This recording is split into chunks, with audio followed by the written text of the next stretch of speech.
Okay, we are live.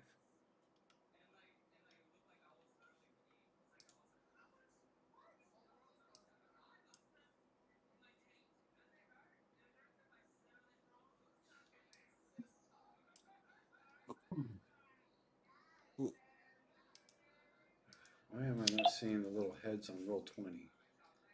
The little heads on roll 20. Like a character portraits? Yeah. Okay. It's like, that sounds like it could be potentially dark if they're just a bunch of heads sitting around on D20. What happened? Oh, Jesus, that's no. Hello. Hey, there he is. Hey, how's it going? Yeah, we had our store manager's on vacation, so the assistant manager is making the schedule. And I was like, I'm pretty sure I put that date down on the calendar like a month ago. And she's like, yeah, you did. I missed it. My bad. I'm like, okay, cool. Well, all I can say right now is Prost. I What? can't do that yet. I gotta. Prost. Ah. Is that Russian? I got water. Does that count? I got Go to the store. I'm working on water right now, but that may change before the end of the night. Hey, Mike, was it you that was with JJ and... Yeah. Yeah. God, that was a headache.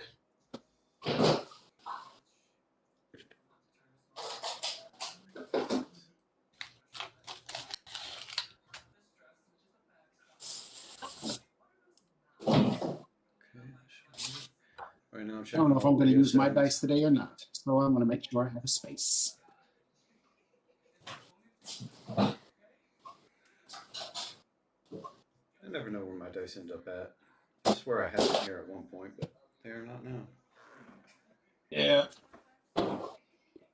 Since school was open, I was working from school anytime I needed. I work from here.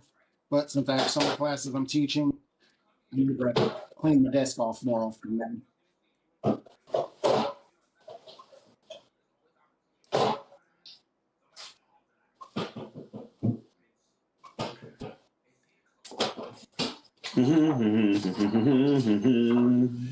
Should mostly be good for the video. Don't ask me why we still do video. It has absolutely no purpose, but we do anyway. It's fun. So everyone can see our smiling faces. Yeah. So I can do the office thing where when someone does something I hate, I can go.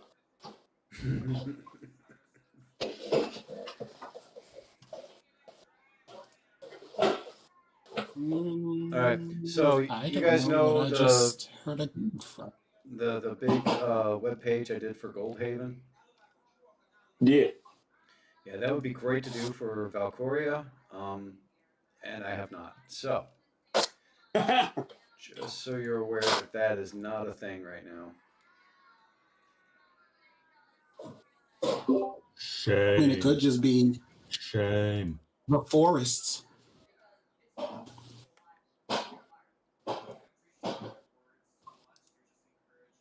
I'm all for it, running a whole bunch of fights and leveling up today. Well, I have a different plan. And by plan, I'm using the term very loosely because there's not much of a plan in general. I think we gathered that from the 3 or 4 messages where said, I guess I should do some work for this all week. Oh, I got those about an hour and a half ago also.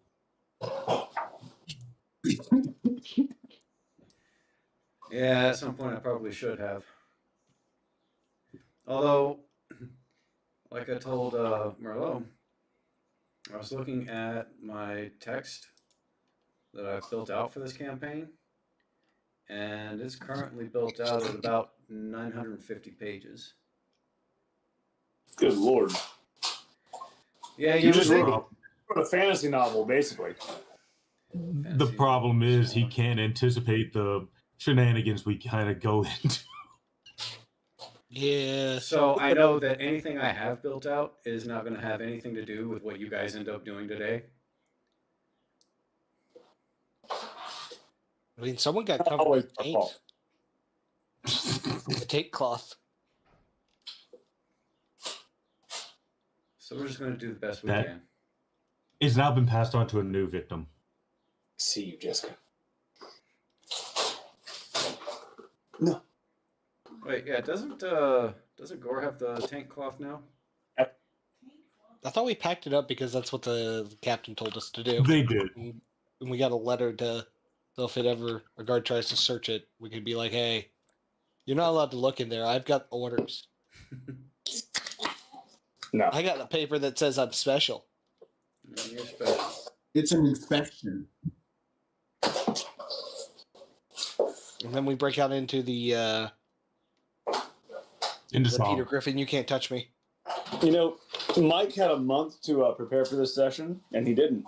I had a month to watch the recap of last session, and I didn't. We're not so different, you and I. So that's how we're going to say it.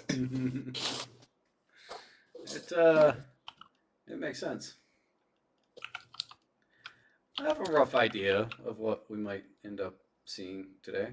I have no idea what happened. I know y'all sacrificed me in some way. Y'all did something to me. No, We there was no sacrifice you. sacrifice. No direct You did carry a very important item for the campaign on your face, Uh-huh. and it had lingering magic on it. Therefore, it was the tape cloth. You were meditating on whether or not it was dangerous magic. Chad may have thrown it on you. You're the healer. I made sure it wasn't cursed first. He did not. That was a lie. Shh.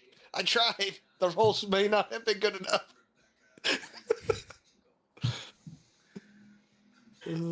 Pop that out. Character sheet. So Hey, Aaron. I'd like to Yeah. attribute this, to where you were at based off of how it would be in Skyrim. We're still past. We're still at the beginning, aren't we? No. You've gotten past the intro. What's that? We just got to Whiterun. No, you're on your way to Whiterun.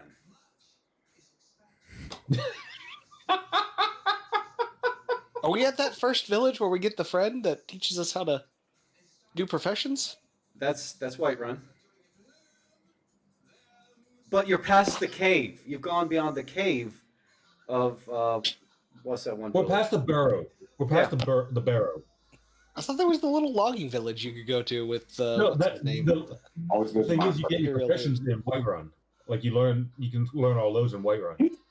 We get the quest to go, the side quest to go to the barrow in the logging village to get the claw. Yeah, you're about to hit the logging village. Oh, okay, never mind. Yeah, I thought we were might be right before that. I think there's anything to pull up on. Like I said, it's 900 pages. There has to be something in the book. Why are the last 500 pages just all work and no play and make Mike a dull boy? Did we just have a fight after the last session as we were traveling along? No, you were about to enter into one. Okay. You had I arrows got hit. shooting at you.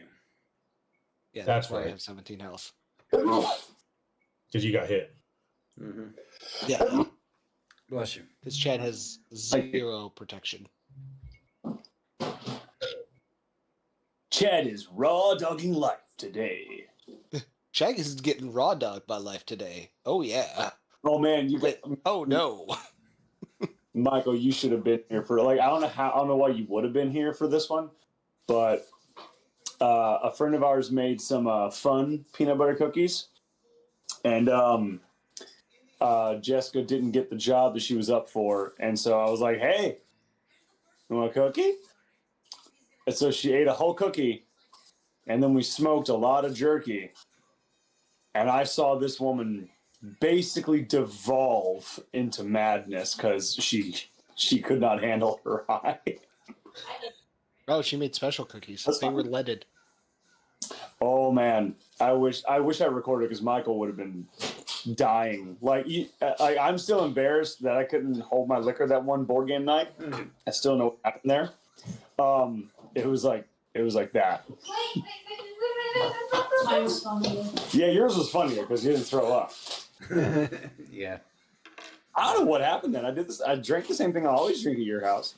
And, No. and you drank the same amount I did. Yeah. Huh? I don't know, man. Oh, that was crazy though. I drank that exact same amount about a week ago when I was playing Doom. And I had a mug and everything, the Stein and everything. Nothing. I was fine. I'm like, what happened that day? Maybe your V8 splash went bad. Yeah. That's a possibility. Anyone want to recap anything for Justin Gore here? Yeah.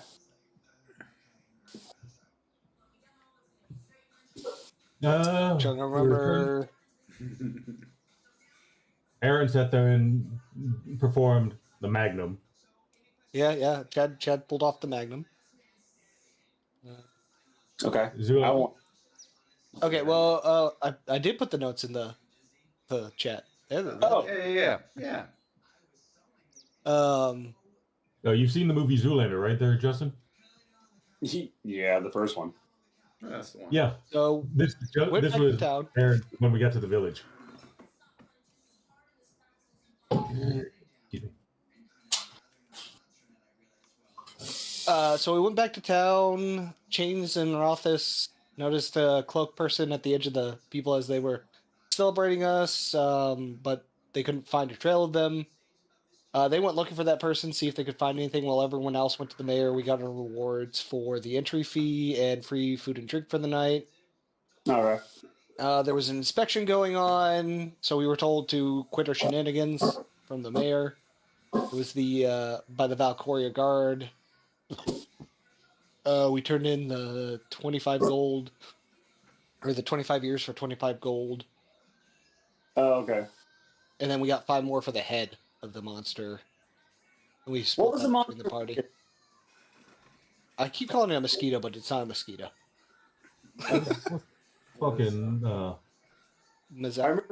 I looked it up when we were doing that dungeon, but I forget what it was. What's that? Huh. The group that there wasn't is somebody the that mayor. What level is everybody? Because I'm level 3. I'm 3. I don't think Okay. we leveled up. All right. I'm 5. The group that oh, he's 5.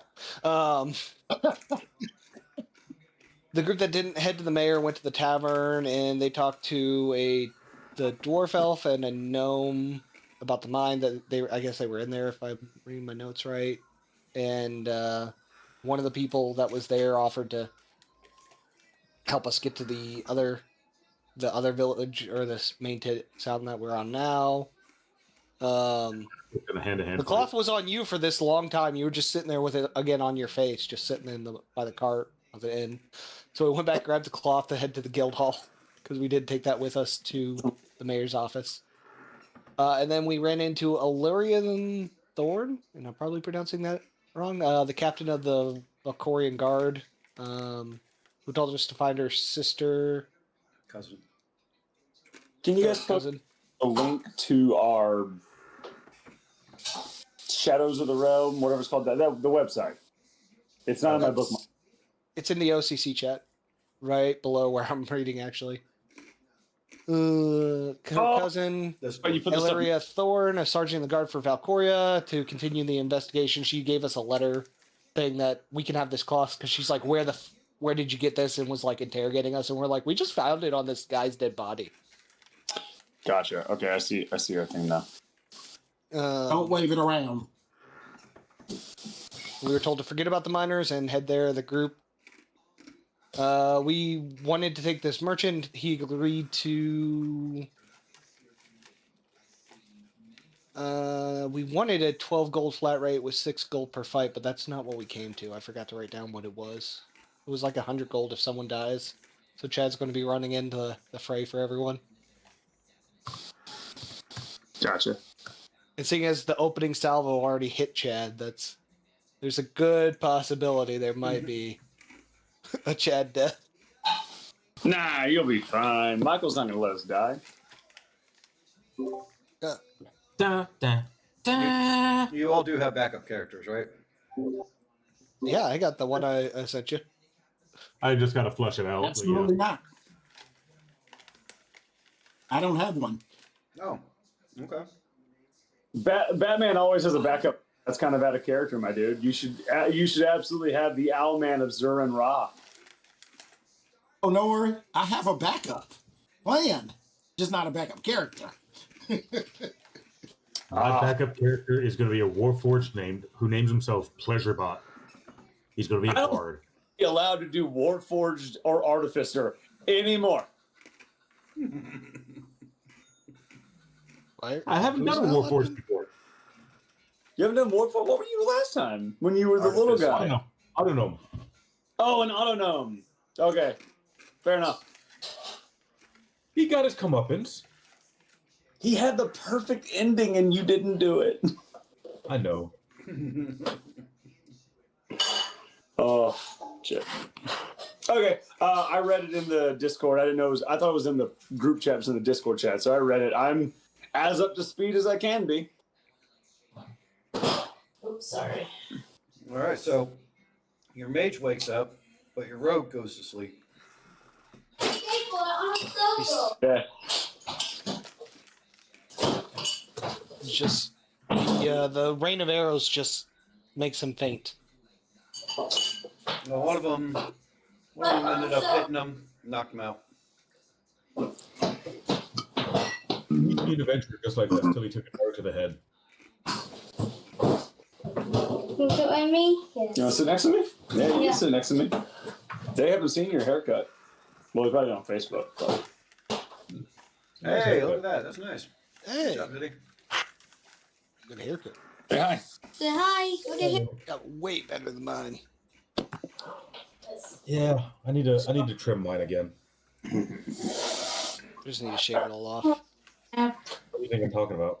And Dude. take this for what you will, but talking to Merlot earlier, I realized something. Gore is the troublemaker of the group.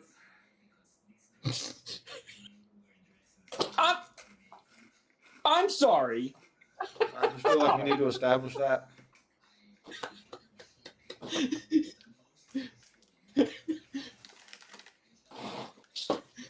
Who almost got everyone in the mayor's office arrested because of a pike situation?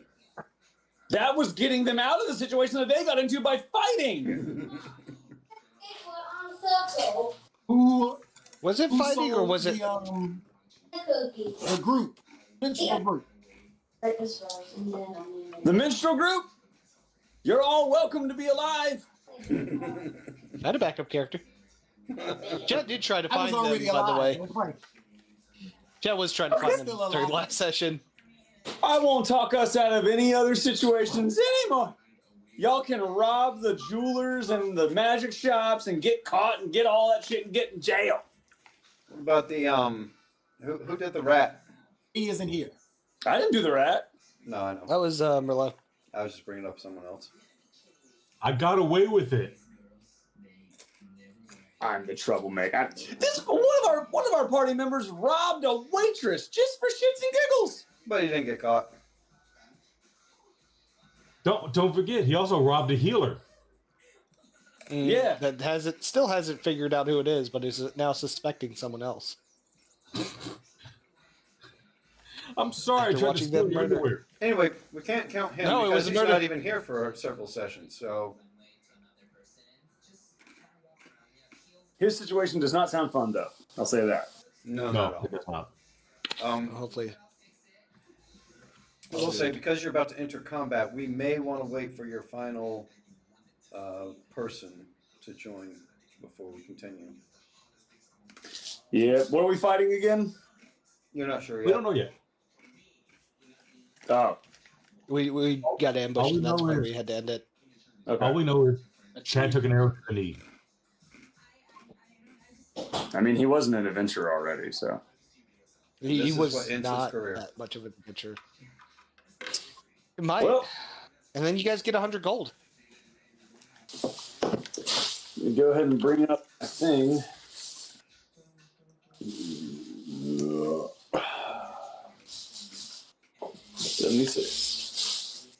76. I think. Yeah. The turn order is the current initiative that was rolled before we ended. So, Gore, if you want to do yours as well. Yeah. Actually, I don't even think you're on the board right now. I'm He's not. not. So I'll have to get you there too.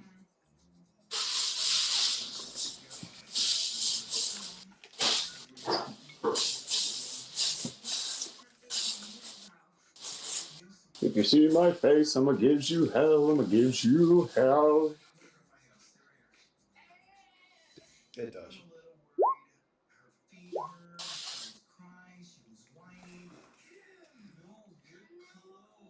$10. It's not the worst. Hey, if you got to roll low, that's the best time to do so. Yep.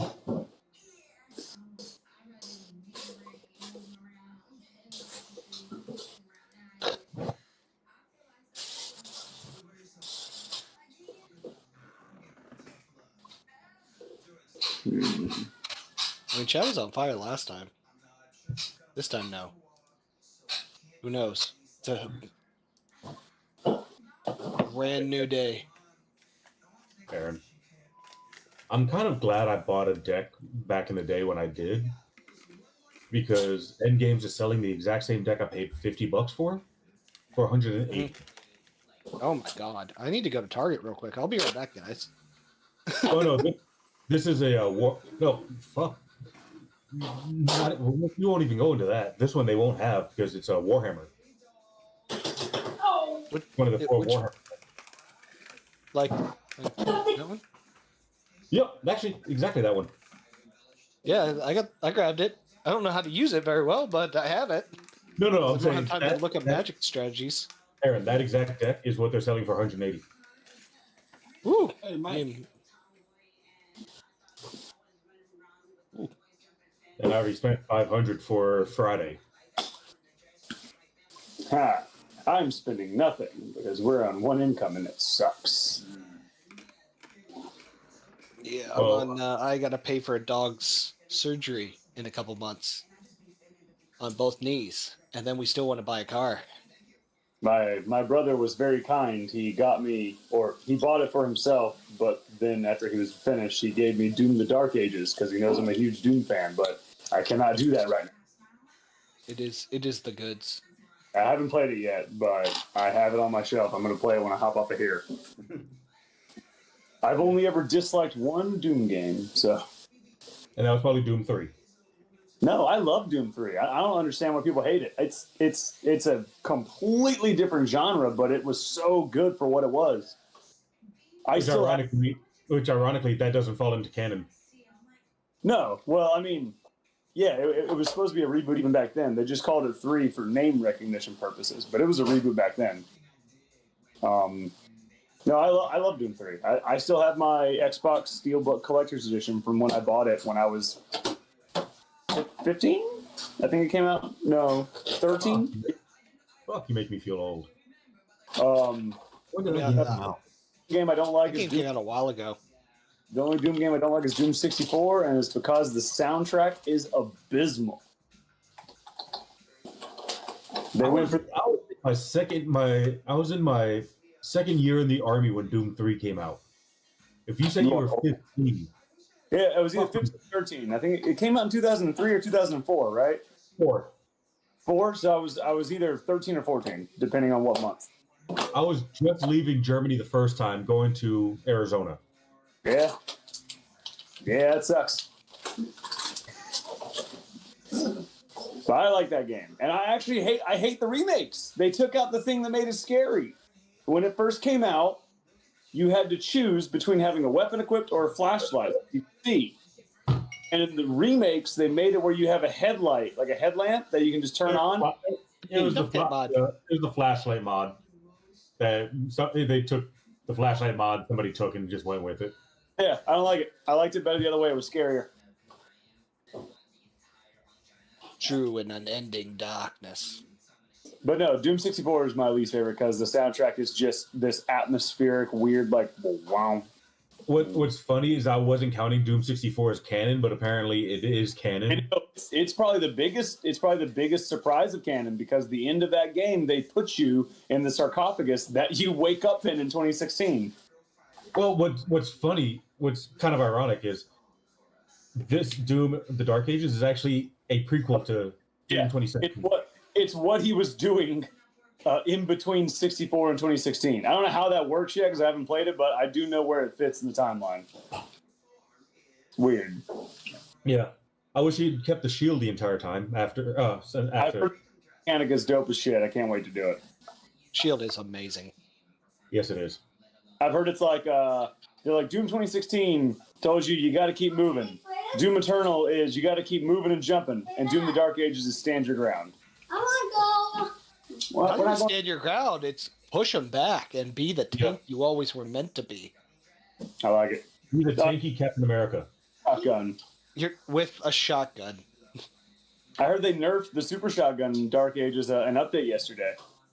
Oh, maybe in the update, but it was a release after I got that. I was like, oh, why do the other guns exist? No, there's no like I used the spike gun, the snipe. Oh yeah, I've seen that in the trailer. There's almost no reason to use any other gun but the shotgun in every game that has it. Yeah. Jackson, And then when you guys. got inside of it. hey, don't say that. Hey, welcome. We talked about the tank cloth.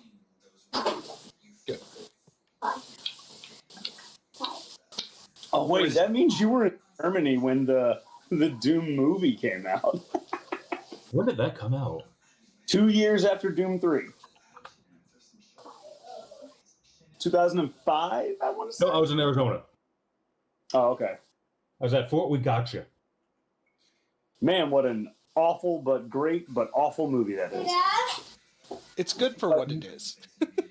stop talking. I forget if that was the one that we were playing on U campus. Please. Like the whole campus was playing a first-person shooter Dad, in '96.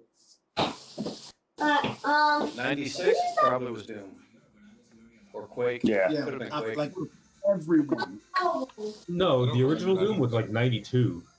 No, he was talking about how a whole campus was playing a first-person shooter in '96. That was either Doom or Quake. Like, Oh, yeah, Doom or Quake. Now, me, Yeah. when, I Possibly went, Unreal, but probably not. when I went to my college orientation, Oh, that was fun. we had a LAN party set up, or not, I say LAN, but it was hardwire Xboxes, like original Xboxes that everybody brought to college orientation. And we were all just playing Halo 2 till like 4 in the morning on hardwired Xboxes. That was dope. I still got pissed when I was doing a mini tournament we were doing in Germany for Halo. I lost when I named myself Gandhi. Yeah. But I was decimating when I was like Hitler. No. Oh. So, with that in mind, Right. Now that we're canceled. top of the list is Josie. Just as a quick recap on this, you did you just had a hail of arrows strike at the. We're all looking at a black. from both directions, right? Yeah. Okay. I'm gonna run in this direction up to the tree line, and then hold action. Okay. I don't Or- black screen roll 20. Should I refresh? Yeah, probably. Okay. Do I see anything past the darkness? So, quick note: while you're going that way, whenever you go into the bush like that, that is going to be difficult terrain right there. Okay. Yeah, I don't see any. Oh, never mind. I see what's going on. Sorry. I'll shut up. What do you guys see on your screen? Is it all just black, or is it the We map? got I'm a seeing the trail road. I that's. see the road, and then it's black on either side Okay, of the so road. all you see is blackness. You don't see like the map of it. Okay, gotcha. Good. Let me see this. So you start to see that. You see a little out there. You see some trees. It's a thick forest. It doesn't look thick from what you'll see on the map, but it is. It's meant to be thicker than it looks. This reminds me of the first thing we ever did in this. Yeah, this is a. You know, when you get on these trails, they all look kind of the same. It's like he recycled the same map again. What? That's insane. Don't be crazy. You're just saying stupid shit now. Clearly. I know. We just went the other direction. We were going down. Now we're going up. Every time we start Roll20, I forget how to drag my character icon onto the damn map. I guess just grab your thing and it should just be a drag and drop. That's what. Grab your name. Yeah, the Go to name, the not, book. not the picture. Your name. Yeah. Book the name. And it's your dragon. There we go. I've been doing that for the past like 3 minutes. Just saying. Just need someone to And tell it you. works. That's hilarious. Yeah, it's waiting. I wonder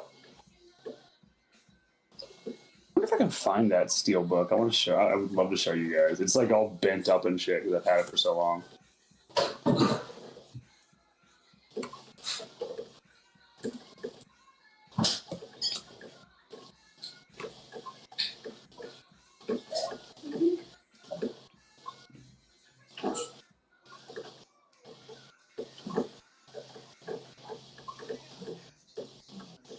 Mike, do I see anything from where I'm at? Like, do I see any enemies or so no? You see trees.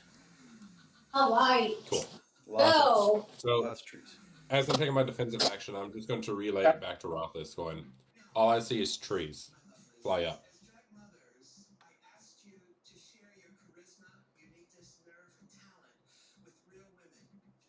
Oh, you already knew that. It was probably what I was getting ready to do in the first place. Yeah.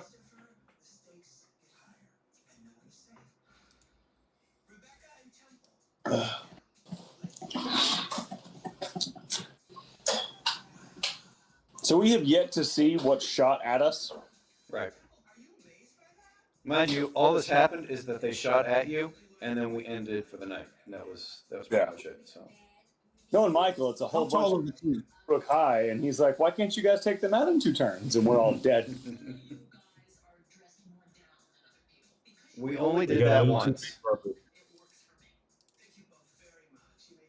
How tall Okay. are the trees? So they're tall. They're, we'll say, a good 50 feet up. Oh, I that's don't- just around. Christmas lights on them, so it can't be elves. That joke landed really well. To be fair, you got cut off in the first half of it. Yeah, I didn't hear it.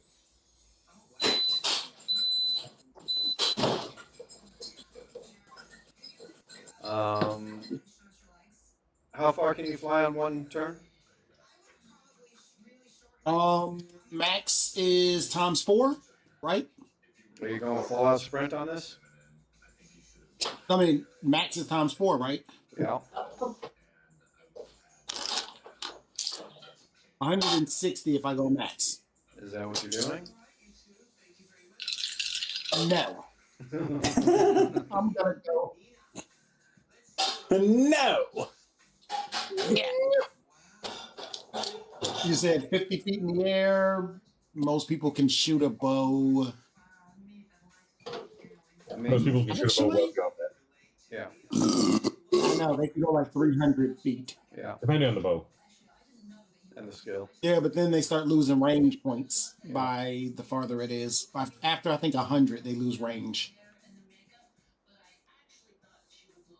I'm going to go up, let's say, what do y'all think? 150 feet? Sounds good. Go for it. Okay, I'm going up 150 feet trying to see. That way I can relay.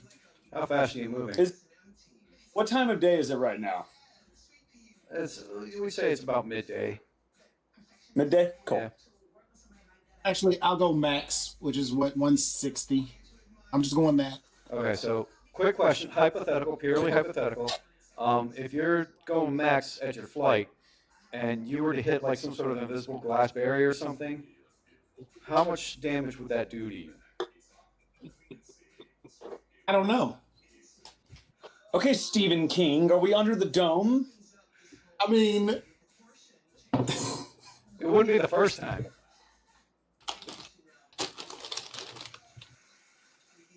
No, you go up 160 feet. I was just curious. That's all. Future situation that we Right, have to deal with. Just for my own record. For the most part, the trees are very thick. However, you do see a trail that is opened up. That's not too far from your trail. And on said whatever trail, Oh, we got a bitch. on said trail, you happen to see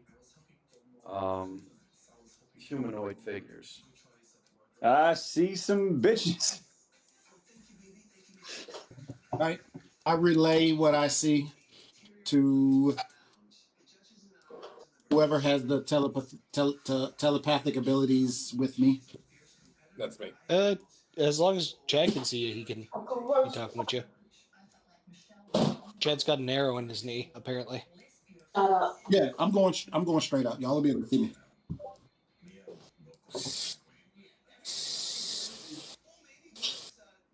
Aaron, at least it's only an arrow to the knee, not an arrow somewhere else.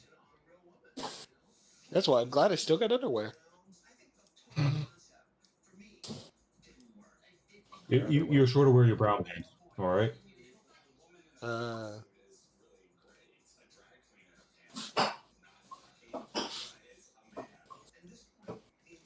But otherwise, you're unable to see through the canopy of the trees. Okay, I just really wanted to get some kind of thing. But the trees are pretty. I mean, I know it'll probably be like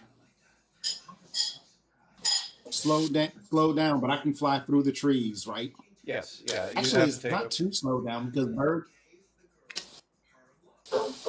birds do pretty good about flying through trees. Yeah, but you're not a bird. You're a The bird. blasphemy of it. You're a bird man. Fight like the fox man. Third person. Rick and Morty. Thank you. Thank you. Birdman. Birdman. Nope, the third person. Nemesis of the squirrel man. No, he's Harvey Birdman, attorney at law. There you go. Oh, Oh no. At least put me to the dark side of Batman, because he's the Birdman also. Or he's Owlman, sorry. oh, no shit. My hit points are above 20 now? Fuck yeah, I didn't know that. The things you discover. All right. Then that moves on to the turn of the opposition. Obviously, if you can see them, they can see you.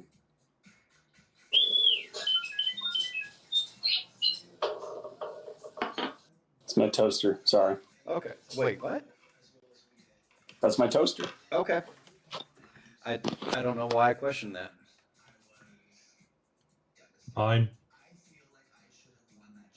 I should probably have this campaign open. And when it goes off, it makes those beeping noises before it shoots the toast out. I actually didn't buy that for myself. A person that I loathe and despise bought me that as a Christmas present. I was like, wow, that's a great present. I hate this person. Do you hate Oh, they them a apparently have a little less Spider-Man now? one. No. Okay. So I bought him a gift. Good gift.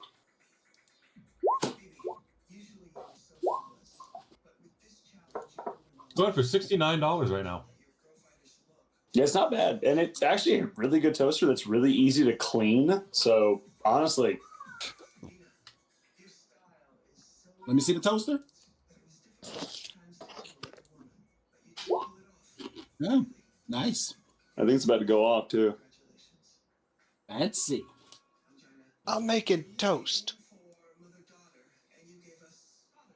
Yeah, toast. Okay, no, not toast. Fuck. All right. I want toast too. He missed you, Josie.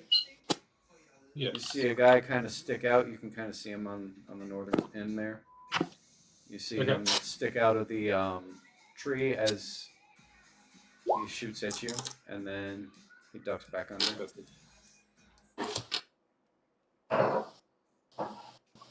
Did somebody say we come in peace?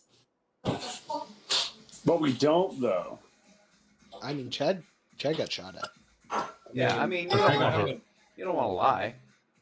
Hey, boy. I know. I'm stuck a circle. Well, Why don't we? At least we have I a am fact. chaotic. We're just responding. I need My a chaos allows me to lie. perception check. From everyone? Yeah. Okay. Let's see. Do.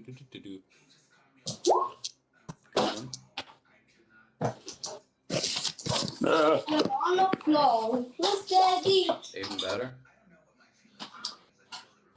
Look at that. 14. Daddy. Okay. I see everything. Anyone that got a 15 or higher, you hear someone in the woods there saying, "Remember, we're just supposed to knock them out and get the possessions they have."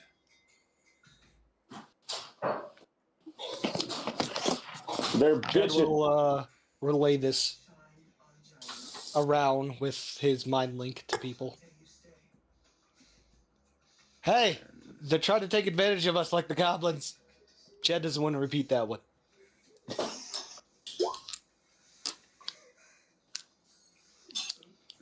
So we can hear the fear in Chad's voice. I mean, My mind voice. Get a logically, subtle image of things that should not have happened happening. if we stay in this group, it ain't gonna overpower us. Merlot, what's your AC? You mean My AC is 16. Okay, that last one hit since me and Josie have already left the party? I mean, well, you're up above. You're a whole different threat.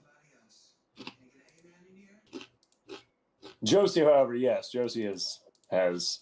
How much damage am I taking there, Mike? You don't Nah. you. So how much damage I took? 7. Okay. And that will end their turn. Moves on to Chains. So with all the visions of the goblin shenanery that fucking Chad is pumping into my fucking head, He doesn't mean it. Chad can't control himself. I'm gonna be enraged. Oh shit. And hey, Mike. Should we have you I'm roll to see assuming- who you hit? Like No, if hold it's- on. I'm assuming when Jamal sat there and told everybody what he saw, we all were told about this guy, right?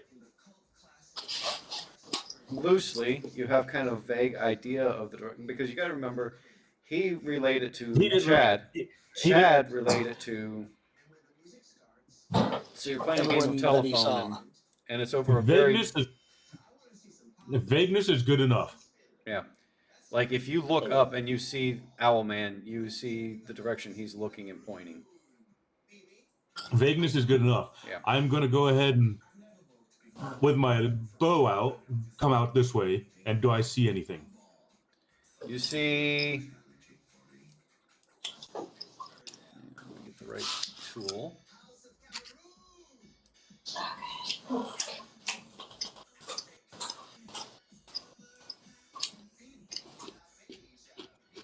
Do I see him? Yep.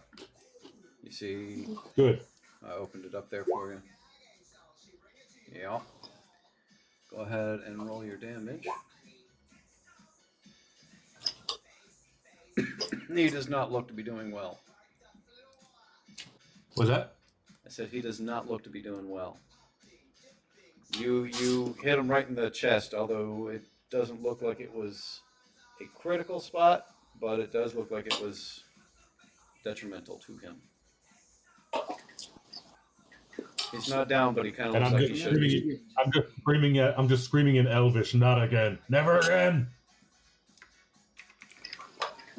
We have a lot of trauma in this group. I'm just gonna say this, okay? We just need to go like a group therapy session. Chad can lead it. I figure that's why you're killing not- people. That's the rage. So no. This is the therapy. Chad brought you here to this anger therapy session by getting shot in the knee with an arrow while conducting done, completely unrelated business. It's Chad's master plan. We're going to skip out of Aramis and move on to Chad. I don't know why I'm not I seeing a didn't face for see Druid. anyone. That seems kind of weird.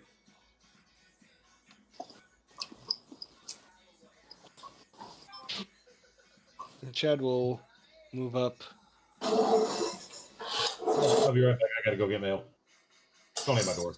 So there's nothing obstructing me from hitting the rogue down there, right? Yeah, you got the one to the north and the one to the south. You can see both of those two. That one. Yeah. I'll take a shot at the one I just pinged Okay. with.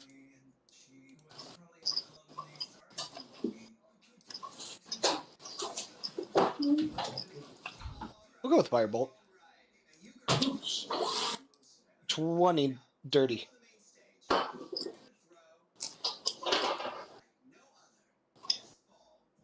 Okay, roll damage. I'm gonna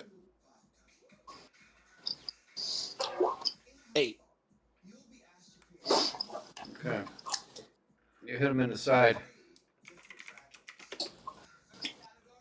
Not quite as not quite as bad as what Chains had done, but still he ain't looking good.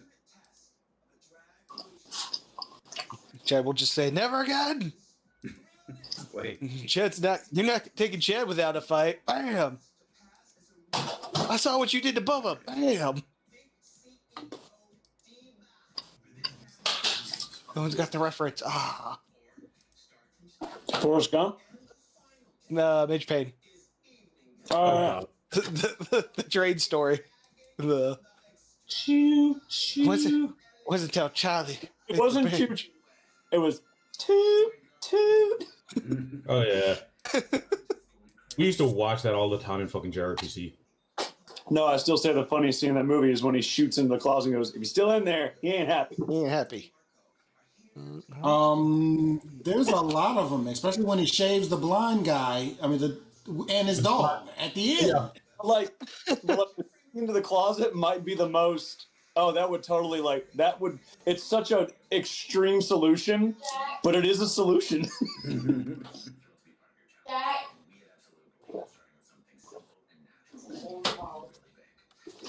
Major Pain is like the best movie in the world.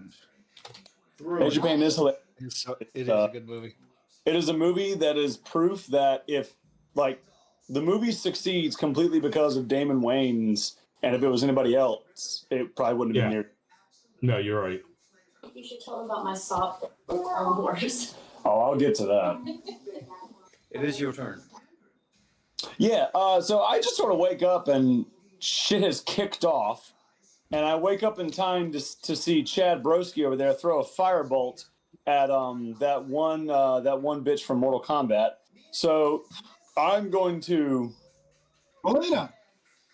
say what? I think her name's Melina. That's the pink one. The red one's called Scarlet, right? Yeah. Yeah. So I'm gonna wake up and I'm gonna be like, oh shit has started. So I'm gonna bonus action to Blade Dance. And then for my primary action, I'm going to firebolt the same one that he firebolted. Okay, go ahead. I No. heard you like firebolt. Here's a firebolt for your firebolt. Only you can prevent forest fires. Or start them. Prevent. We're here to start one. Man, now I know what Jessica misplaced when we redid the table. I don't have my cheat sheet of what math I got to do for a ranged spell. Give me 1 second. Sure.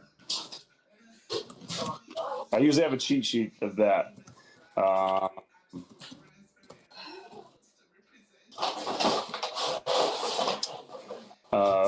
Spell ability modifier plus proficiency. Cool. What the hell's my spellcasting modifier? Going to be intelligence, I think. Yeah. Okay. Sorry. I have to do the same thing. I think after so many years of doing this, you'd remember this kind of stuff, but... Wow. That's the second time that I've rolled that dice, but it hasn't rolled. It's just stuck under my rolling tray. I'm going to start rolling it on the table. It is... 18. Go ahead and roll your damage. Cool. That'd be a D10, which is this little thing, and I'll roll it on the table because that thing is not rolling.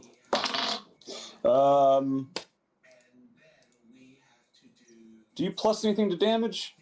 You do. Yeah, usual. Well, I don't know. For your spell, do you have proficiency? You should be able to add your bonus, your spell bonus. That's what I thought it If was. I'm not mistaken. There you go, spell damage. Firebolt does not add any modifier, so well, 7 base yeah. damage. Didn't know that. Or I did and forgot. Still sufficient. Does it not? I thought mine did, but I pulled one in. Apparently, fifth edition Firebolt doesn't have that. Like Eldritch Blast does, but Firebolt apparently no. And I could be wrong, so double check my work. Because that was Google AI. It's supposed to be the Can't really spell trust that. description. Yeah, exactly. This damage increase Yeah. on hit target takes one. Why does mine have that modifier? Because I use D&D Beyond to build chat out. Yeah, you think you'd be able to trust that? Then for my movement, I can move 40 speed because I'm doing the blade dance instead of 30. So that's fine. You can move faster when it's I shouldn't dancing. have that. I'm going to go right there. And I will end my turn.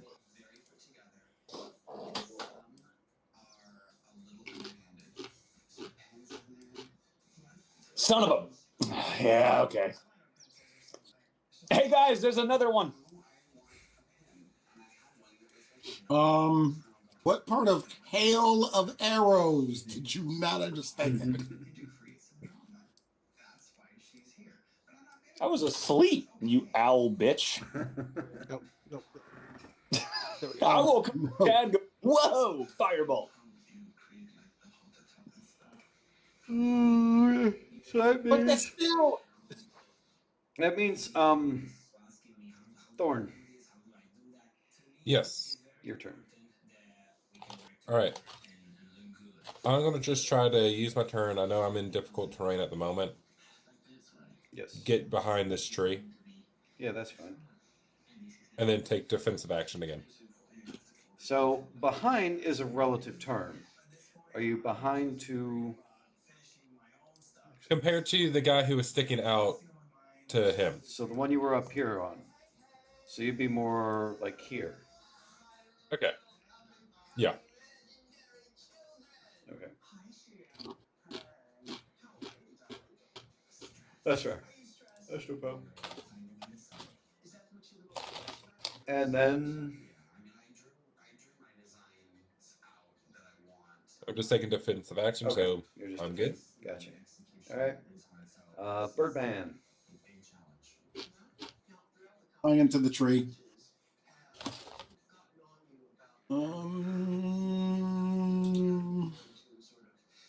That didn't work at all. I made all kind of noise getting into that tree.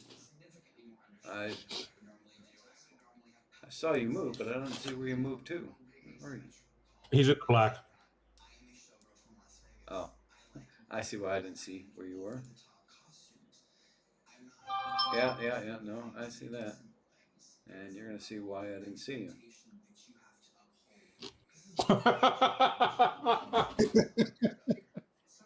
I'm in the trees. I did say still in the trees. Yeah. This guy was right here. That's why I didn't see him. Oh, okay. Well, then hold on. I'll move myself back a little bit, like there, and I'm like in the tree. So I'm assuming it's big enough and thick enough that I can go into it and land on a. I mean, you're not literally inside the branch tree, but you are at least among the trees. Oh, I'm in the thick of the branches, closer to the trunk.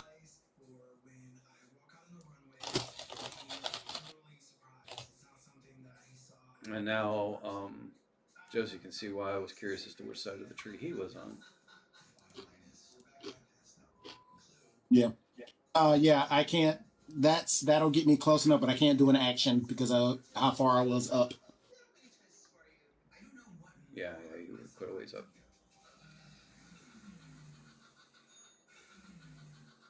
All right, the bandits take their turn. There's a guy that comes out of this bush and starts fondling through your stuff.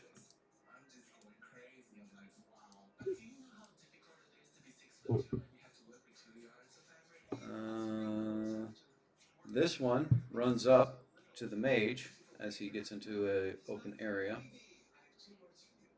And he comes out swinging with a scimitar.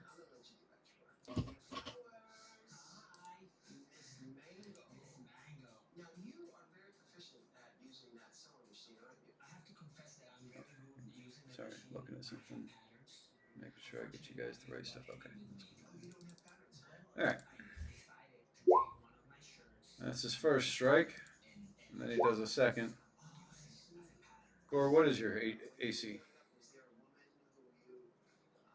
Right now, because I'm blade singing, it is 16. Okay, so he does not hit you.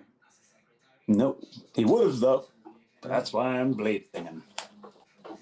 This individual is able to see up into the tree. This one, ironically, the one closest to you, Jamal, can't see you because of the angle he's at. Yep.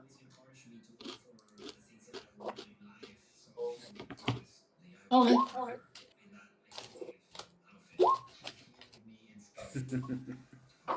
Yeah. Oh, never mind. He tied. Never mind. So then that means that you get a... You just dodge it, right?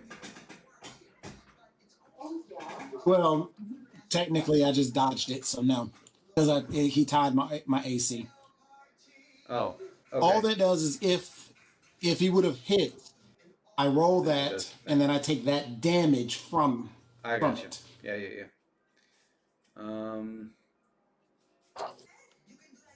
But he tied, so it didn't matter. This will also not matter. This guy's going to attack Josie. Thorn. Oh, maybe it will matter. Oh, shoot. Nope. Defensive action. Roll a second. I hate you so much. Ow. Okay. You know, I'm so glad I remembered that for this game. This guy came out of the woods and shot at you as well. If you're talking about this That one guy, does hit. well, does he have line of sight because he's got the tree in the way? He does because he's not. This is the part I'm going to hate.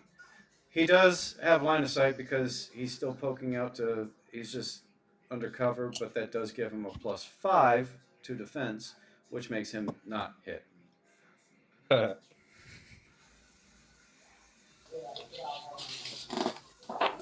why I stayed in the tree. Yeah. To Merlot, there is something coming from behind you. I mean, not that you notice. It's so far away, it's completely irrelevant. And Chad. Oh,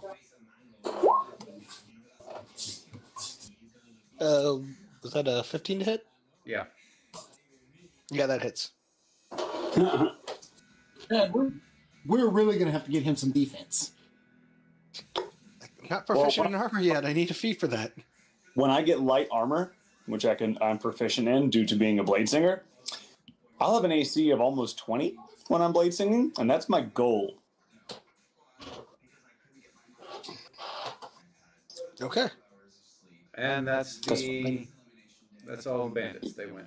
So chains. Chad, do you need my shield? Because I'm not using it. I don't know. Can I use it? I don't think I don't have any proficiencies in like martial weapons or anything like that. I only got simple weapons. I mean, So I don't know if it would help. I don't know how the shield works if you're not proficient in it. I'm not sure because I know for me it gave me +2 AC. Yeah, but you're proficient in it, so that's why I'm like, I don't know how that works if you're not proficient in the thing and you put it on. so Mike. I know for certain things it halves the effect, where you can't use it. So you can,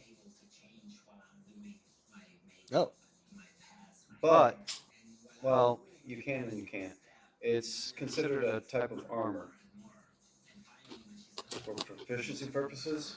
You can't get the +2 AC bonus it offers, but you suffer disadvantage on any strength, dexterity, ability checks, saving throws, attack rolls, that kind of thing.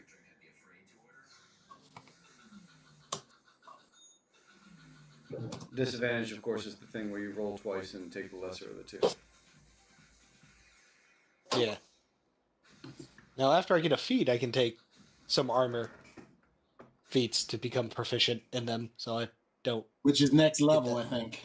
Yeah. Yeah, but that's if Chad lives. There's always a catch. Chad's not actively trying to die, but the world is trying to actively kill Chad. To be fair, they're actively trying to kill all of you. You're just the squishiest of the lot. Chains, what you got? So, with Chad being hit from back here, do I notice this guy now?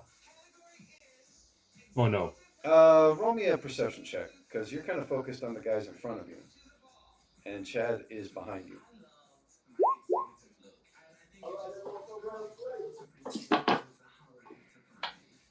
Oh my god, he is just beeping the car over and over. Yeah, I'm going to say you don't He hears notice. the cries of pain. You hear, So I don't notice. like you hear Chad, but you just assume that it's something like one of the ones that you're looking at hit him again. Well, in that case, I'm going to go do a quick action to draw both my short swords and put away my bow, and go after him. Okay. So, first attack, and now my AC is up to 17 because of my dual wielder feat. First attack. Yeah, that'll hit. Second attack. That will not. Well, here's the damage then. All right. So you slash him across the arm, and he looks at you, and he sees you now.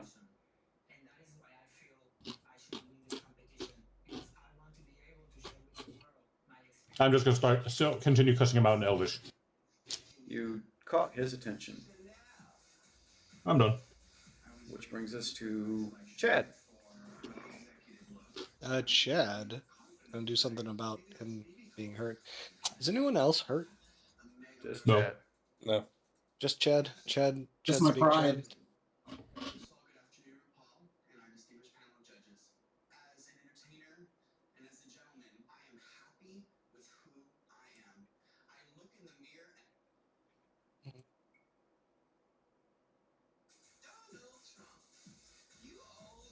It isn't the spot.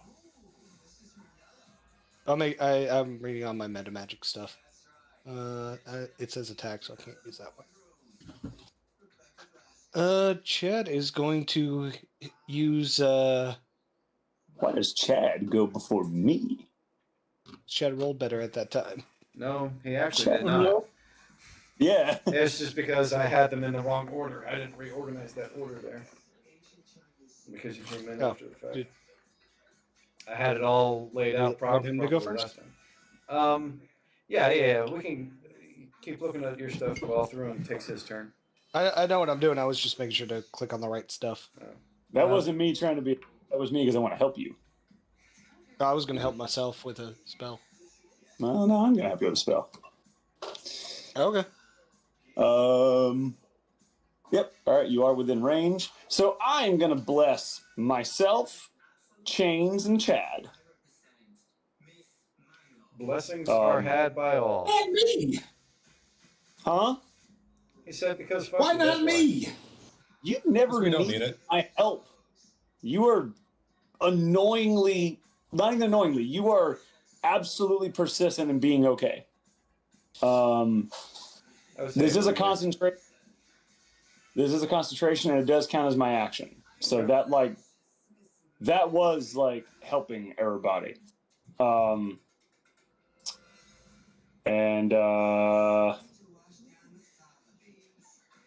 Yeah, that was my action. So yeah, that's because I can't break away.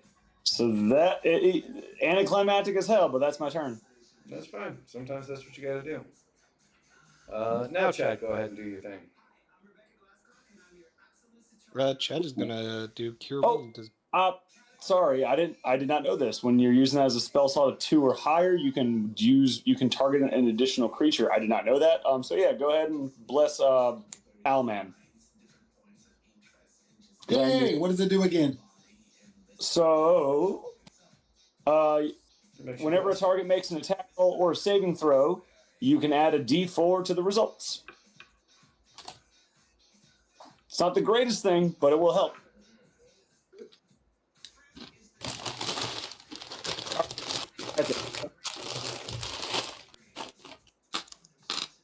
So I can add a D4 to roll. So go ahead and. Well, pretty. Yeah, we'll leave it as one more.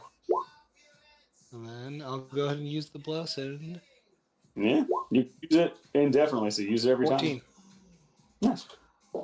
I get 14 health back, which puts me back to max HP. That'll help. See. Chad's not going down without a fight. Yes. There's a vocal component. So, question. Answer. How high up is the guy in the tree? He's not. Yeah, Is the on only the ground? guy, the only guy actually in a tree is Jamal. Okay. The other guy is Well- kind of hidden underneath the canopy of the tree. How tall are the trees? About 50 feet. Okay, cool. I'm going to go ahead and go into rage Okay. and become giant. Okay. And then Let's see where this is going. What? What's he going to do with that tree? Okay. For the record, while you're giant, every step in this forest is difficult terrain. that's fine. Okay. And then I'm just going to go ahead and swing my glaive at that one guy right next to me. Because I'm not spending the turn to rip the tree out just yet. Or the halberd. The tree that Jamal is sitting in. Yes. Okay. I think it's He's 26 hits. He's acceptable collateral. All right. Roll your damage. +2 is 13.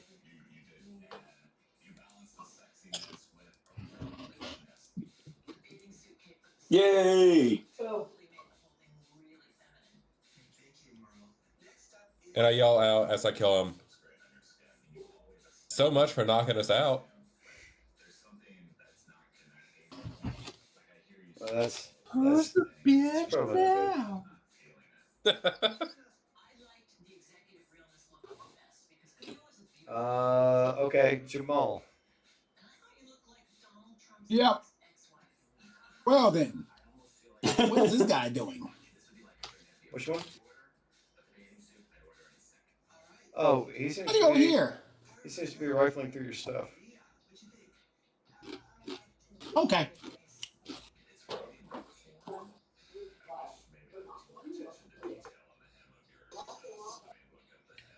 Does he notice me coming around him? If not, is it a free attack? Does he notice a huge giant owl swooping down towards him? I mean, we have had worse problems of not noticing stuff. Yeah, he sees you. Okay, well then, that did not work. That's the second one. Well, at least the second one's able to do something.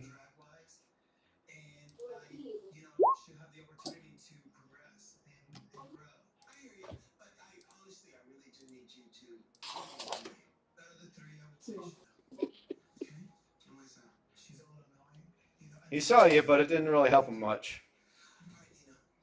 He did see. He did see.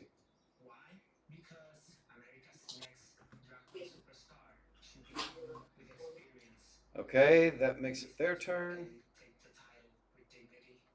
The bandit that's next to Chains and Thrun shouts out, "Hurry up!" And with that, you see I say, okay. these two bandits come out of the woods. Ooh, more fun. They're really trying to sexually assault Darius, aren't they? What? One Do you goes to get the attack of opportunities when they come into? No, never mind. No. Yeah. The one over by Darius starts searching through the cart rather frantically. The other one, Jamal, is coming towards you.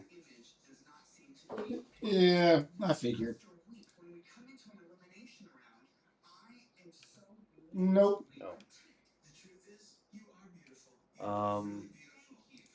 Justin Merlot. Your guy is going at you. Nope.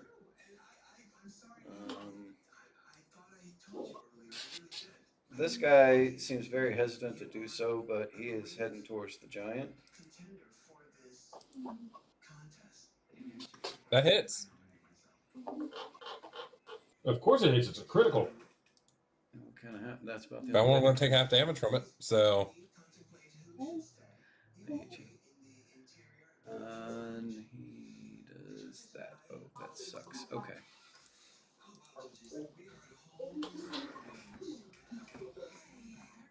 That's on top of a +6, so it's actually a 9. So what? 4? 4. Yeah. I look at him and go, that tickles. This And guy's then gonna kick come him. over here where Chains is.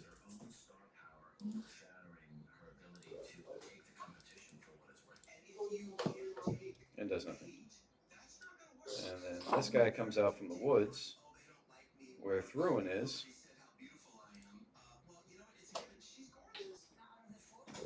And I'm pretty sure he hits him. Does 20 hit you there, Justin? Yeah. 6 damage. Not in that, mind you. You know, you act like it's obvious, but hey, Josie, if someone hit you with a 20, would that hit you? Yeah, but I'm a librarian wizard, you know. Yeah. 20, yeah. 20 might actually Yeah. hit Who hit me, by the way? The guy to your left. Cool. What? No. Oh yeah, that's right. The big guy has a second attack that you can do. Merlot. Oh, no. That doesn't hit either. So that's going to do it for them, and brings us down to chains. Hold on. Okay, she doesn't. I'm going to take a swing at this guy. Okay. And it hits. It does.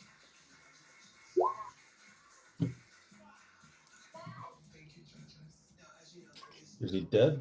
No. You took a slash to his leg. I mean, I'll take another swing. The leg's still on, but hurt him. I took my swung with my offhand now. Right. There's that. Jesus.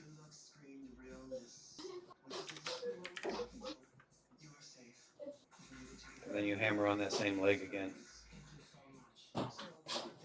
So he's a big bad. Huh, okay. On Sunday. Yeah. You're on summer break. Yep, you're on summer break, buddy. Hey, Justin. Yeah? The one that's in between you and I, he's taking a beating. Hi. He You just want took 20 damage. I get the one on my left? What? So you too. I'm gonna give back call. Okay. Phone call. Get back. Get out.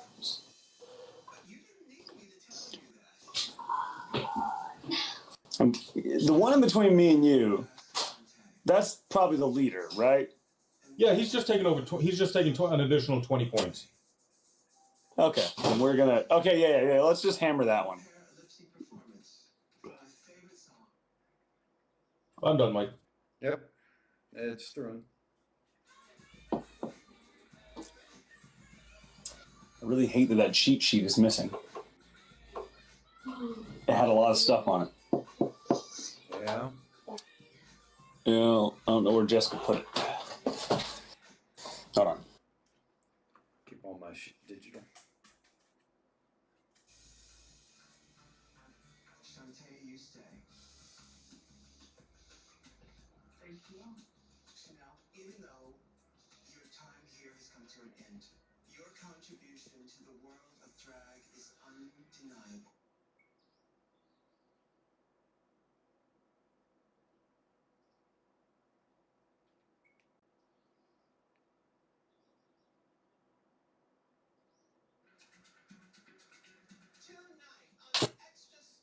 Wait, whose turn is it? Yours.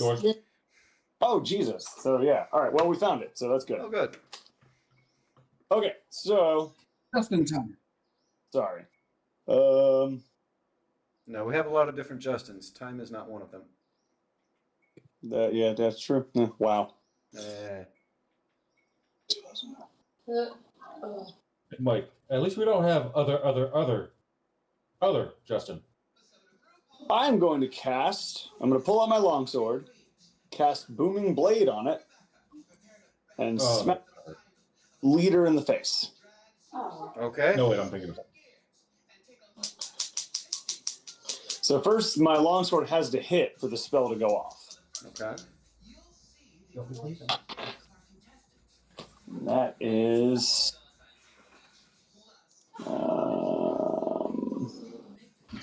His HP is Are we still? his AC is not. I thought we were at proficiency bonus 2 now. We should be, yeah. Okay, so 2 plus the mod. That's 5. Does 15 hit?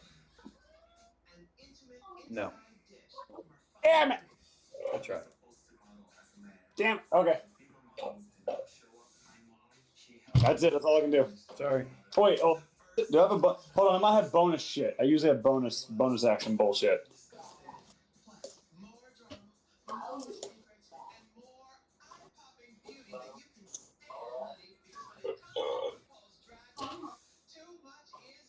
I do, but I can't use it right now. That's fine.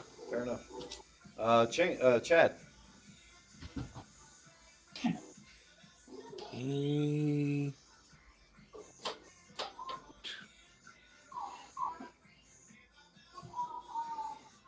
Hmm. Use a spell slot.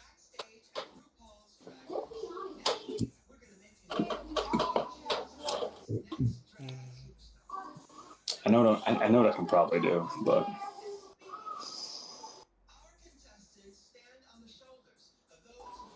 No, that's ability check.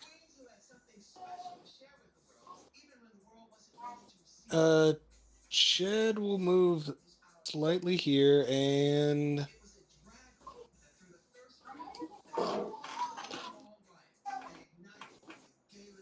we'll try to cast catapult, and it will start from right next to this dude and go in a straight line towards the dude up here. Wait, I can actually draw straight lines. Yes, So yes, you can. Should be able to. like that. And the reason I say that is because if the first one if it misses that first dude, it just keeps flying until it hits someone or it's 90 feet. Like that. What are you catapulting? Catapult? No, what are you catapulting? The person. A rock on the ground? Oh. all right. Assuming there's going to be rocks littered throughout the ground that I could grab and just throw for 90 feet in the straight direction. Did I mark it right the way you're doing the 90 feet? I drew a line on there. Is it appearing? I don't Strangely, see it. I didn't see it. Yeah. Does Is that mean you there a don't way see to mine as update? well? I do not. Nope. Okay. So I see no lines. that's how that works then. That like blue Now I line. see bodies. How do I get rid And of it my went line away. now? Is the question. Yeah, because you saw it as I was. Click it, hit delete. It just keeps drawing lines. Oh, there they are. That's why you have to click off the tool. Ah. Because it's a dex savings throw. Learn how to do this. Okay. And what is the? I put it in the chat. Yeah, I see it. What is the number he has? 14. 14 is the. It just says dex saving throw in there. You see if D&D Beyond gives me a. I'm pretty sure 14 Bit is of the help. number because you says spell save DC is 14. So first guy did it. So then it goes on to the next dude. He made it. And then the last dude. Oh, now I can do God. something decent. Let me. There we go. I'm I actually removed it. surprised. And yeah, I don't think I got any bonus actions because Chad's mostly. No, healing word it is actually a bonus action, but that we can't use that in this case. So that's Chad's turn. Okay. He's throwing rocks at people Giant like man. a child, missing. All right, so I'm going to turn to the guy who did a love tap on me and swing my halberd. Oh, this should go well. Oh, God. And completely miss. You rolled a 14, right? Yep. Sadly, that hits. Holy shit. Yeah. Yeah, I'm not happy about Plus it. 2 is 10. All right. You slam him in the side, and he runs into the tree that's next to him. Yeah. Looking very injured, but still seems to be standing somehow. Ah! I'll laugh and look at him and go, you have some fight left in you. That said, He'll respond on his next turn. milk, Man, I am not liking this. milk. Jamal. Yep. That one hit. Yep. I mean, if it didn't, I was going to use bless. That's why. Does that kill him? Anytime. Yep. Oh, I didn't use bless last time. What? Oh. Hold on. For my second I want to grab him and throw him towards the other guy right here. I need a strength check from you. This guy is almost a size larger than you. Okay. You do not successfully pick him up. Does he have anything on him? Yes. Whatever he has on him, I'm going to grab the easiest thing, the sword, anything, and I'm throwing that at this guy. All right. I mean, he's dead. He's not going to fight me for it. He's not going to fight you for it, but you tried picking him up, failed to do so, and now you're trying to pick something else up from him. There's only so much you can do in that 6-second time span. I love you. How are you? Yeah. Like if you fail an attack, you don't get to have another attack. You want to sit? I'm gonna stop talking. No, we're not going to target. You want to sit? I gotta get a Barnes Noble Kit book. We ain't going to Barnes Noble. You want to sit? I mean, okay, if you fail an attack, you actually do get another attack, but that's not the point here. Hey, Mike. Yeah. Can I humbly ask something? No. Only if it's humbly. I rolled a 15 to hit and it missed. Can I roll a d4 to see if it would hit? And if it does, you don't have to do the booming blade. Because I forgot to use my bless. Bless. I'll accept that compromise on that. I thank you. On my child's life, I rolled the max. I rolled a 4. It With a doesn't 19 matter. All hit. you needed was a 1. You had tied him before, so...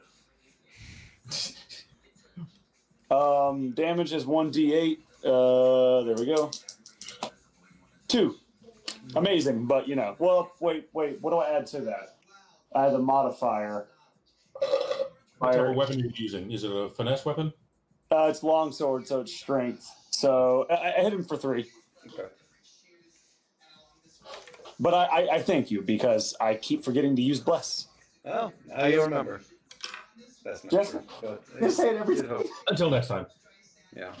All right, thank you. So that's Jamal. Oh, it's the bandit's turn. Oh, goody. The one over here next to what's his face screams out, "I got it!" and starts running off. No! What the fuck? This Which one, one said that? the lead guy, ends up dropping a smoke bomb that allows him to disengage without attack of opportunity. Does that smoke bomb do any damage to me whatsoever? No, it just distracts while he tries to escape. Hold on. They took the tainted cloth. That's what I'm assuming they took. The 3 that are still remaining still hold their ground.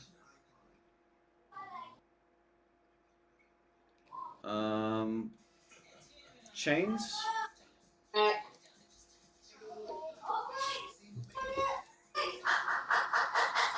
Does not get hit.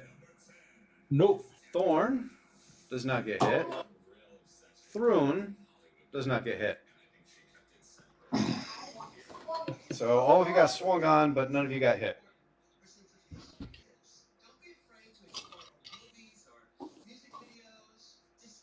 I'm probably going to regret this, but since it's not my turn, correct? It is now your turn, yes. I want to attack him for non-lethal. Okay. Oh, yeah.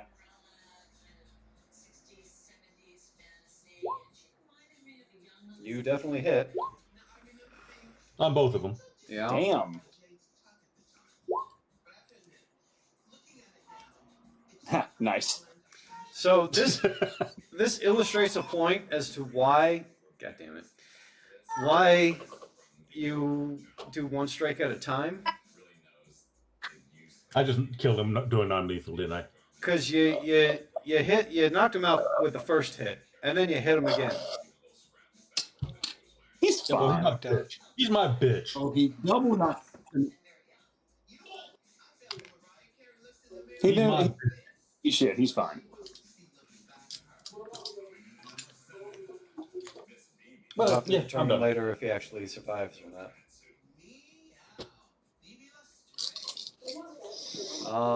And then that'll move us to Thruin. Okay, I look at Chains and I go, should I go after the leader? I said yes. All right, so bonus action to Misty Step. Whoop! Hello! Hello! And they just see me pull a little bit of cobweb out of my pouch, and I cast web. And I'm going to, can I see this is actually important, can I see the surroundings, like around us right there? Oh. Me and me. Sorry, sometimes I forget that you guys don't see some of the things I see. Yeah.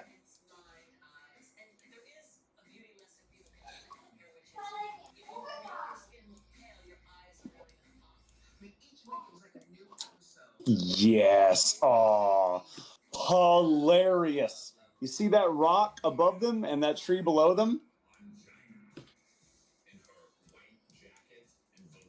What's the range? 60 feet. Fuck yeah. So I am tying the web between those two things, snaring them in the middle. They have to make a dexterity saving throw. And on a failed save, the creature is restrained as long as it remains in that web. Okay, what's the saving throw number that we're looking for? It's a 13, but come on. I had to do something. Yeah. Is that your roll? Yep. Fuck yeah. Hey, everybody! Hit the pinata!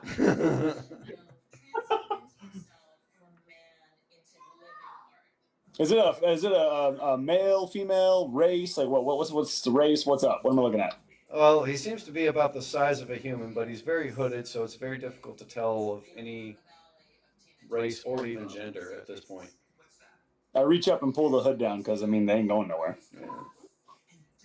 Well, we still got 2 combatants going on. Yeah, we're going to hold that as a moment of surprise for the next turn. Okay, fair enough. But yeah, they're immobilized. Preferably knock them out, not kill them. All right, that's my turn. I'm so glad that worked. That was really If it surprised. did, we still had 1. Oh, that does remind me about something though, real quick. What's your AC? Mine? Yeah. 16. Okay. You're good. You did initiate an attack of opportunity from the guy that was next to you when you went. With Misty Step? Oh, that's right. I forgot that you Misty stepped. You didn't run over. Never mind. It doesn't matter. He didn't hit anyway. So either way. No, you're good. No, I didn't want to take that chance. I've learned we all know what happened to me on an attack of opportunity in session 1. So that's why I got Misty Step after that encounter. Actually, I got Misty Step and Expeditious Retreat, so I can combine the two and fuck off. What is it, my son? Run away! Run away! Run away! That means Thorn. Yes. So I'm going to look at the injured guy in front of me. And I yell at him, you have 1 chance. Tell me what you're looking for or die.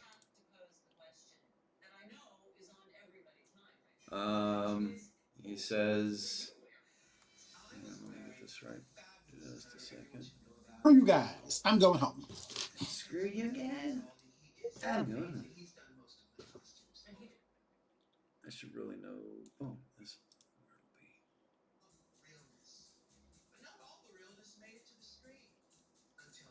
I fucking hate you. Do I need to roll an intimidation? Yeah, go ahead and do that. Okay. I had to run and get this. We've been organizing the house more. I still have this from high school. Oh God. It's got the script in it too. Oh wow. Yeah, they just recently did a showing, 50th anniversary showing of that. Nice. I haven't watched it in years. I have it basically memorized though, so. Oh, I mean, come on, it's Monty Python. It also comes with a film cell. Oh, nice. I thought was really cool. Yeah, I got this back when I was like in 9th grade. Well, I say my brother got it, and I totally stole it when I moved out. Okay. Anyway, he looks at you and says,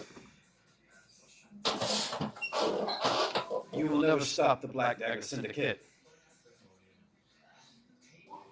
And we have a name. And then I swing and kill him. Yes, you do.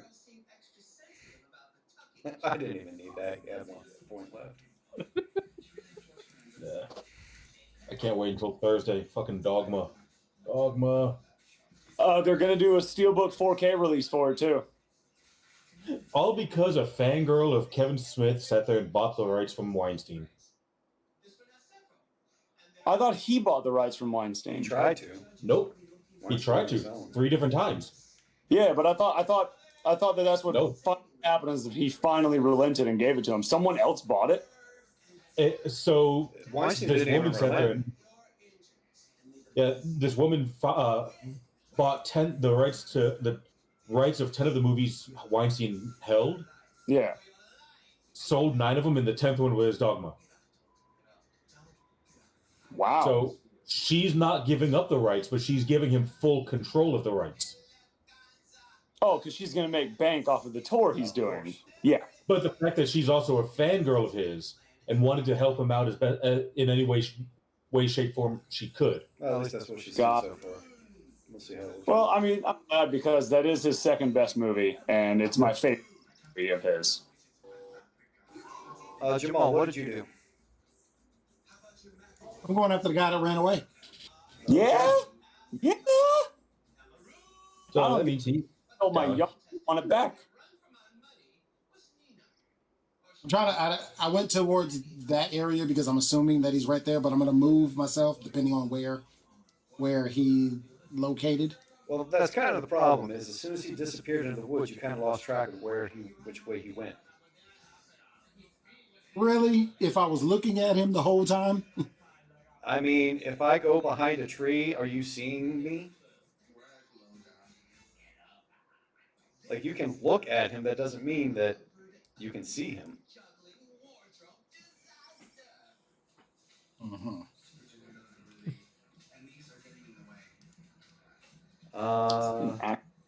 This bandit right here, he also disappears out into the woods. Oh, we got 2 alive. This bandit, the one that you, Gore, the one that you're looking at? Yeah.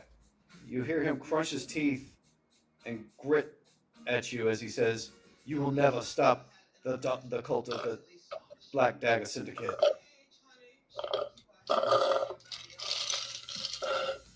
He poisons himself. Does have cyanide pills? Yes.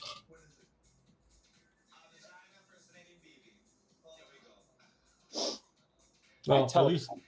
I teleported in Spider-Man this bitch. I'm mad. Well, the fact that you... It's in their teeth. The fact that you witnessed that, I'm just going to take... You're going to tell us, and we're going to just pull this guy's teeth, period. Yeah? He's going to gum us. This is for your own good, Chad. It's got the flippers. Gotta save you from yourself. Wonderful veneers when we're done. They'll be the best.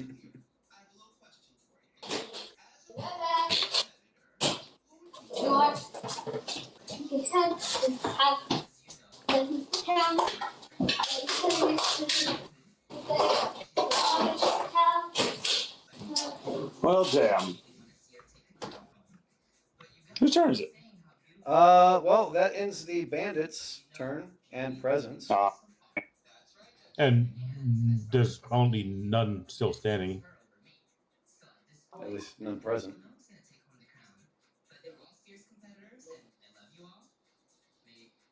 Well, I'm gonna go ahead and bind this guy up with the length of rope from my bag. That's why I put a little. Shove your hand in his mouth so he can't crack a tooth. Well, he is knocked out right now.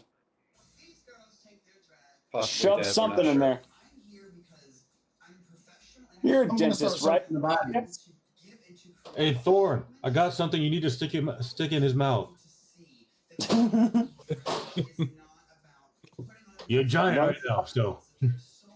We're maintaining that we're still good people. sure. I may have sold an entire group of people into slavery, but I draw the line at sexual molestation. Oh, God. That's the people you sold them to who do that for you. Oh, that's a good idea, Rothus. I'm gonna loot the leader because I'm there. Why not? But it ain't my turn Yeah, yet. I'll say this much in regards to that. There is a reason why he was the only one that did that. Oh. If the reason's not obvious, it's because he's the only one that had one. Well, I'll be right back. I gotta hit bio, so. Yeah, go ahead. I'm just gonna sort out what the loot is on these guys. Well, I banish the webs and loot the leader. So starting with the individual bandits, each of them carry a scimitar and a light crossbow. Meh. And there's something further down. I'll get back on that in a second. The leader. We have the carriage, right? Oh, not the carriage, the cart. Yeah. Put all the scimitars in there. We can sell them, even if it's 2 gold a piece. 2 gold. Stay with the crossbows. Yeah. The scimitar is also on the leader, and he has a small dagger with an emblem on it. Ooh, Sith dagger from Rise of Skywalker. Let me write that down. I will send you an image of the emblem. I wonder if it's the same emblem as what was on the cloth.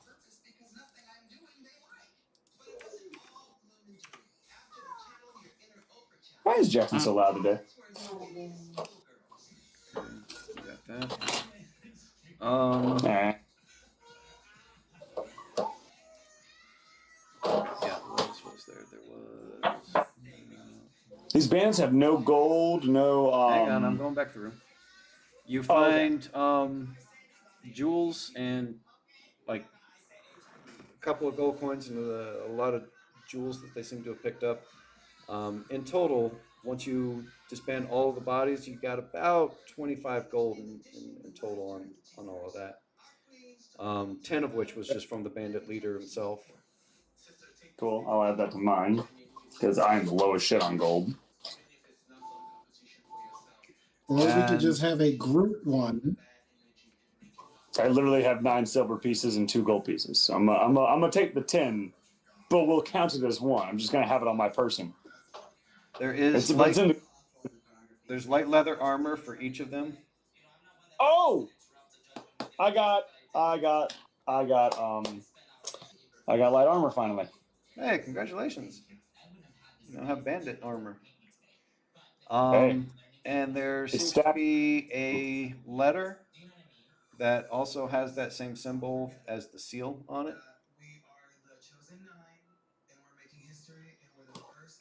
Okay. I cannot believe this is default Yahoo.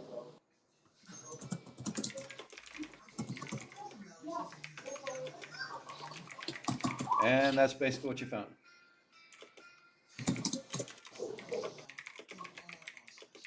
What was the? Did you post the image of the dagger? 1. In what? I was looking in story related. All right. You're looking at story. Say again? In Discord you said you were posting an image of the dagger? No. I gave it to the person who's holding the dagger. Okay.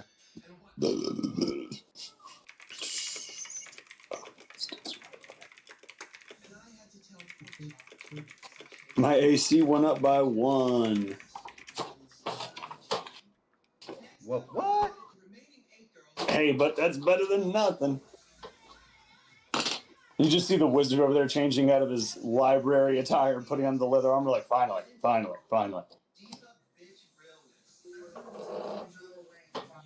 So what does that make your AC? When I'm blade singing, it will be 17. When I'm not, it's 14. But again, better than 16 and 13. I'll take it. And it's better than Chad's. Yeah, Chad doesn't have any proficiency in any armors. Yeah, when you become a blade singer, you become proficient in light armors. So anything light armor I can wear with proficiency. But if I equip two-handed weapon, or if I equip medium or heavy armor, or if I equip a shield, my blade singing stops. And they added this class to Baldur's Gate, so I'm going to have to do another playthrough of Baldur's Gate so I can play a blade singer. Oh, that's kind of cool. Mm-hmm. I feel so bad for the devs that are going to try and make Baldur's Gate 4. Yeah, but that's like 20 years away, so. No, they went into production yesterday. Really? Yeah, they're what is it? Who owns D&D now? Wizards of the Coast. Yeah, Wizards of the Coast. They are trying their hardest to immediately capitalize on it, and I'm like, you are going to crunch and murder those devs. Yeah, well, it's Wizards of the Coast / Hasbro. That's right, Hasbro. Yeah, they're going to crunch those devs to death. Because Larian, they're moving on to make another game entirely. So. Goodbye. Jackson, you're being too loud. Oh. Okay, I got all the stuff written down. It was 25 gold in total that we found in the bodies, if anyone's keeping a track of total gold. We also got... Someone should keep track. Who do we designate as our gold holder?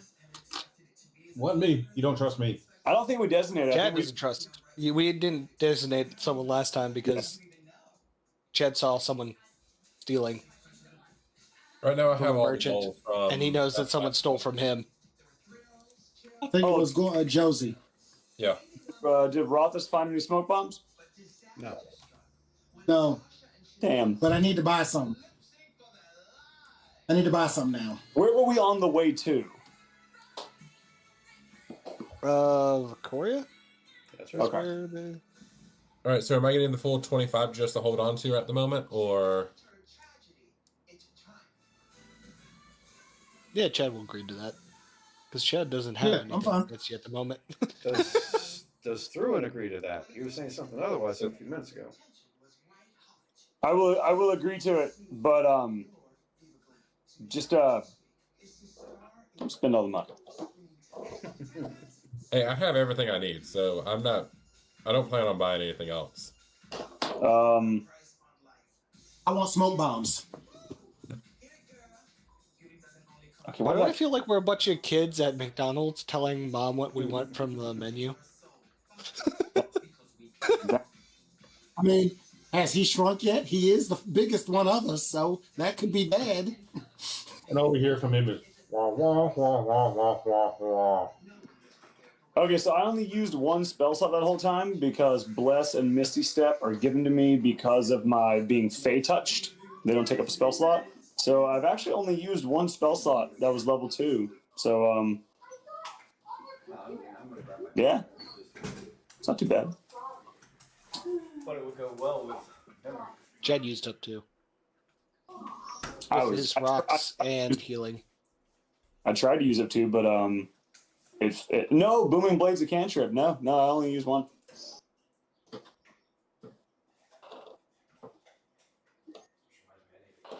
Oh.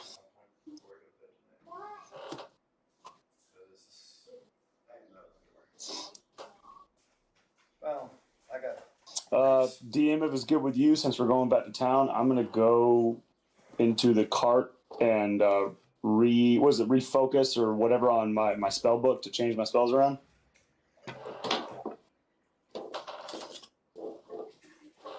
testing.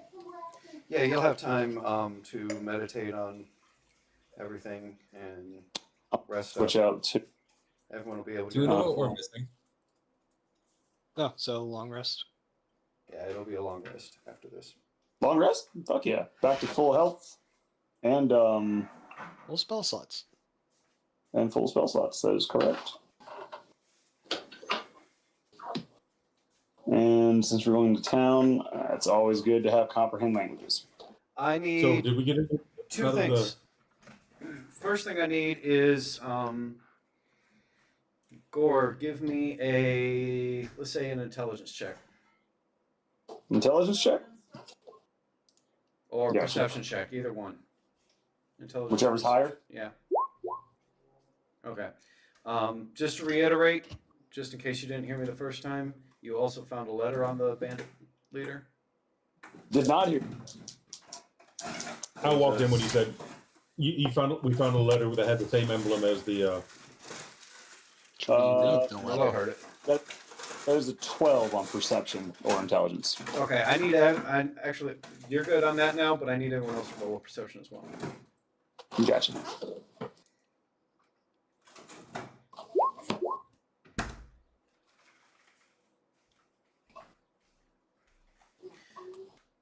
Anyone who rolled over a 14.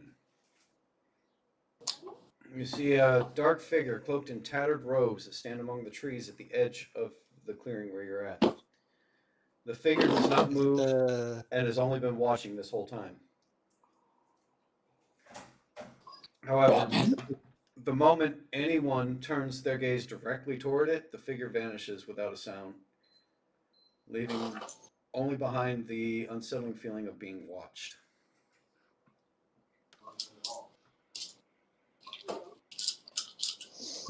I don't like that. It's like the thing that happened in town. Or was that the same person? Why do cats eat? Rothus, was that not the same person you and I tried to find? I believe so.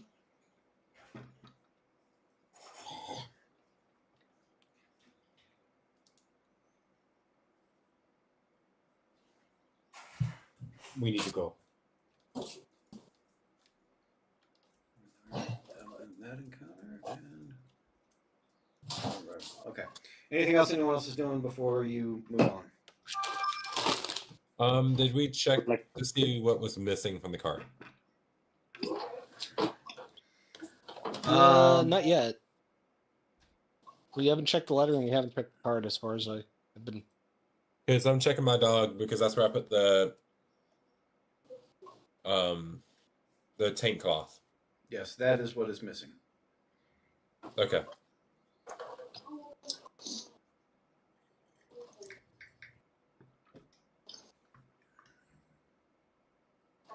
Although if there's anything else missing, you can't quite tell. If it's anything else, it's something trivial like food or like trace amounts of food or some resource. Don't forget you are traveling with the the merchant. You know, if any of his stuff is missing, he can't tell right away because he has so much crap. He has an inventory, but he says he'll go over his inventory list later on.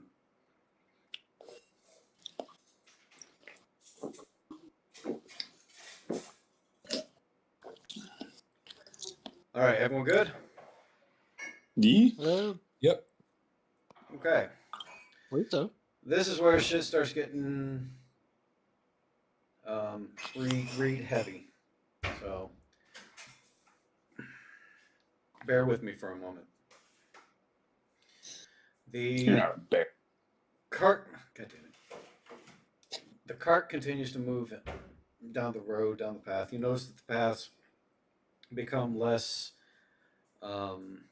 archaic and dirt trodden and become more paved, more refined, more dignified the longer you go, until you finally come across a big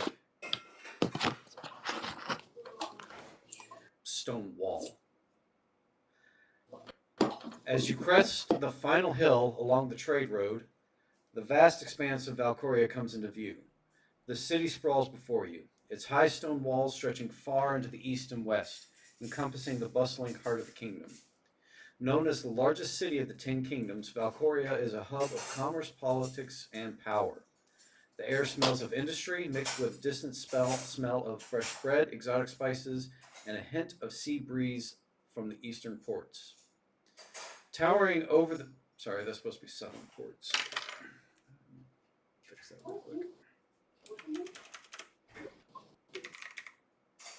Oh, well, that's not working. Okay, there we go. Towering over the city is an imposing fortress of the Silver Dawn where King Thalric Valcorian III holds court. The fortress glows faintly in the sun. The sun is setting at this point. Its white stone walls standing in stark contrast to the darker, more chaotic streets below. As you approach the city, you're funneled toward the massive iron gate, the main entrance of Valcoria. Here, there's a line of travelers, merchants, and city folk waiting to be inspected by the Silvercloaks, Valcoria's elite city guard, who patrol the gate and watch over the comings and goings of the capital. The gates are flanked by two towering statues of the kingdom's historic rulers, their stone faces weathered by time, but still holding a sense of regal authority. The gates themselves are decorated with the crest of Valcoria, a golden lion on a field of blue. As you move closer to the gate, the Silvercloaks are stationed at each side. Their silver-trimmed cloaks gleam in the sunlight, and they carry swords at their hips. The captain of the gate, a seasoned-looking woman with sharp eyes, motions for you to step forward. State your business in Valcoria. I'm gonna pull up her name. So Chad will walk forward and say, we seek Elia Thrawn, a sergeant of the guard here. We have business from one of her relatives. Elias, one moment. She goes back towards the entrance, has a little cubby hole there that has another door that she goes in through. Meanwhile, of course, there's the other guards still standing, kind of looking over your stuff. The merchant's also talking to him, saying, you know, I'm here, I trade through here all the time, you guys know me, this is my stuff. And the guard starts looking through all of the guys' wares. And then he starts asking about you guys, and he says, oh, these are just my bodyguards. I hired them to help me out on the way here. And he's just kind of like talking to the guards as the other one is in the back doing who knows what. Not the back of your cart, but the back of the gate, like through the gate and another door. Finally, she comes back out, and she says, so you're here to see Captain Illyria Thorne. Who sent you? I thought she was a sergeant. I might have an old thing on here. She may be. Because the Illyria was the captain who sent us to see... Fuck, okay. Yeah, I'm looking at the wrong one. Sorry, that was on me. I may have mistyped the names. No, I think I'm just looking at the wrong one. Illyria? It began with an E when you spelled it out to me. Very similar spellings. Was Illyria the one who sent you the quest, or the one that you're supposed to see? I asked because, though I should know this, considering I was the one who wrote all this stuff, it's somewhere in my notes, and I'm scrolling through to see if I can find where. Illyria is the captain who sent us, according to the notes I wrote, and then Elira Thorne is the sergeant of the guard. And you specifically spelled that one out for me when I was making the notes. Isn't that Those very similar though? spelling. Oh, how'd you spell the other one? Illyria with an E. Allira. The other one should be Aveline. Aveline, I mistyped then. And I'm not sure if my notes are wrong or... We'll go with Aveline. I knew I had one somewhere around here. Where did I put that Sergeant of the Guard thing? Hang on. I know how to find this.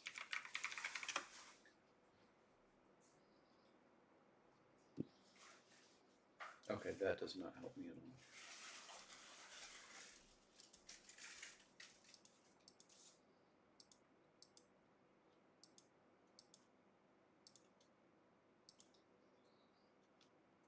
There we go. So why is that not?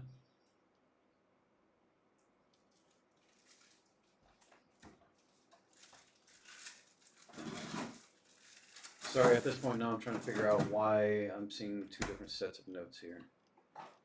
There's something not right with my notes. It's under people, right? And that's under... I also may have just written things down wrong. No, I'm seeing where my notes are conflated, where they're not meshing up together. And this, I mean, I try to get very efficient in my notes, but some of them are just. Why would I be looking there? What the? Okay, you know what? Zalaria sounds right for the name that's who sent us. Okay, I just saw it a second ago. Let me pull that up again. Valcoria there. Okay.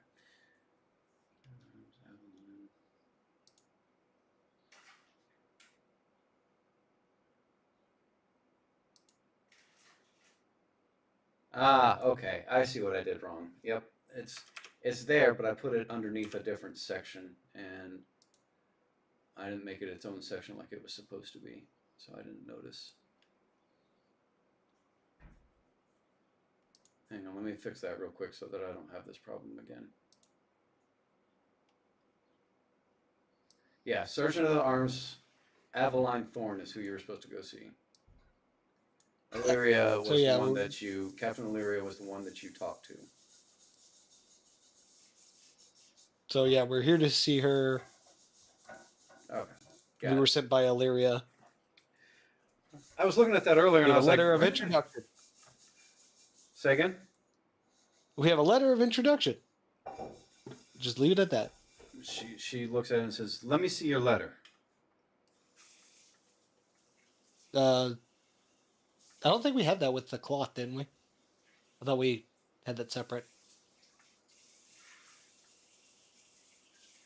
Yes, you did. I'm asking Thorn.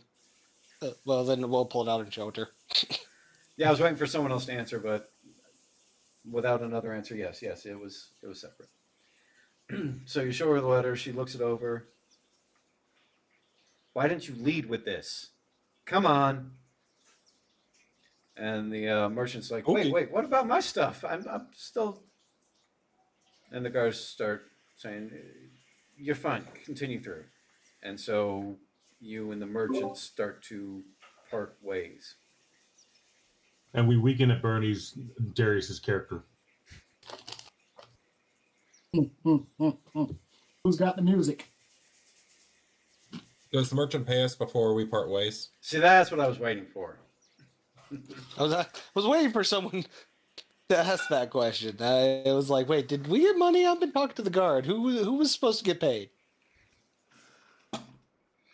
Did we make notes of how much he was supposed to pay you? I'm still here. I'm just going to turn my camera off for a minute. Okay. I know. We asked for 12 gold. But there was some negotiation. I don't remember what it came out to. I didn't write those. I think you did 6. I think it was he talked us down to 6? I think it was 6 for the flat rate and then 6 if you got into a fight. Yeah. I thought it was 100 if someone died. It was 100 if someone died. No, right, but it was 6 for a fight and 6 main, and then 100 if someone died. Well, in our notes, it says 12 flat rate. Well, that's what the group agreed. And Our group agreed to. But I don't think that. that. we're playing that Darius is dead. We've been playing that Darius got knocked out in the combat. So he's still knocked out, but so is the bandit that you ended up grabbing. No, well, while they're kind of motioning us inside, be like, we were attacked by bandits that may be involved with this, and point to him. Do we bring him inside too? The guards look at him and say, That's the bandit that attacked you? Yes. Leave him with us. We'll Hold take on. care of him. All right, and we'll let our money man Thorn get the money from the merchant. Merchant pays out Okay. 12 gold without any hesitation. He's very grateful for protecting him the way you needed to.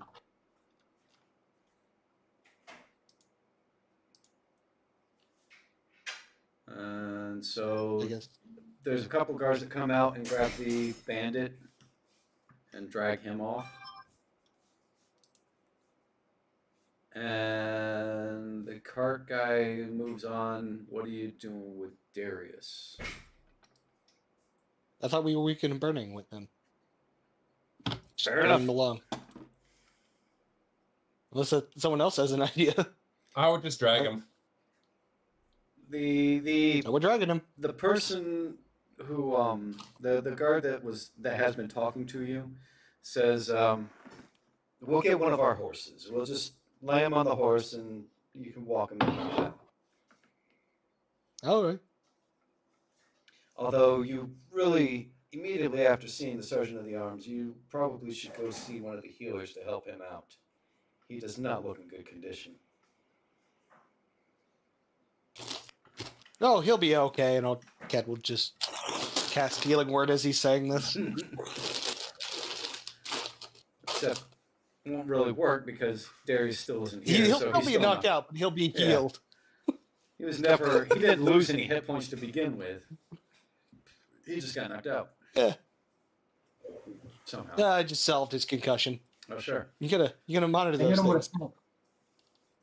That's Super, good looking. Give him super your heal. dangerous. And I gave him the healing hand. So, you walk through the gate, and the first thing you come upon is the Market Row. The Market Row forms the beating heart of commerce in Valcoria, stretching from the northern main gate, where you're coming in from, to the castle gates of Upper Valcoria. This district rides along the main street and extends several blocks to the east and west. While some cities have a simple marketplace, Valcoria's market rows are sprawling, sophisticated, and infused with spectacle. Designed to impress travelers and nobles alike, this district is where exotic goods, arcane curiosities, master-crafted wares meet towering displays of wealth and artistry. You see bustling, loud, and full of color and motion. The atmosphere here is bustling, loud, and full of color and motion. The air is filled with the sounds of merchants hawking wares, magical illusions, advertising services, the scent of roasted meats and baked goods, the constant murmur of commerce. Decor varies by region of the district. You see gold trim awnings in the north as you continue walking through. You see practical stonework stalls in the midsection. And then a little bit further ahead, you see the covered arcade-style storefronts near the southern end. If we need to go into more details on some of these things, we're certainly able to do so. We can discuss, a further elaboration on the main streets. If you go to the back streets, also all the different rows that you'll see, both the north, central, and southern ends. And if you make any notes about any of the magical spectacles that you see throughout, we'll be able to mention those, but I'm not going to go over all of that and bore you guys to death on that up front. The guard does not seem to be impressed or stopping throughout any of the market row. She gets about halfway down the street, which is a significant distance in of itself. And then she turns, if I'm not mistaken, eastward. Let me just double check something real quick. I don't want to tell you wrong, because I know you guys will remember the things that I say wrong and hold it against me later on. Yes, we will. What? Never. We would never. But there was this one time. She goes west. She turns west and starts moving into you move through. It's not as big of a road. It's about half the size as the main road that you've been walking down, which is a huge, massive road. It's about half the size of that, which means it's still a pretty significant road that you're going down, but it's not, it's clearly a more side road than what you've been on. As you start walking through, hang on, I actually might have. She explains to you this is the Silver Shade District. It lies between the market rows and serves as the beating heart of Valcoria's everyday operations. This district embodies the engine of the city's internal affairs, moderately affluent, heavy guild influenced, and well patrolled by us, the Silver Cloaks. It hosts many of the city's inns, trade guild halls, communal storefronts, administrative offices, and civic establishments. It's not as glamorous as the Market Row or as the Upper Valcoria, but it is where commerce, organization, and blue-collar governance intersect. And of course, there's a lot more information that we can go into on that later on if you want as well. But she ultimately comes up to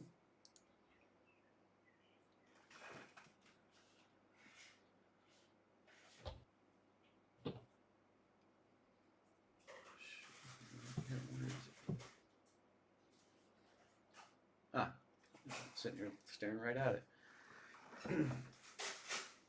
Comes into this massive building. It looks like a keep, which is basically a smaller version of a kind of castle. It seems to be one of the more significant buildings that you've seen since you've been walking through. Very stone wall built. Seems to be made of the same kind of white stone that the castle is made of, but much more reduced in size. But even reduced in size, it's still one of the biggest buildings you've seen thus far. She turns to you and says, "This is the Silver Cloak Command Hall. This is our headquarters. Please be on your best behavior. We are going to see the Sergeant of the Arms, which is no small thing. The Sergeant of the Arms is someone I rarely get to see myself, so please."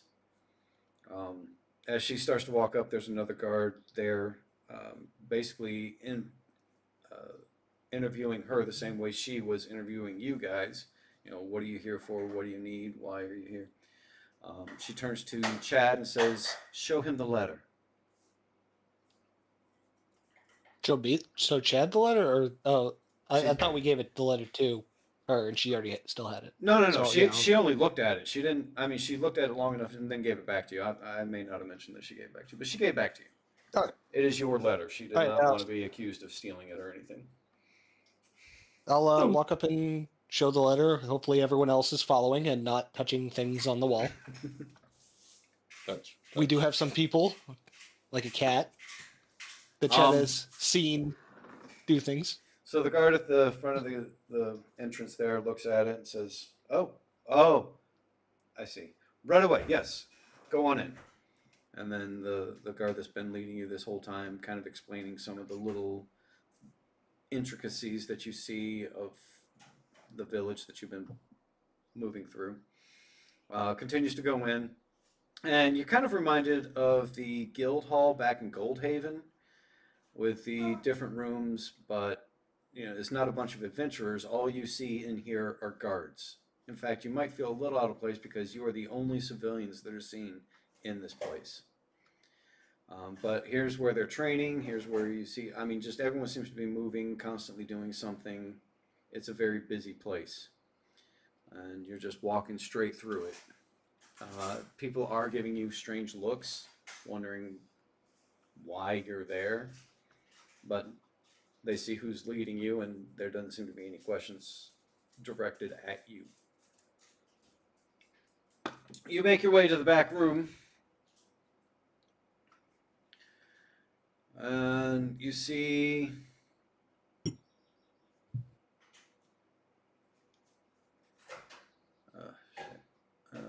one second. I need something real quick.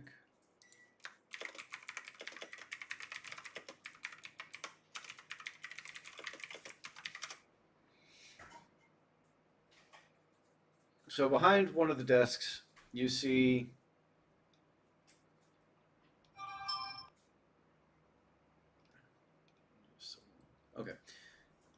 a striking woman of tall, lean build, hardened by years of field duty and command. Her auburn hair is cut short at the jawline for practicality, often tucked behind one ear beneath a silver inlaid helm. Her skin is tanned and weathered, a sign of her time spent both in Valcoria streets and on border patrols. A faint scar runs diagonally across her left brow, a souvenir from you assume, a previous encounter. Her armor is polished but worn. Silver plate mail bearing the sigil of the silver, bearing the sigil of the silver cloaks, with a ceremonial trim etched along the bracers and chest plate. She wears no cloak herself, unlike most of the other guards that you've seen. But it's often considered a symbol of her readiness to act over posturing. Her eyes are sharp gray, like storm clouds, always calculating and never distracted. She watches each of you as you come in, and her movements are measured with precision. Her presence alone is enough to make the junior cards snap to attention, and you see that as she addresses them and dismisses them when you come in.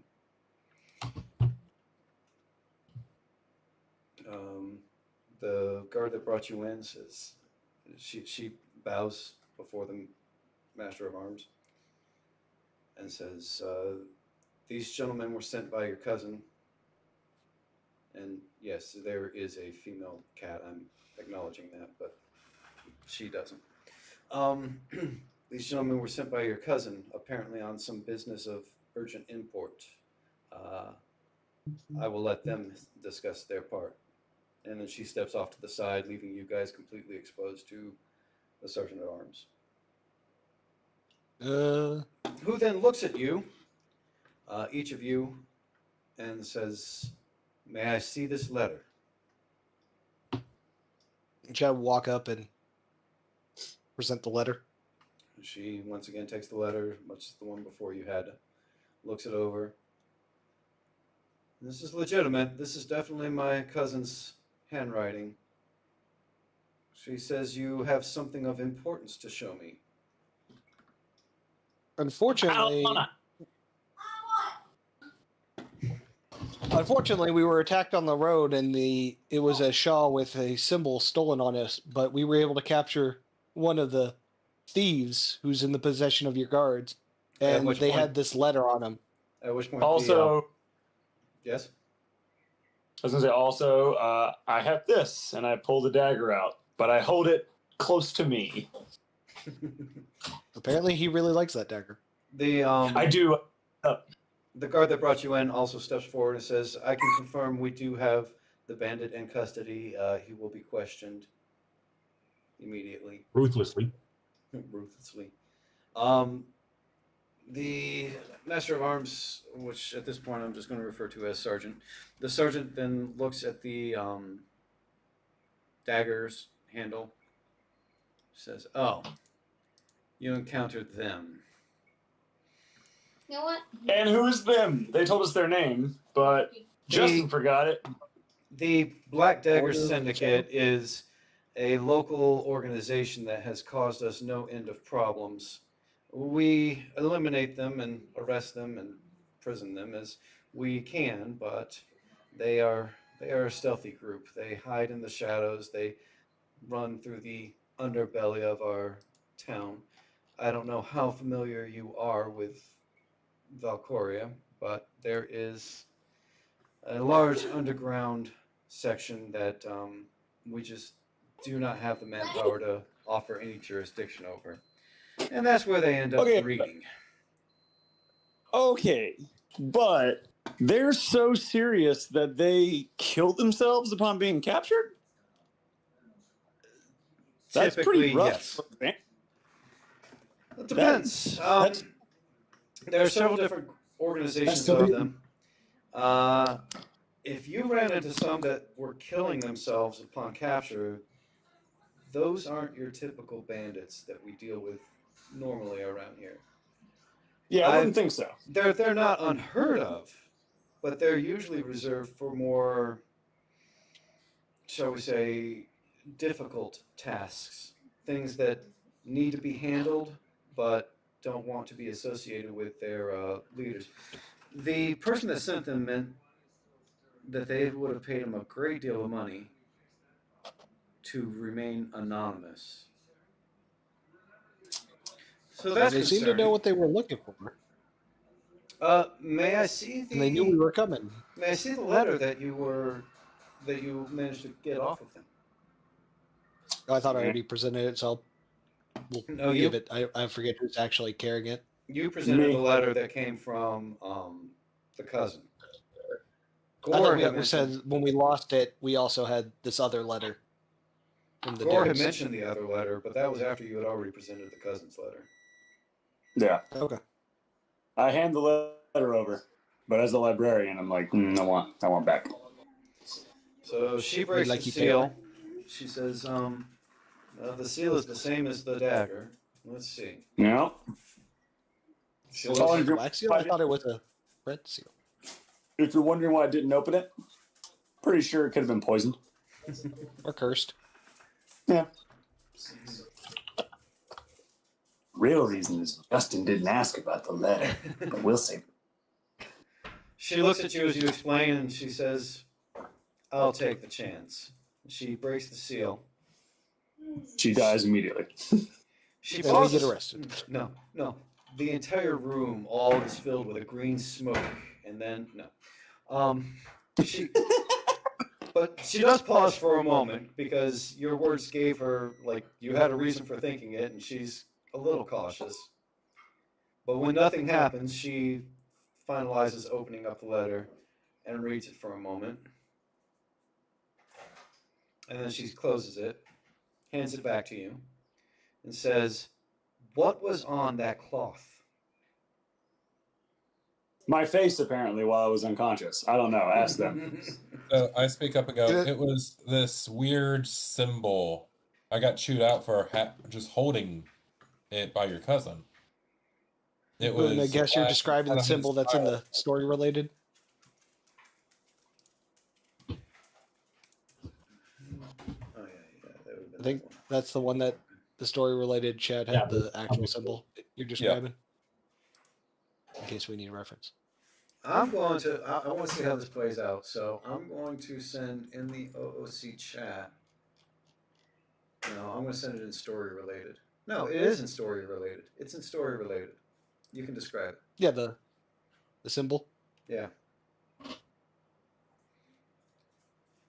You want me to, or Whichever of you wishes to. You've all seen it. So it looks? I'm going to go ahead. Go for it. ahead. I was gonna say it looks like a buzzsaw circle with a sun, which has 4 points in the cardinal directions: up, down, left, right, and then an eye with 6 lashes coming off of it in the center of this blackened sun. So she looks confused for a moment as you're describing, but as soon as you say the eye in the center of the circle of a blackened sun, she suddenly gains awareness. I was about to be like that. Chad tries to perform and draw the thing and see how well it rolled out. She says, "Wait, did your letter say that you were in Goldhaven?" That's yes. right. You saved some miners there before we ran into your cousin. She seems distressed for a moment and regains her composure fairly quickly afterwards. This organization should not be that far away. We've never seen them leave the city gates, and we've been trying to keep them under control from that. If they've gotten as far as Goldhaven, who knows how much further they might be. Y'all don't seem too good at this stuff. This does not bode well. I need you to go and talk to one of our researchers in... Yeah, I should know this. Give me a second. She knows this, I don't. Give me a second. She does not hesitate when she's telling you this. But I will. They say she's pulling out a map and drawing where we need to go. Yeah, that basically, essentially. Yeah, sure. That's what she's doing. As right now. she's like, hold on, I'm doing this thing to She help says- you get there. She says, in the Scholars Reach district. Oh, thank you.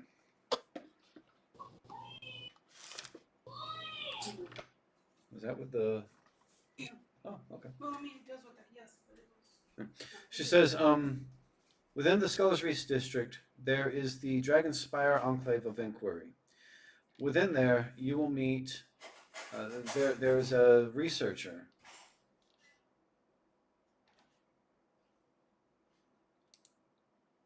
By the name of Velrin Duskmoon. I would like you to go see him. He has been a lead researcher on the arcane studies. I would like you to go see him and speak with him on this matter as well.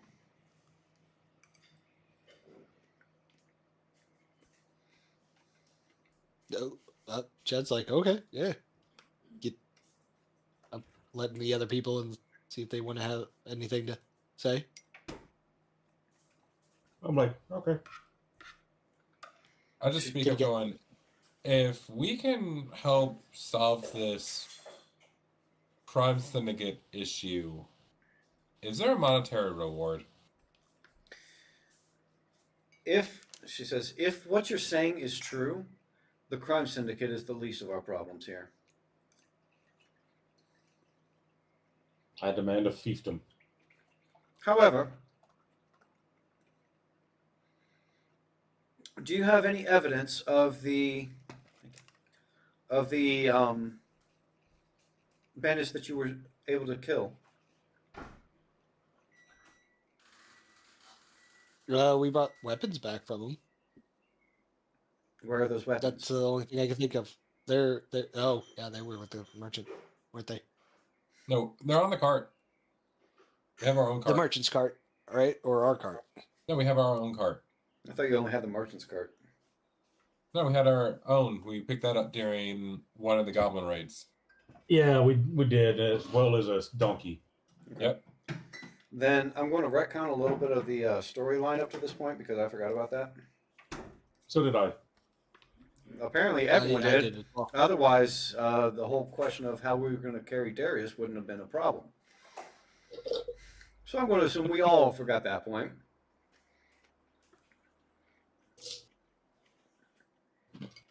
I And we'll thought say, we were putting him on our cart. I mean, I just assumed we were using that cart that we had. so you inform them that the cart is outside. For the sake of time, the other guard will sit there and say, I saw it, and we do have a count. Apparently they had killed off 6 different bandits. If the weapon count is accurate, each of the scimitars did have the syndicate emblem on them. She says, if you pass over those weapons that you acquired from each of the bandits, I will give you 5 gold for each bandit killed. Sounds like a deal. With that, the guard that brought you guys in steps out and heads out towards your cart, as if to handle that. What do we for you. need as proof?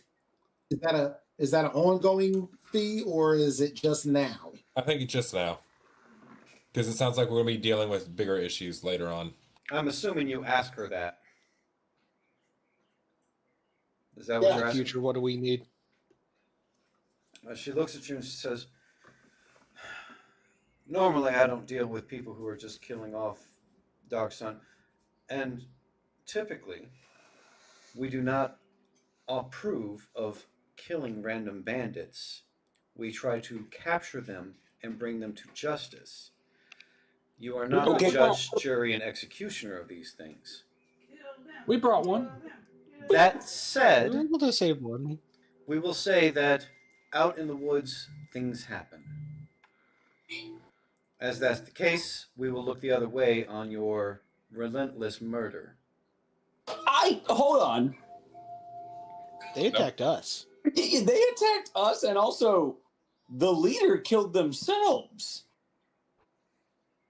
Yes, that Things count. happen. That Things happen. that sounds similar, but Did all of the bandits kill themselves? Or did you kill the bandits? They tried to Things Fight to the end. Yes. I'm just going to say things happened. The bandits I agree often with try to things. kill many of my guards. But any guard that kills the bandits is held for trial for murder. Now, they do give leniency. What? There is leniency on those that are attacked, but the guards tend to try to subdue rather than kill. And that's why we have a crime issue. Y'all, weird laws here. But I think it's a little weird things that happen in the woods. if anyone attacks you, you are justified in killing them. Seems like a weird stance to have. He tried to murder Chad. Bros with arrows. Guys. Things happen in the woods. Bitches die in the woods. Yeah, she's giving you a pass and you're not happy with it. They're not happy with it, but More concerned about the fact that there are guards going on trial for doing their job. Their job is not to slaughter people. That's what you're. Like, if a bandit shoots an arrow into a citizen of this kingdom and the guard tries to stop the bandit, but the bandit doesn't stop attacking, the guard only has one option. No. Like, The guards have We multiple take them out options. to the woods and let things happen. y'all, The guards are trained how to use non-lethal means to stop aggressors. oh, we're definitely not. okay. Maybe the kitty cat is. Quick question: Look over at you Chains. subdued one of the bandits, right? Well, two, but, yeah, two. How did you That's subdue how it him? was. I cast a web and put him in the web, but then he cracked a tooth which contained poison and killed himself. Yes, that sounds about right. How about the other one? Oh, we knocked him unconscious because we were able to get in close. So you were able to use non-lethal means to subdue one of the bandits. Yes, but the others were far away and keeping their distance, so we can't It sure non-lethal does. use fire. Do you know that you're lying? Do you have to roll a deception check, or What do you mean? I You mean, knocked someone out with fire. all of the bandits got close enough to you. No, not all of them. Not Chad. Well, yeah, hold on. Also, I have no idea what happened with Rothus over there because I was nowhere near that encounter. But the ones I saw that they did get close to us, I think Chains did kill one and then knocked the one out next to it. Nope, I did not kill any of them. Yeah, I just yeah. keep saying, guys, it's all good. Things just happen in the woods. Well, that's more Chad's jumping on that bandwagon now. They keep painting us. Circular argument's just gonna have us in jail. They keep painting us. Things happen in the woods. They keep painting us as a murderer, though. I don't like it. Did you kill a bunch of people? Another thing, so I didn't kill anyone. that's a person problem. Did anyone in your Things happen party? in the woods. Oh wait, no, hold on. That's not true. My fireball did kill one, but in my defense, I had just woken up to the attack. So We just happen to be followed by a giant. Less Things to your happen in the defense, woods. you guys regularly go around just killing everyone that attacks you. well, we were paid to kill goblins. Things happen in the woods. Huh. I think Maybe the too one we actually killed About Goblin. that, I thought the rule was we don't talk about I that. cannot help. I don't even carry a weapon. I cannot help it that when I hit someone, I'm defending myself. She says, And my point is, I am not here to encourage people to go out being vigilantes and killing random people out in my village. That Next time they said, attack, tell them that you guys really frown on that shit. if you are able to subdue and bring in bandits, yes, we will pay you for each one that you bring in. How much to bring Fair them in enough. alive? This sounds like a wonderful deal, and This I'm sounds happy with it. work. How much are we getting if we bring them in alive? Depends on the rank of the bandit. We offer usually I'm assuming you have no proof of ranks for any of the ones that you had out there. But we usually Well, offer. The Poison Tooth was most definitely the leader.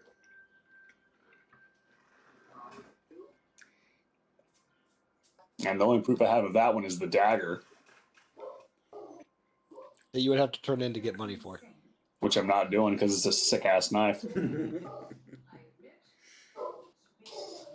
reason I can't pay you the extra 2 gold that you would get for that knife, if you're not willing to depart with it, is because you could continue to turn it in and as proof in the future. Yeah, that's fair. That I'm not arguing. I totally could do that. I won't, but you don't know that. And you think I'm a murderer, so... You did just come and tell me that you killed 6 bandits. Not me. Your party. Your group. Now, in the event that we don't bring... We just happen to have, as we're trying to subdue them and bring them in knocked out, to stand trial and to have proper justice. If they just happen to... something happen in the woods. One last thing, person. Not trying to be difficult. Would we Just get paid? one Last resort. We shouldn't be bringing in any dead bodies. But in that event, what happens in the woods is not my jurisdiction. What happens So within they my attack- city walls, that's is my your jurisdiction. So if they attack us in the city, we can't kill them.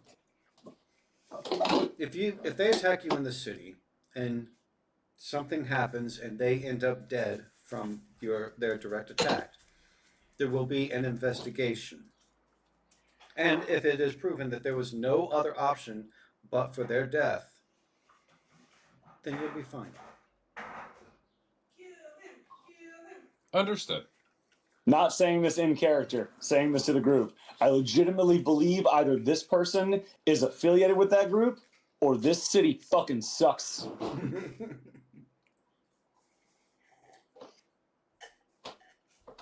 It is not very frequent that you have a D&D campaign where murder is discouraged. Yeah, especially this one. In the town, that sounds reasonable. I Okay, would you're think not so, allowed to but murder in this town where I'm the law and order enforcer. I kind of have to tell you don't, but in the woods, take it outside. Go outside my town and kill them. That's exactly what they're saying. So, Chad has already been like this. We bring them back unconscious if they're in the town. We get paid. This sounds like a wonderful deal. yep. And not going on trial for murder. Also, wonderful deal. Yeah. That part. Now, let's also bring up before we leave. While we help figure out what's going on with the this Black Circle Sun thing, can we get some help with lodging? Like, I know you just paid us, but we don't have a ton of money. And we need a good place to stay that's not going to cost us an arm and a leg. you came to Valcoria without money? We don't make a ton. This is the largest city in the 10 Kingdoms. It is also the most expensive city in the 10 Kingdoms. That said, there are some taverns in the... Excuse me. In the hood. There are some taverns in the Sunwall district that are incredibly cheap. We may be able to arrange some accommodations there. Excuse me. Good. If you could, that'd be amazing. That would help us out a lot. My guard is going to go back to the main gate. Before you need lodgings, speak with her. She will show you the way to the Sunwall taverns. Perfect. So we, if we're leaving, and this is to the party as we're leaving, I'll say this. We'll go there first. Drop off Darius, or no, who's the knocked out guy? Darius. What's his character? Darius. Fuck, what's his name? I was trying to see his actual character name. Yeah, we got information somewhere. Where is it? Aramis. Aramis.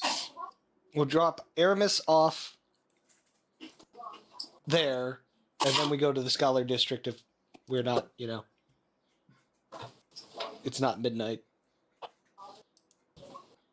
I would. That's Chet's suggestion. The sergeant pipes up, hearing this. I would really appreciate it if you would go to the Scholar District first. If you need, your companion will be taken care of by my guard. I'll make sure that he gets to the tavern that I'm speaking of. Oh, there we go. Sounds good. Anyone else? Anything? Or are we going to go talk to the guard and let them know about the tavern stuff? One last question.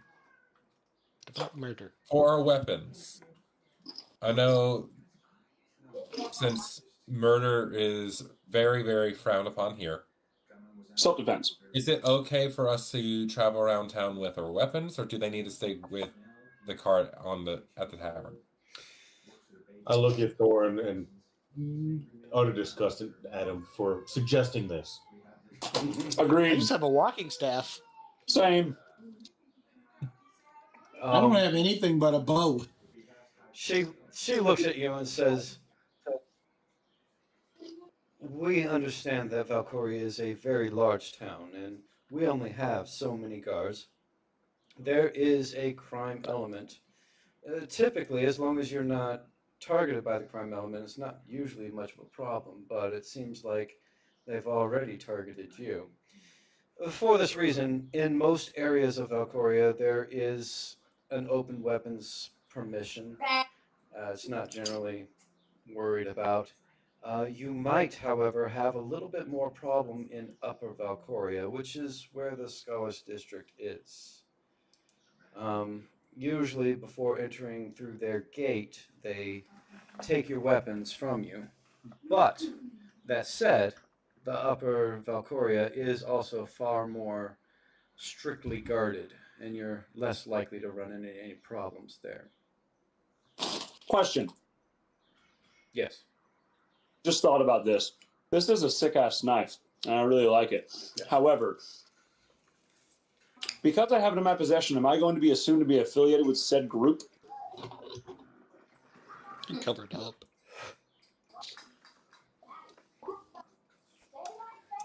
Unfortunately, part of our laws... That might be a good thing.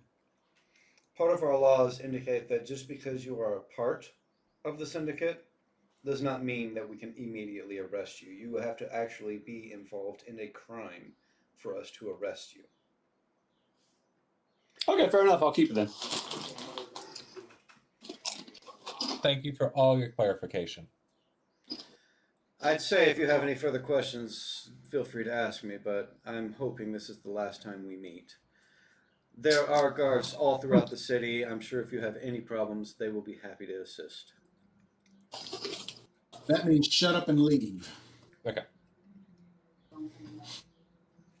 Sounds good. Well, we'll head out to where the guard is then. Let her know what the last part of the conversation about the lodging, sending our unconscious friend there. Actually, before you're able to get her, she's summoned back into the sergeant's room, where they spend about probably a good 5 minutes discussing. Is there anything you guys end up doing during that 5 minutes? It feels we pushed the envelope enough. Dude, I'm just what going to are do a you perception watching? check to see What's that? if Oh, they're looking at turning on us, okay. or anything in the room that is maybe appears to be out of place. You're talking in the actual keep here? Yeah. No, everything seems to be very rigid, very structured. Okay. You definitely don't see anything out of place other than you. Okay. Now you feel Yeah, very that's out of it. place. I just realized I'm wearing what the bandits wore, and I got one of their daggers. And with that And you sold people realization, the flavor. it could be you also notice that they seem to be staring at you more than the rest of the party. I do have a nice Ellen ass.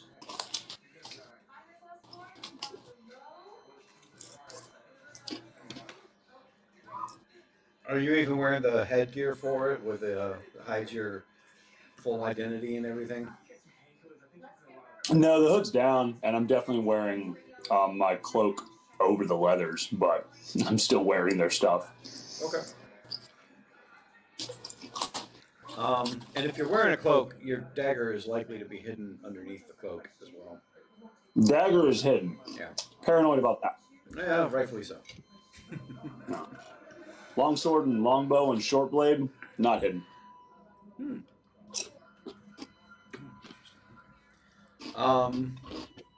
Yeah. So after about 5 minutes, assuming you guys aren't doing anything else, just kind of like waiting by the cart.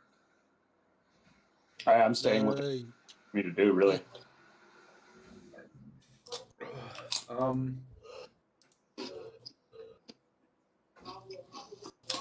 You look down, you see a bunch of buildings in the area. You see a couple of like religious types that seem to be really focusing in this one road that they're going down.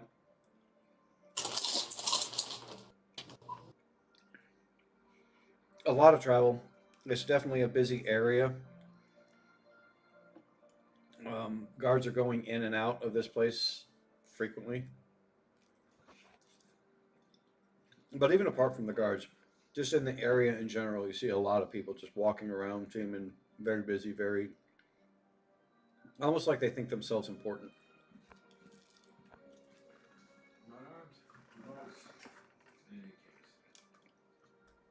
It looks very different from the market road that you guys initially had gone down, which seemed to be very customer oriented. This feels more like a business district. After a few minutes, the guard comes back out and says, "A couple of my guards will escort your cart to where it's supposed to be. In the meantime, I am to escort you to the Scholars District, the Scholars Reach. She kind of looks you up and down a little insultingly, would not be able to get into Upper Valcoria without me."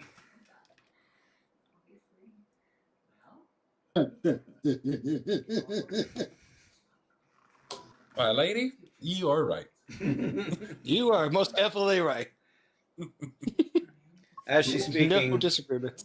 As she's speaking, a couple more guards come out to escort the cart.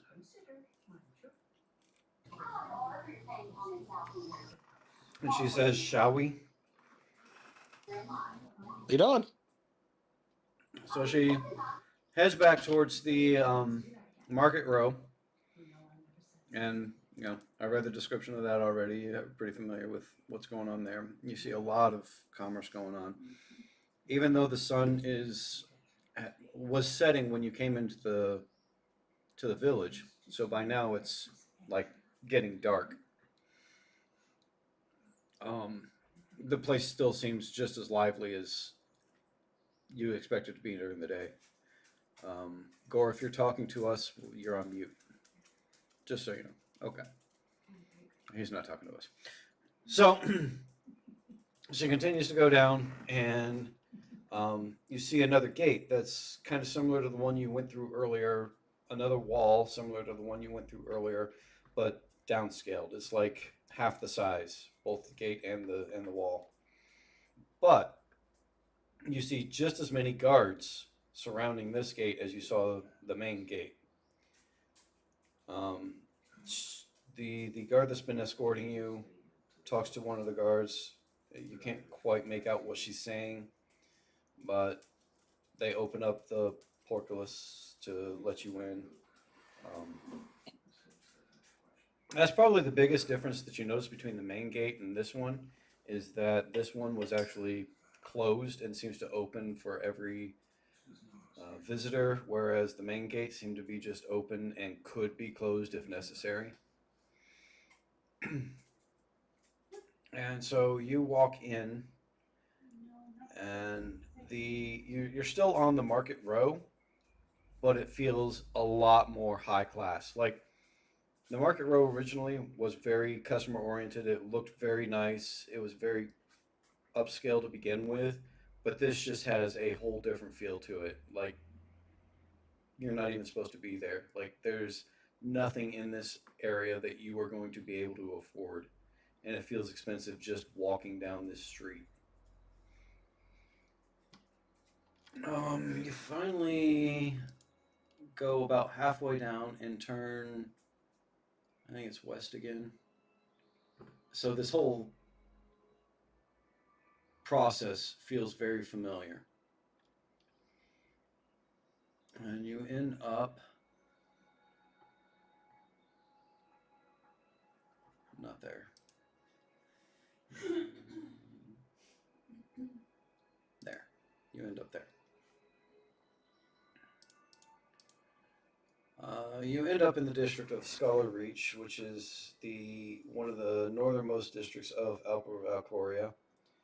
It's just beyond the inner gate, separating Valcoria Main from the noble and administrative heights of the city.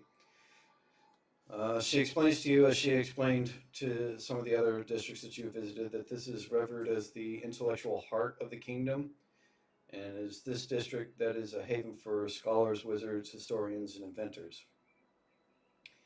It hosts the arcane towers, the libraries, the academies, and the famed King's College of Magic, making it a beacon of knowledge and progress.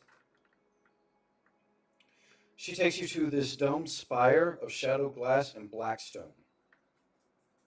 And she stands outside the door and says, if you go in here, they should be able to direct you to Velrin. I can't go any further. There's rules against the guards going into some of the buildings without reason.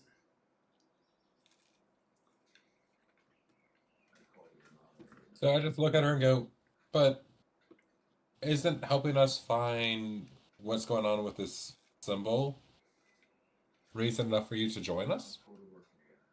It was reason enough for me to be able to get this far. Typically, I'm not allowed in Upper Valcoria at all. If I go in there and they ask why I'm there, they'll then ask why you're there. And then, after you explain why you're there, they'll again ask why I'm there. The only thing I could say is that I'm here as your guard, and that is not enough justification to enter into this sanctum. Okay. I'm assuming you're going to wait for us out here, right? She looks Or around. are we on our own? And she says, they will probably give you a hard time for being here without me. I will wait here until you are done. Thank you. I appreciate that. Good luck to you. And remember, the people in here are pretentious and assholes. I wouldn't want to deal with them even if I had to. Pretentious assholes. Yes, kind of like that one. She points to through.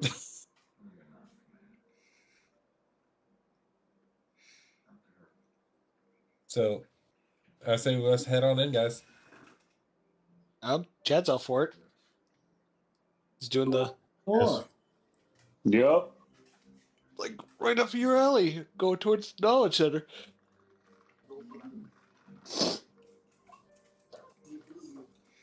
All right, you walk in and you see the central desk. To the right, you see a spiral staircase heading upwards, and a couple of different hallways going both to the left and to the right. When I say to the right, there's a spiral staircase. It's like back and to the right. It's more back, but on the right-hand side of this central desk, in which a person is sitting there scrolling, writing through some tome that they're looking at. Hey, I'm done petting you. Go away. But what the food? Why are you talking to your girlfriend like that, Mike? Damn. Because she annoys me. As he hears you come in, he looks up and seems very agitated already and says, "Yes, what can I do for you?" We're here to talk to. What was the guy's name again? Valron. Valron? I was actually looking it up in the notes before he said that. Valeron Dustbloom. That's what I wrote down. Professor We're Dustbloom sent only by- sees the most. Who sent you? Oh shit! I forgot to write down her name once we Company, fixed the it. commander of the guard. The No, sergeant of the guard. guard. The sergeant of the guard doesn't hold any sway in this location. What is it you need to see him for? That is our business. We've been sent from Goldhaven about this symbol of some black sun with an eye on it.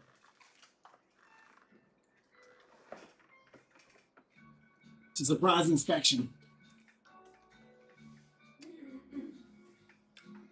The sergeant Mike's of the live with the guard shot. sent you from Goldhaven all the way to here. Yes. That I think that we got some steps out.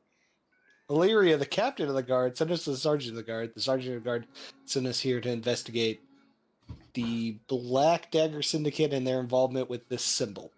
So I'll point to the symbol that he described. He may know more. The Black Dagger Syndicate. That doesn't. Why would the guard? You know what? Explain the symbol again. It's the black There's a sun, black sun with an eye. the eye in the center. Oh, the symbol of the cult of the Black Sun. How did we not get that? Just staring at like the symbol. Like, how did we not get that? Looking around at people. I don't know. I We see. did not make that connection. So I should really pay attention because I already knew that from like before in the cave. I should really be paying attention. probably. So he looks at you and Sorry. a little bit less insultingly at this point and a little more curious. You say you found this in Goldhaven? Yeah. Yeah. Yeah, it was in a. No, it was, stop. One of the wood. I don't want to know. This is not for It me was to in the know. cave. Follow me. It was I in will a take hole you. in the ground. I will take you to It was in your Velrum. mom. As he's trying to stop us, we're just continuing to tell him, Yeah, just- not listening to him. Hold on. Where? Let me make sure it's the right symbol. Where is it on the OOC? I've been looking for it, but I can't story. find it. I think it's It's story related. Okay, and let it's me go right find above the what guard story captain image. There's 500 tabs of everything. There should be a text one right above the voice chat in Discord for me. It's in Discord. It's not on the website. Oh. Gotcha. I mean, it is on the website, but not in the place that I've shared with anyone yet. Anyway. Okay. He says, follow me. The less I know about this, the better. And he starts winding up the stairs. Oh yeah, that's the same thing that was on the thing we found in the cave where we killed that last monster. Yeah, Tainted cloth. Yeah. that was the take cloth. It's not the same thing. No, we No, hit there was a Is piece the of thing. paper. No, you haven't. No. I think there was a piece. Wasn't there a piece of paper I had gotten with it, Mike, before? There was I think there was a letter. Or something like that. It just had that on there before. Oh, you're talking about at one of the goblin camps. Yeah. Yeah, that's what it was. Yeah. Yeah, I got that a long time ago. Yeah. Yeah, you did. I did share that though. I did. But But not we've with also anyone that gotten a lot of information. Oh, bio real quick. Spear back. Actually, this seems like an excellent moment to have everyone kind of take a bio break. I need to as well, so. Sounds good. Yeah, Fair I'll be enough. back in 5.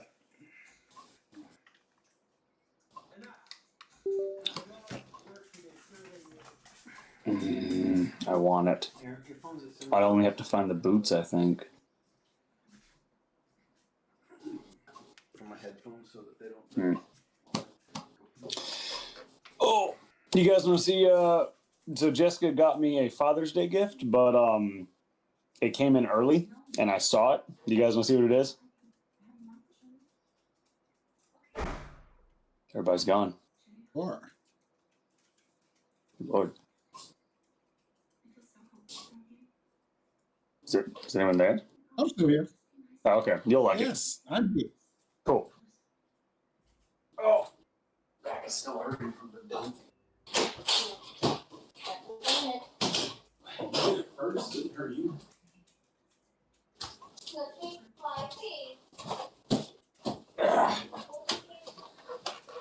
It's gonna be a lot of glare, but it's Luke has his hand cut off, and he has a speech bubble screaming "No!"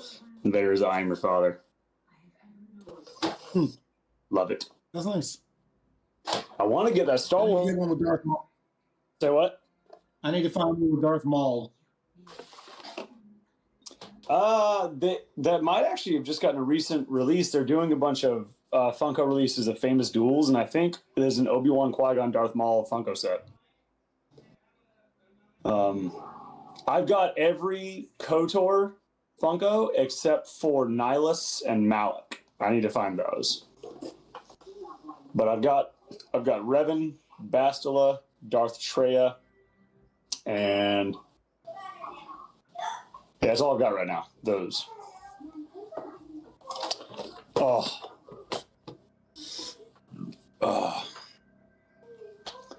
I want to get our Star Wars board game going, man. Because it would be me, Jessica. Oh my God. You, Randy, and Grace.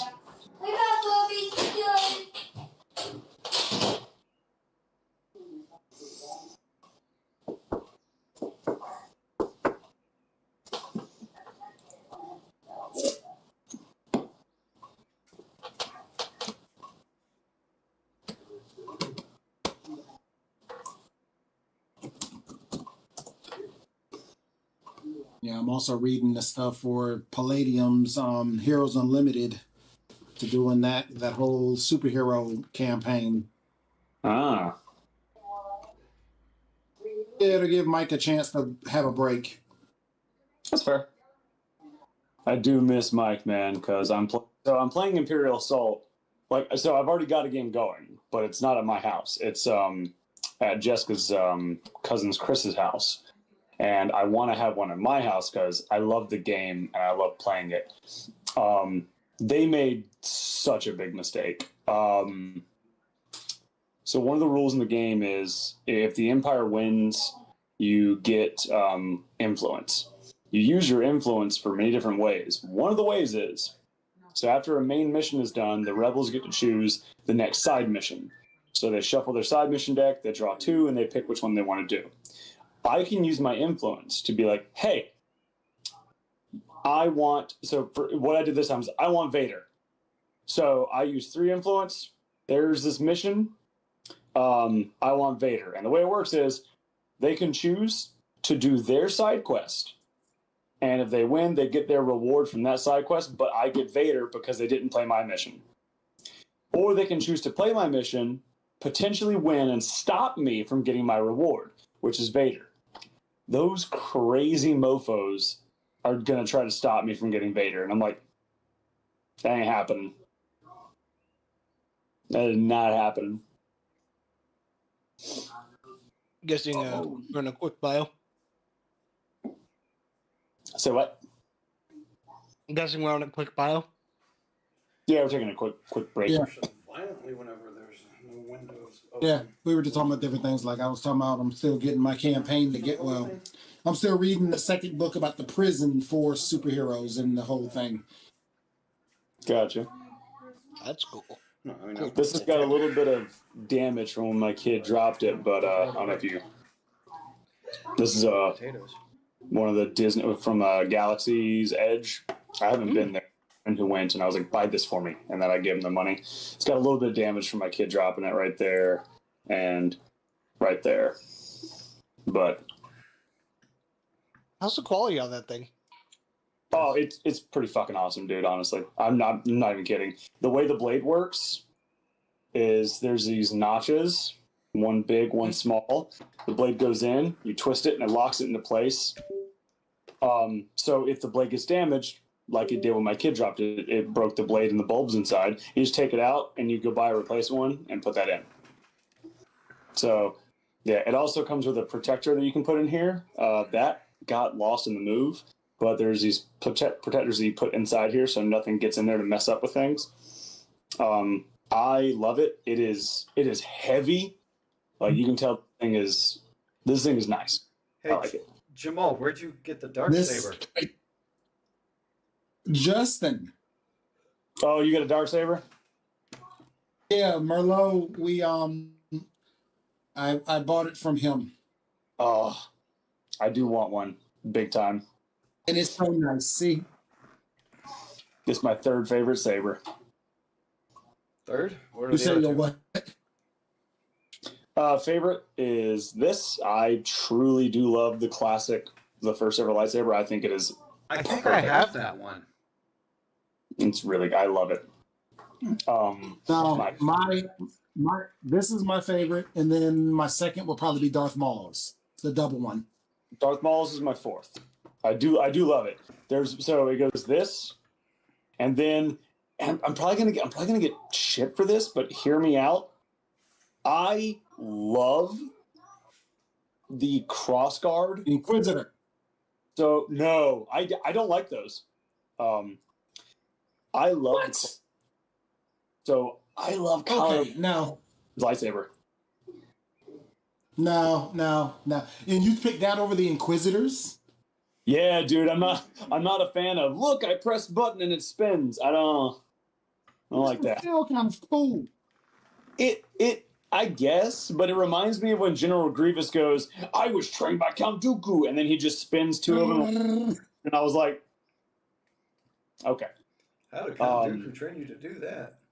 Yeah, it's really like that. Jordan, it's funny, if you watch the Clone Wars TV shows, Grievous's fighting style matches Count Dooku's because Dave Filoni had a brain. If you watch the movies, it's just like they went out of their way to put that line in there that he was trained by Count Dooku, and then he never does a single thing Dooku ever did. Weird.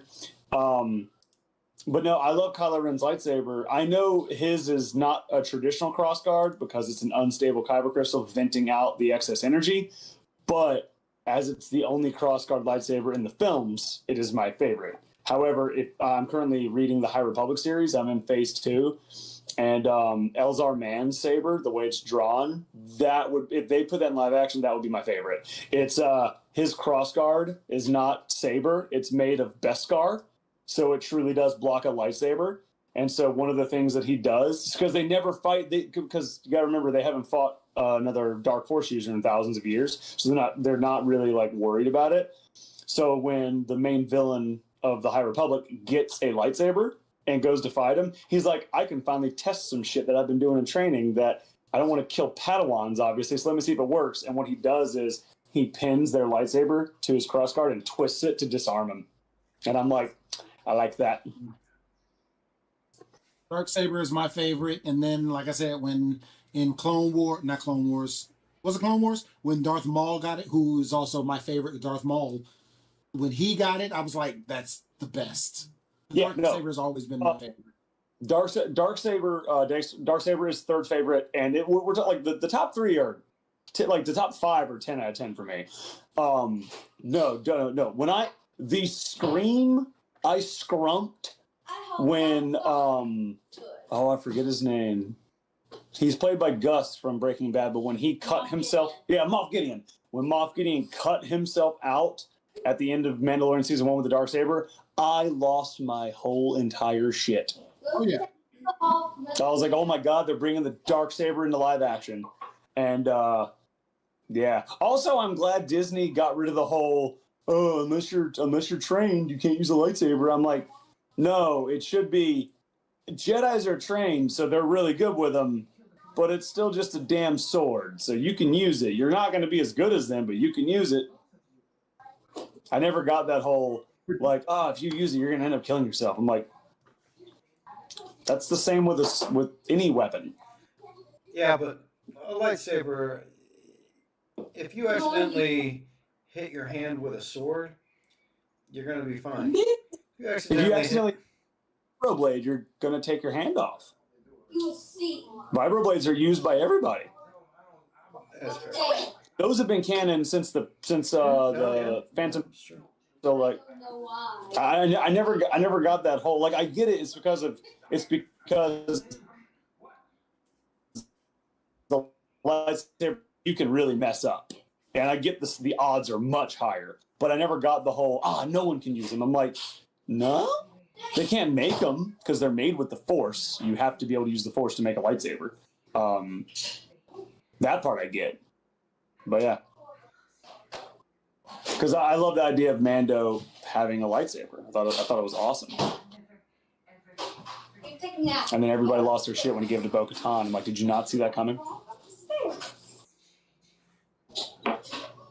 Man had it originally.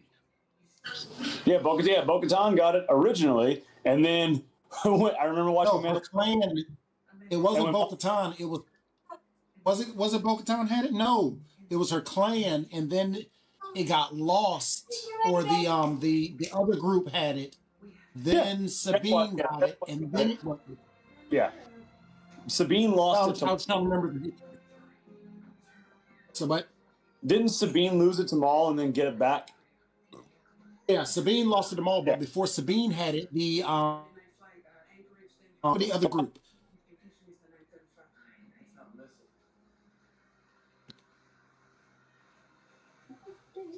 Hold on. Let me see this. You're freezing. Is he freezing? Okay. Hold on. The leader. No, Justin, I literally watched your hand go like this across the screen, like really, really slowly, like this. No, I went to go. Forgot his name. His name is Knight. No. Darksaber was the other Mandalorians that live on the moon. Yeah, the Death Watch. Darksaber was in possession of Pre Vizsla, the Death Watch during the Clone Wars. Maul killed Vizsla, took the Darksaber, and so then he lost it when the Mandalorians overthrew. Maul continued to use the Darksaber. And during the Imperial era, the Mandalorian weapons expert Sabine Wren retrieved the Darksaber from the Night Sister lair on Dathomir. So we haven't seen how Maul got rid of it. That's probably going to be in the new show. It's probably going to be shown. What new show? Hold on. What new show? You didn't see that? They announced the Darth Maul show. I have been waiting for that. No, I did. Yeah. Somebody please send me that. How he became a crime lord and everything he did leading up to Rebels. Because they were supposed to that was supposed to be part of the movie if they did Solo. If they did a second Solo, they were going to talk more about him being the crime lord. And I've been waiting for that because Solo got punished for Last Jedi. I love Solo, and I'm still angry that movie got shat on. That movie is awesome. It was a good movie. It really was. That fucking it has one of my favorite scenes in all of Star Wars, because when I was a kid and I was playing Knights of the Republic, when you first meet Zalbar, the Wookiee, you talk to him and Zalbar goes, "Whoa, you can speak my language? No one can do that." And I was like, that means my character went to him. And I was like, I really wish they'd show us Han doing that at least once. When I watched Solo and Chewie was about to kill Han, and Han's like, I'm like, yes!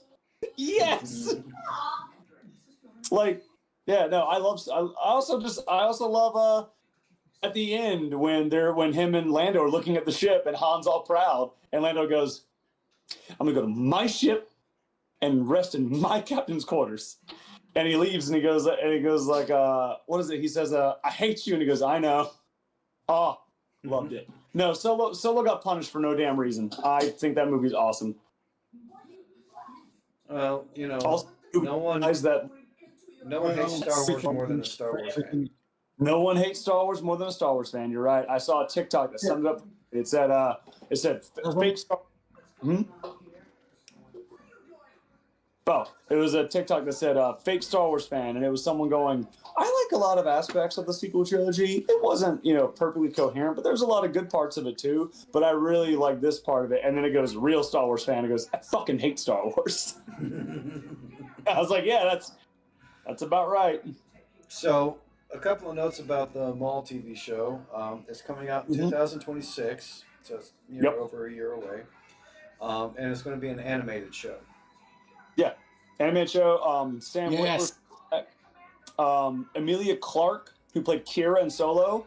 They haven't announced it yet, but I do think she's going to be coming back to voice the character. Right. There was a book written about her character. Yeah, who does she voice? Kira. She was okay. Kira in Solo.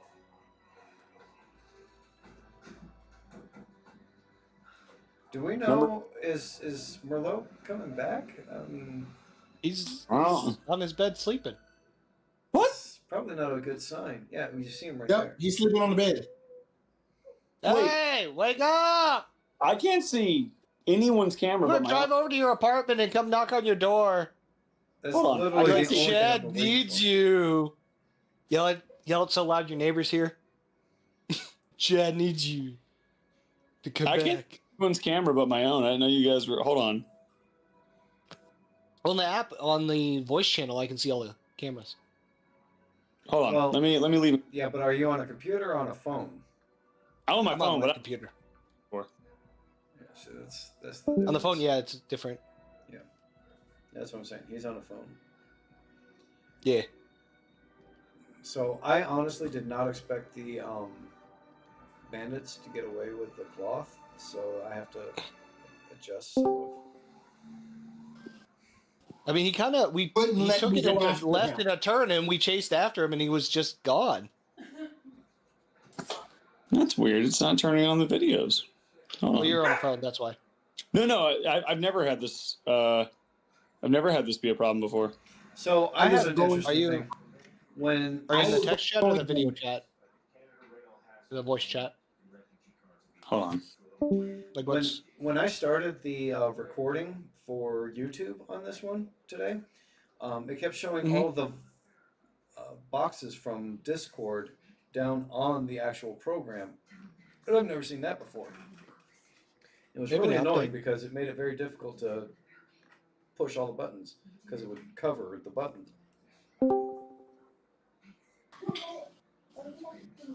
I can tell you on my Roll20, I don't have the little boxes at the bottom. You know where it shows like everyone's thing at the bottom? I don't have that today. Yeah, me either. I have them all. Is Merlot back? Yeah, he's right there. Yeah, he's it. Okay. Yeah, he's been back. Well, shit. He was just napping. He was napping. He was just tired. A little tuckered out. Wondering why. I'm music in.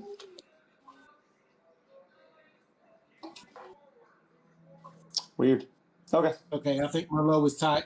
I think Leap's on every D&D campaign or RPG.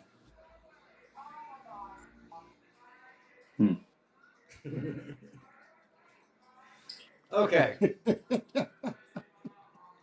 So you guys are taking upstairs. Yeah, as subtle as they are, huh? You guys are taken upstairs. And as you go up the stairs, you see that the spiral staircase keeps going up, and occasionally there's like just a doorway leading off the staircase. It doesn't seem to actually have a landing there or anything. It's just there's a steps and a door to the right of it, and it otherwise keeps spiraling upwards. About the third door that you run into going up the spiral staircase, The gentleman leading you walks in and says, "Excuse me, sir. I have some people here that want to see you." And then, where's this guy? Oh, he's down here. One second.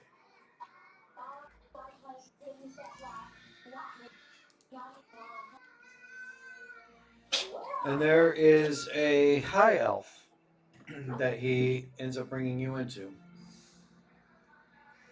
with very thin, sharp, angular features and long silver hair tied back in a low knot. And he looks at you with these violet eyes. Violet as in purple, not violent, as in, aggressive against you. He has these layered robes of dark navy and silver runes, and he wears some really thin or small glasses on his nose, and he looks at you and says, "Gentlemen and lady, what can I do for you?"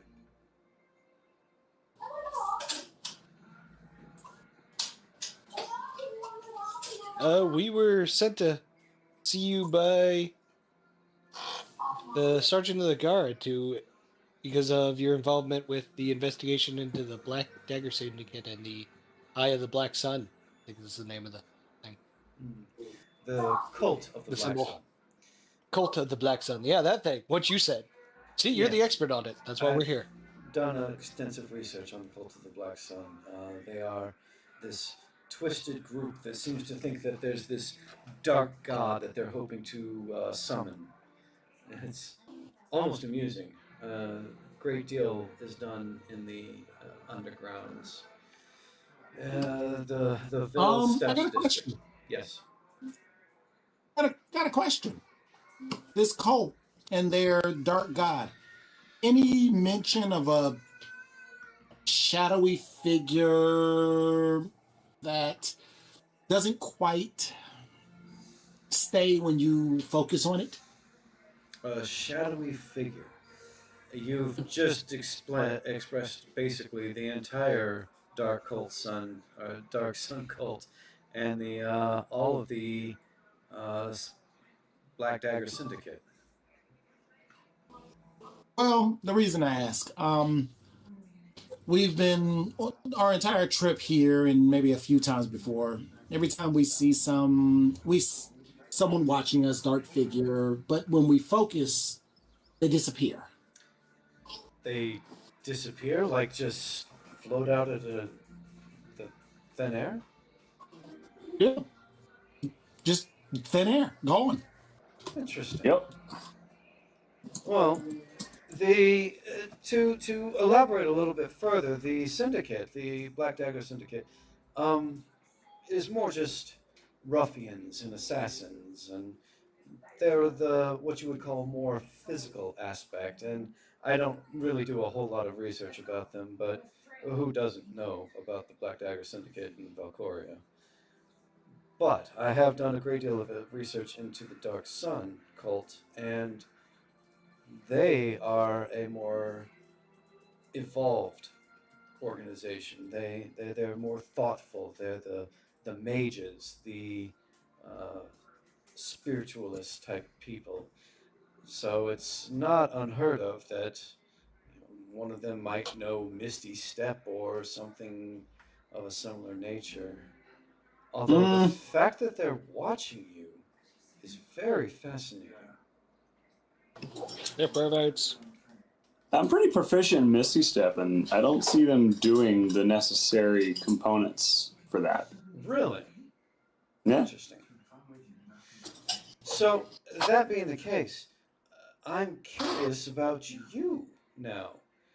If the Black Cult Syndicate, if the Black Sun, Dark Sun, if the Dark Sun cult is interested in you, then I am interested in you. Why would they be following you? Oh, I have no. clue. Well, I had an Keep running idea. into these camps that we find their symbol had. They've been taking people hostage to somewhere. Really? Yeah, it could have had to do with Tell them about our the adventures in spark that we Goldhaven. had. Whoa. One at a Maybe time. it was a spark. I was Multiple just of shorthanding it and be like, tell them the adventures that we had in Goldhaven with the goblin camps into the cave and finding the Shah. And then, yeah. Good call. He listens for you telling your tale for about 5 to 10 minutes, and he seems very intrigued with everything it is you have to say. And then once you're finally done, he says, "That's quite a tale. I've no doubt if you've No, this talked is a to..." tale that I point at James's tail. I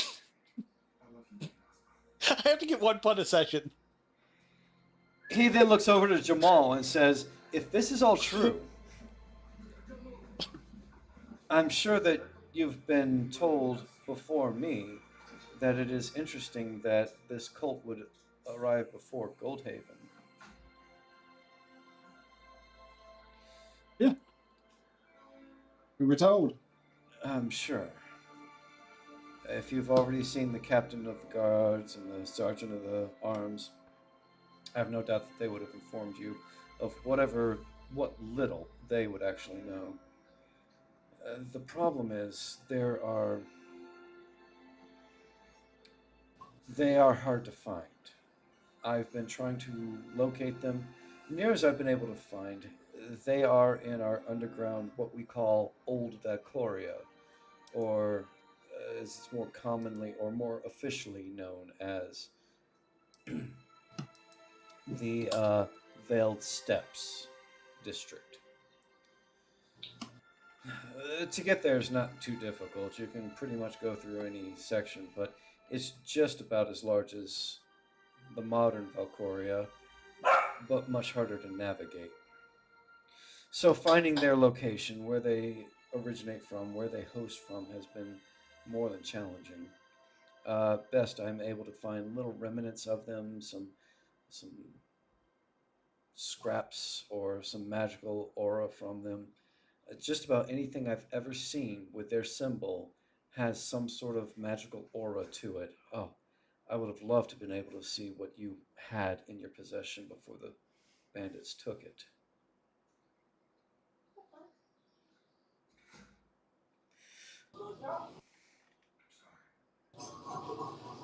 You know, you might be able to help us.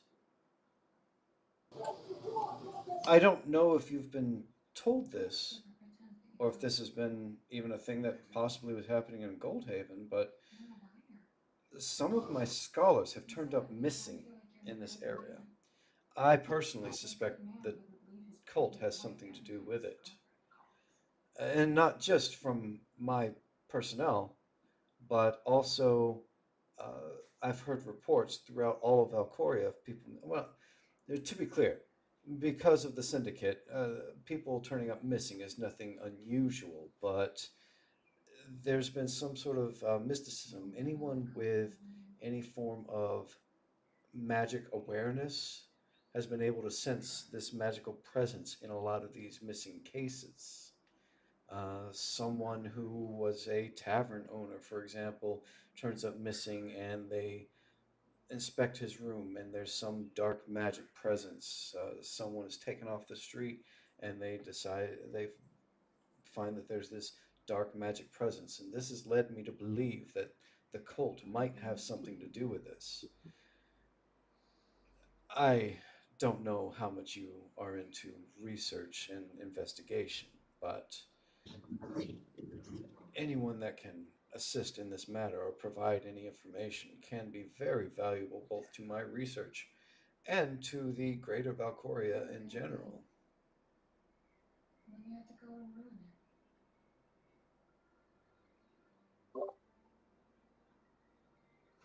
Well, research it doesn't really interest me in particular. I'm sure with the group, helping with your research would be amazing. No. Hold on. Whoa.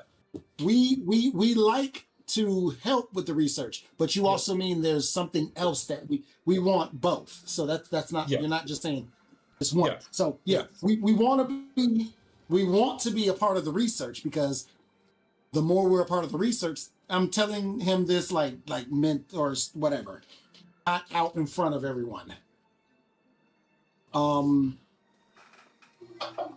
But we want to be able to tell him that you want to be a part of the research. Maybe that might elicit a little bit more funds, what you're trying to go for. Yes. So as much as we want to be a part of the research as a group, as a barbarian, I haven't had a need for academics. But as a group, we would love to be a part of your research. However, funds are tight.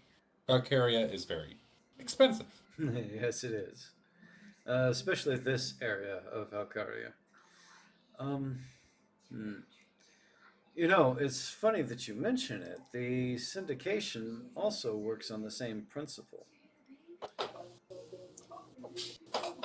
I'm not one to suggest that anyone should join the syndicate. They are an unsavory group, to be sure, but if you are willing to do anything for a certain amount of money, who knows? It might be some sort of line of work that you could be interested in. I mean, but how does that help you with your research? It doesn't. It doesn't. I merely tease. I just have a very strong focus in my research, and those who aren't interested are often seen as hired thugs to me. Which, in this case, hired thugs could be useful. Yes, you're absolutely right. Any information that I could gather from those that may be able to find this kind of thing. Although, I have to ask, would any of you be even capable of sensing such a dark magic? Right when I send him a message, he leaves the daggone computer, because he would be the person for being in the research. I'm right. Yeah, I really figured that this conversation would interest you the most. Yeah, it does. I know, that's not. Yeah, you put up a shelf. I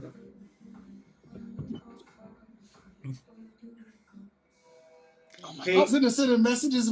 I look over and like he's gone. When you notifications going on too. When you got up, he was asking if anyone is able to even sense dark magic presence.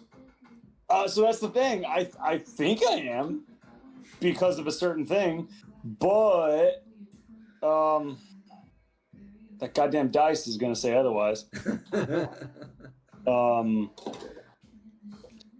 I'm just gonna look at him. I'm gonna say I have some experience in the matter. That could be very useful. I see you are the gentleman I may have to be dealing with in the future. All right. Well, so do you have any of the pieces here? Follow me. I follow.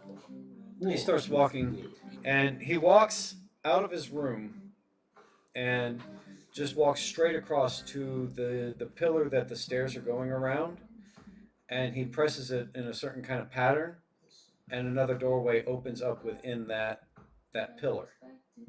Can I roll to see if I remember that pattern? Yes. What would that be? Perception? Yes. Would anybody else be able to roll for that? 15. Yeah, you'll remember that. You remember Cool. that pattern. What is that? It help that the code's only up, up, down, down, left, right, VA. The Konami.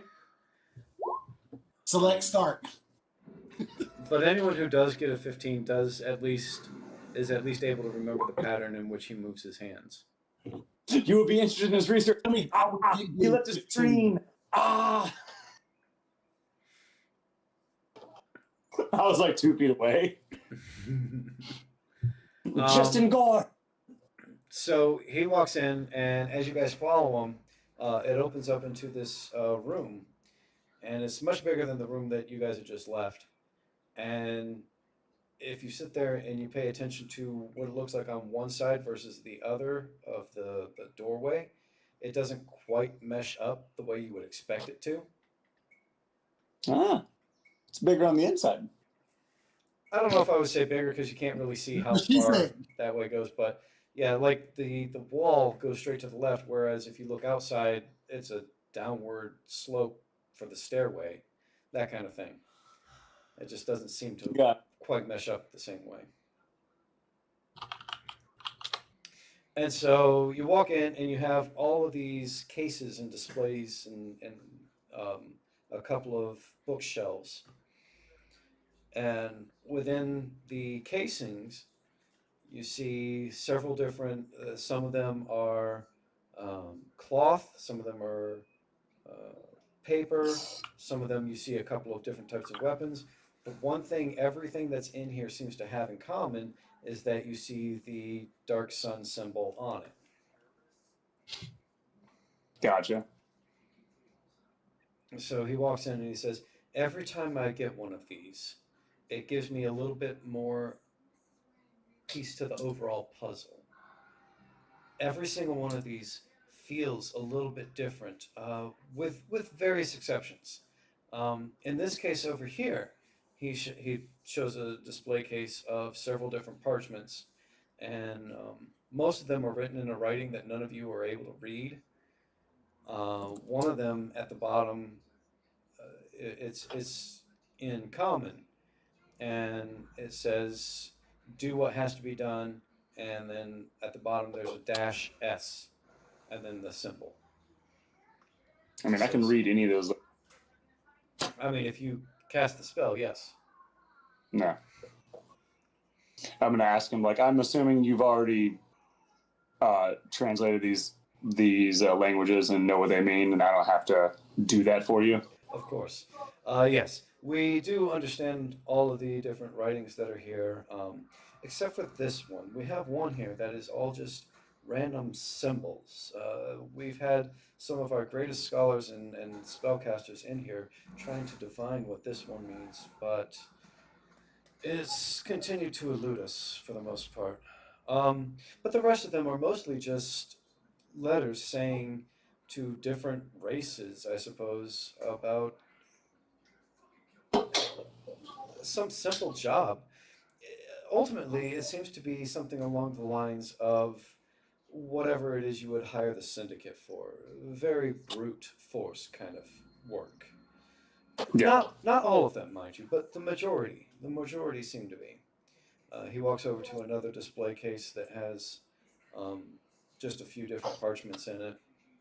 He says, in this one, this is where we have a number of different letters that seem to be, how to say it, different from the others. They seem to be more evolved. And I think the reason we see less of these out there isn't because there's less actually out there, but those that get caught with these kinds of letters are smarter. They tend to be a little bit more further along on the evolutionary chain, shall we say.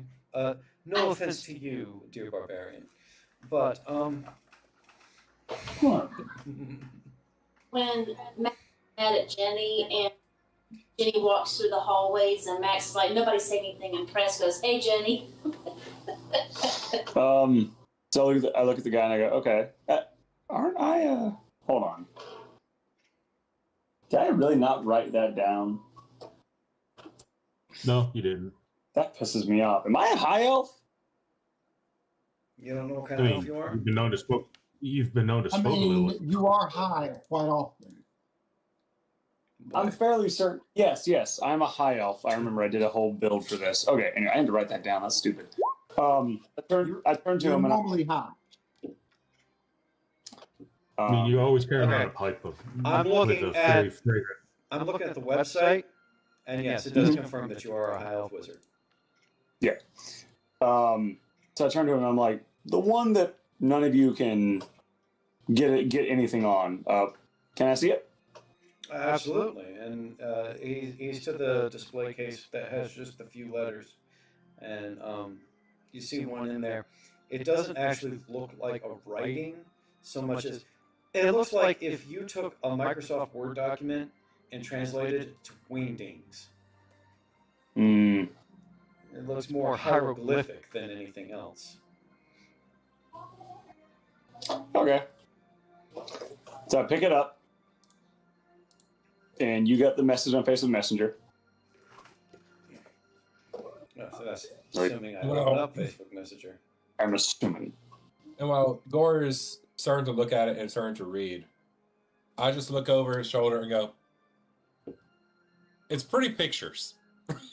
It's barbarian. Yes, it is, Chad. In fact, I can copy this down, and you can color them in later. Thank you. Way to really reinforce that high elf's opinion of you. I take out the other item that I'm going to compare. That's a constant presence in my mind. Everyone just sees me take out a book, essentially. And what do you need? Arcana roll, advantage, disadvantage, or normal? Give me an Arcana roll, but even without that, I will note that the book seems to emit some kind of glow as it gets close to the letter. Yep. Writing that down. But all right. Yeah, give me an Arcana roll. Oh, let's use a different dice. That one's burned me the last couple times. I'm using my chunky critical roll dice. Fair enough. All right, not that bad at all. 19. Okay, yeah, you definitely sense. We may have to retcon a little bit. Okay. Because as soon as you walked in there, you had this very deep foreboding feeling that like just weighed heavy on you in general. Gotcha. And it feels like it's coming from like all sides of the entire room. And I guess I've zeroed in on the source of it. No. It seems to come from everywhere. Everywhere. Yeah. It seems to come from the entire room. Can I discern anything from it, or is it just like, oh, fuck? You're able to, if you try to discern a little bit, if you try to focus a little bit, you do see that it's like it's not coming from the ceiling. It's not coming from the floor. It's coming from the relics that are stored in the place.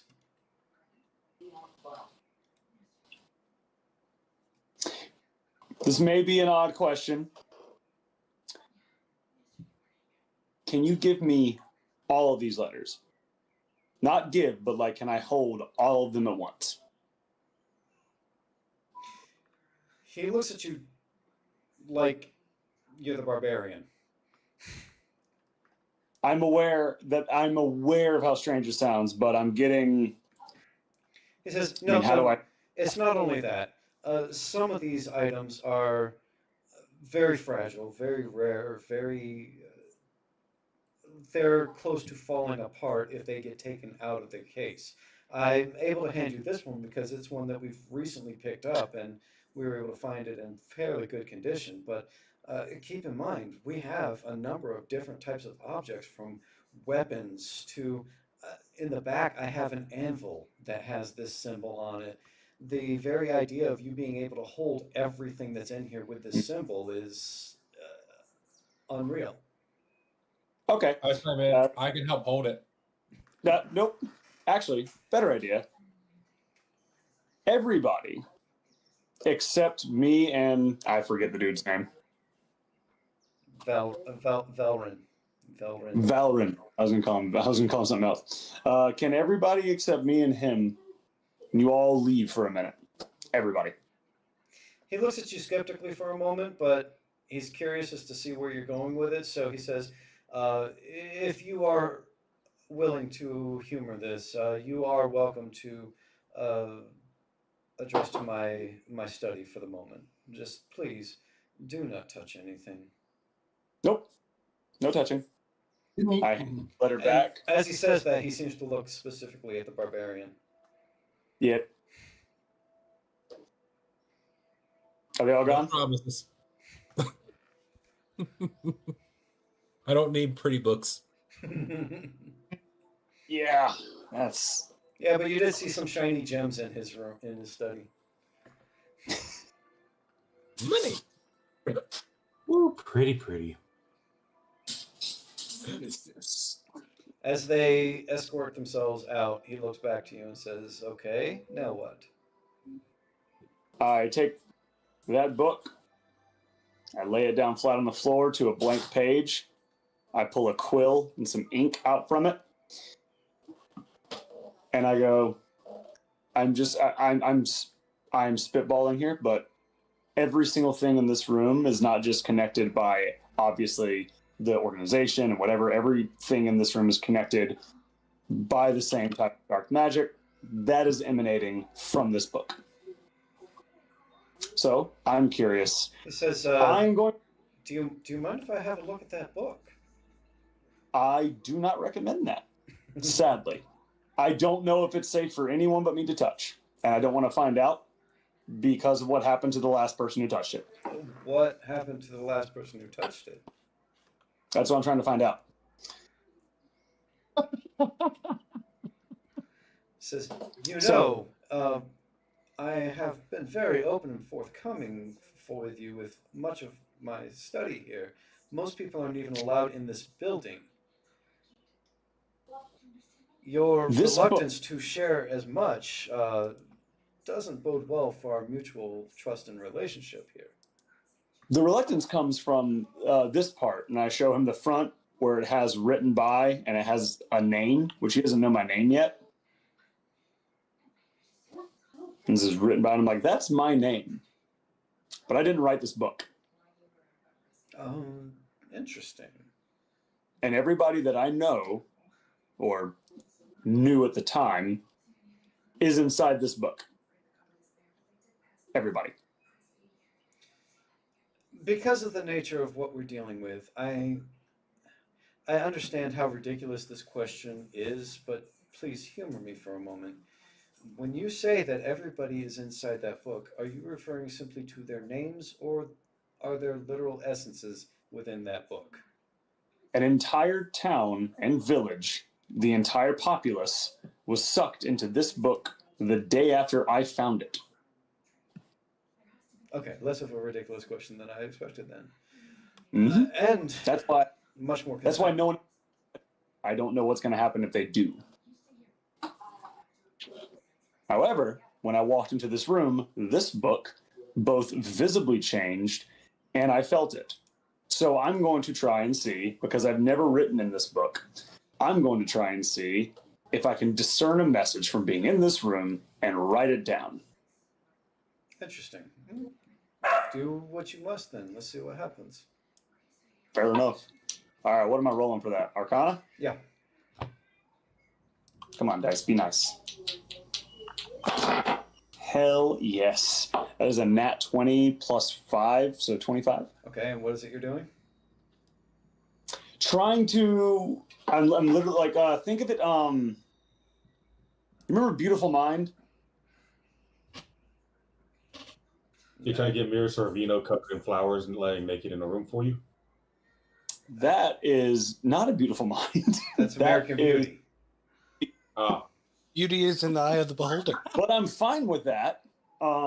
Interestingly, I remember American Beauty, but not Beautiful Mind. So. And this man claims to be the greatest code breaker in the world. He literally stands in rooms full of newspaper clippings and shit and discerns messages from them and sends it to the CIA. He's really not doing any of that. He's just kind of crazy and having a mental break. Oh. But that's what I'm trying to go for in the real sense. I'm trying to coalesce all the magical entity into this book, into myself, to try and write something from it to see if there is something to be gained from it. Okay, I got you. Understood. You got a nat 20, right? Yeah, which Okay. means something, even if it's the. Yeah. As soon as you start to take pen to paper,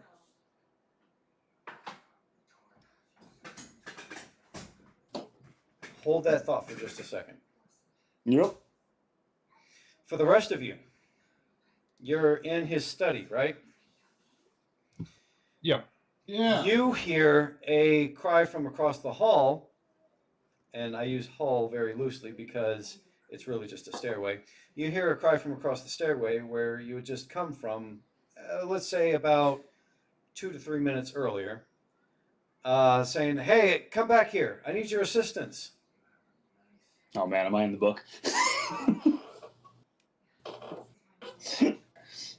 Okay, well, Okay, so we we'll start go going. back into the study. Hold on. Do we know the Color- voice? It's the one that had been in that room before you had come there. Valor. Yeah, It's Valor's Valor. voice. It's Valor's voice. Is now here's the question: is Thorn just coloring on a sheet of paper that he picked up with a crayon that he's found from somewhere? Yes. Because of the whole color in stuff. That's assuming that he didn't already eat the crayon. So That's the other half of the box. It's fine. He's munching on them while he's using the other one to draw. as you come into the next room, you see Thruin laid out on the floor. What happened to him? Uh, I'll go over and investigate on him, see if I can see what happened. all you Right, see go ahead. is that there's the book that he had in his hand before you guys left. It's open, and he's laying next to it with a pen in his hand. And The pen is blue. The pen is blue. The goddamn pen is blue. Velrin says he wanted to try to do some sort of experiment. He was going to write in this book, and the next thing I know, there's this bright flash of light, and suddenly he's knocked out next to me. I'm obviously not strong enough to be able to pick him up and move him, so I was hoping our barbarian friend here might be able to assist. Oh man, hold on. No one touched the book. I was going to say I was going to Arcana the book, but rolled a 10, so it is definitely a book. It looks magical. You identify it not only is it a book, but as far as you can tell, it's perfectly safe. There's nothing wrong with it. You know what? Just for shits and giggles, I want to see if I notice anything. Nope. You barely notice it's a book. I rolled a 15 in Arcana. Unfortunately, 18. your Thorn's level of experience with Arcana and such magic indicates that he is definitely able to tell that it is a magical book and something that he wants nothing to do with. I ain't touching that book. I will touch the body, but I won't touch the book. Velrin says, comes in and says, he did recommend that we leave the book be for now, and I would abide by that recommendation. Well, I'm He going to does check on. He does end up casting Magic Hand on the book and lifts it and puts it on a pedestal. Yup.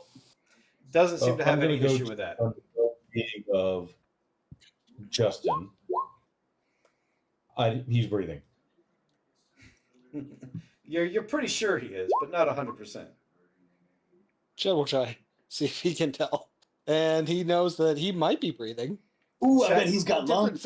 Different of opinion. Chad is almost able to identify that there is a body there. Almost. And then I rolled a 19 in medicine.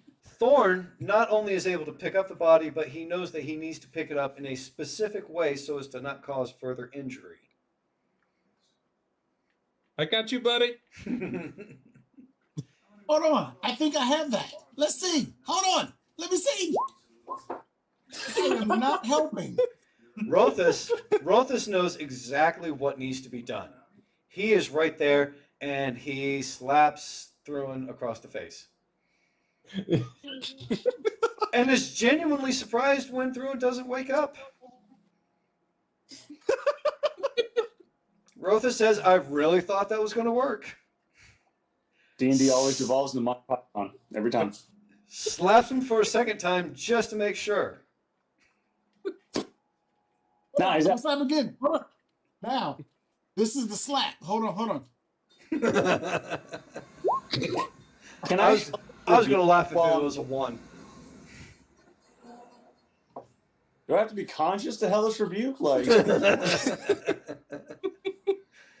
It's Don't a- react right now. It's all right. He didn't pass your AC anyway. seconded. Non-lethal. No, I just have an image of you with brass knuckles going, "Don't worry, non-lethal." How my doctor? What's the joke from Airplane? Relax, man. Relax. Next person slaps her. Relax. Just gonna form one of those lines. Yeah, Yep. you have a whole line of people trying to slap him just to see if he wakes up. Some random people from the academy are joining in for no reason. Thorn ends up moving him back to the original room, and Valrin says, "I've already contacted some of my healers. They should be down here momentarily." I think I would be able to mind meld with him while he's passed out like that, or mind link with him and talk telepathically with him. Probably not, because I think you need an actual conscious thought to come back to you. Am I going on a trip right now, or am I just out? You're just out. Your favorite rocket ship. That's the best nat 20 I've ever rolled. I'm not mad about it because I knew nothing good could happen. Fucking thing. When you went pen to paper, that was the last thing you remember until you wake up. Oh, Bruised cheeks. You for what it's worth though, it didn't hurt you. You didn't feel any pain when you got knocked out. It was just you were about to have your pen to paper, and the next thing you know, you're waking up. wake up. Why does my jaw hurt but nothing else? To be fair, it's your cheeks. Your cheeks got a little reddened. And covered in feathers.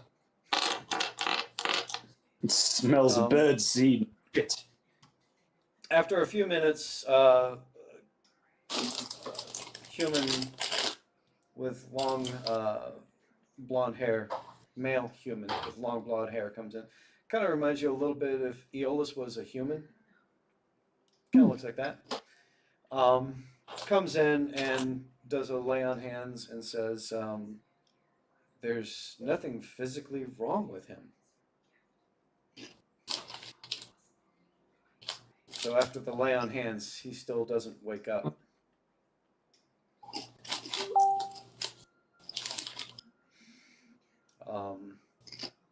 Valrin says, it seems to just kind of whisper something to the guy, and he rushes out. And he says, don't worry, we have some of the best mages in this building. No, all he needs is a silver bullet. We have some of the best mages of Valcoria within this building. Obviously, he has the best mages in the building within that building. So, but he wanted to specify a little further. Yep. And like with my roll of a 10, we're gonna. All he needs is a silver bullet. And I take an egg-shaped device, pull down his pants. Hey! Now, that's why his jaws hurt. Come on now. If you actually had an egg-shaped device on your character, I would have put that in character for you. Sadly, because you don't actually have one, I can't force you to be able to say, yep, that's what happened. Believe me, I am more upset about it than anyone else.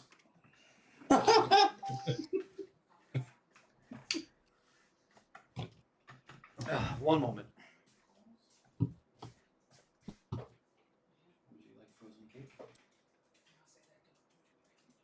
I take the crowbar. Take the crowbar.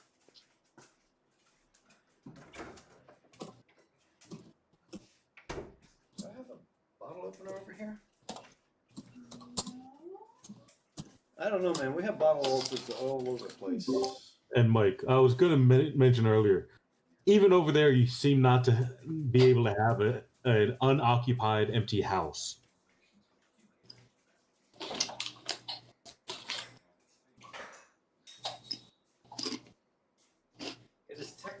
not inhabited, just frequently visited. Oh, you What is robot. going on with Mike? Well, he was He's walking away away, from the computer. far away Oh, here. What I mean is, you always seem to have a house guest one way or another. Story of my life. Or is that jealousy?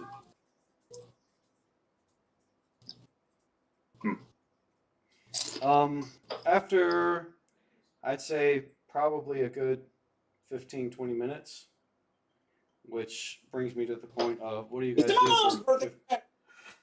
do for 15, 20 minutes? I thought we were still taking turns slapping him. Guys, I gotta call my mom. It's her birthday today. I fucking forgot about that shit. I'll jump back in. I'm unconscious. Message me if I'm not anymore. Well, you're about to not be.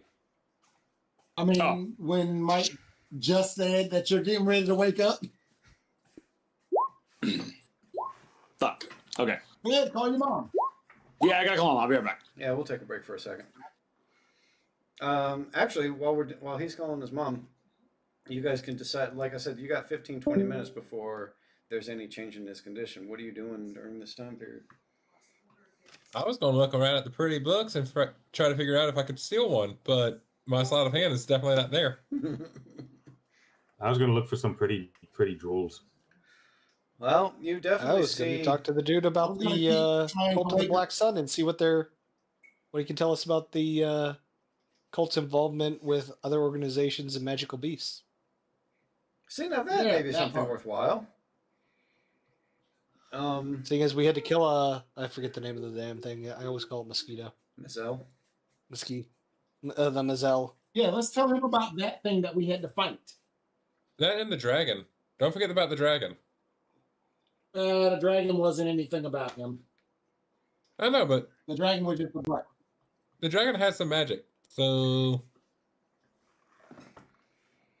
The dragon did have magic. So you tell him you reiterate about the Mazel because it was mentioned earlier, but kind of like a little bit glossed over, other than the fact that it had the cult symbol, and you start asking more specifically about that. What is their association with the creatures? And he says, remember, as I said, the Cult of the Dark Sun is a very magic-heavy organization. It doesn't surprise me that they would try to be working with some sort of magical creatures. The part that surprises me is how far out they are. And you say that this magical creature was out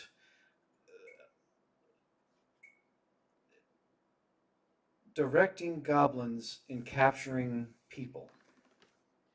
It seemed to be. We didn't really get to talk with it much. It kind of attacked us. And then we had to subdue it, but it did not live past the subduing. What about the people? Are there any of the people, do they have any idea what happened to them after they were captured? Most were held for a little bit in the caves, and then they were sent off to somewhere. From people we were able to save and talk to, they didn't know exactly where they went. They would just seem to be going through this transportation network that we've been started to look into before we ran into the captain of the guard. We're told to come up here. no, I do remember that our scout at the time mentioned that some of the groups were being sent off toward the Elven Kingdom. Wait. You're saying that the... What the hell is that? Oh, yeah, I don't need anything to do with that. Sorry. You're saying that the goblins were taking them to Eldorel? We were That's told. correct. That's what we were told. Why would they be going there, of all places? We were hoping you could tell us. That's Like why we told you. If they went to Nazare, I could understand. That's an underground with slavery and all kinds of the drow and a bunch of different issues. But why would they be going to Eldorel? And actually, that poses another concern of the idea that the cult may extend all the way to the Elven Kingdom. If the cult extends past the Elven Kingdom, it could extend to several of the other 10 kingdoms. Would there be a reason for them to expand out that far other than to find people for whatever they're doing? If they... Valcoria is a very diverse city. We have a lot of different types of races that come through here, probably more than any other city in all of the 10 kingdoms. That said, there are some magics, some old relics, different various reasons why they might seek to expand beyond the other kingdoms if they're trying to expand their power. There is also the possibility, mind you, this is only a very loose rumor. There's no real verification to this, but there is some whisper of the idea that they may be attempting some sort of political control. Some say that they're attempting to undermine some of the politics in Valcoria. If they're doing that here, they may try to expand out to other kingdoms as well. Personally, I'm still for the idea that they're just looking for magics from other realms, but I can't rule out the political intrigue possibility.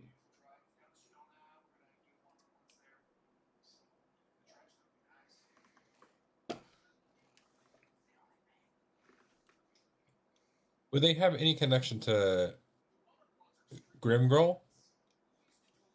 Well, if they're going out as far as Elturel, Grimgale is much further out, of course. I am back. But I couldn't say it's beyond the realm of possibility. Grimgale, however, Grimgale is more known for their, shall we say, physical brutality. They're not exactly renowned for their magics, except for they do sometimes. There is rumor of them having some dark, old magics in that area. If you have ever been there or come from there in any kind of way, you know that they do still have magic users like any kingdom, but their magic tends to be more savage. If they are looking to pull up an old god, it wouldn't surprise me if they went to some place like Grimgale to explore some of the older magics.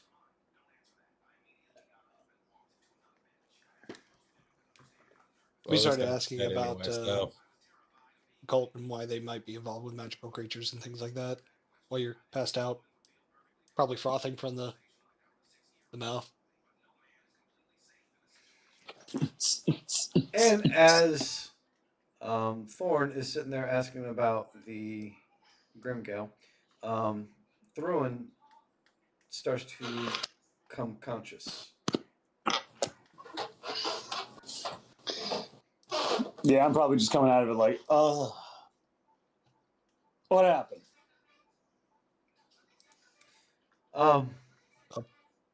Well, the book that you were attempting to write in had some rather interesting response to your efforts. It caused you absolutely no physical damage. However, we had to get some of our other mages. They're in another room, but they were able to astrally project to where you are from here so that we didn't have to crowd all up in this one room. And I believe that they have managed to free your mind from a kind of prison that it had been in. All in all, I don't know as though I'd recommend attempting to write in that book again. No. Where's the book? So, through, I have been able to determine that it can at least be lifted through magical means.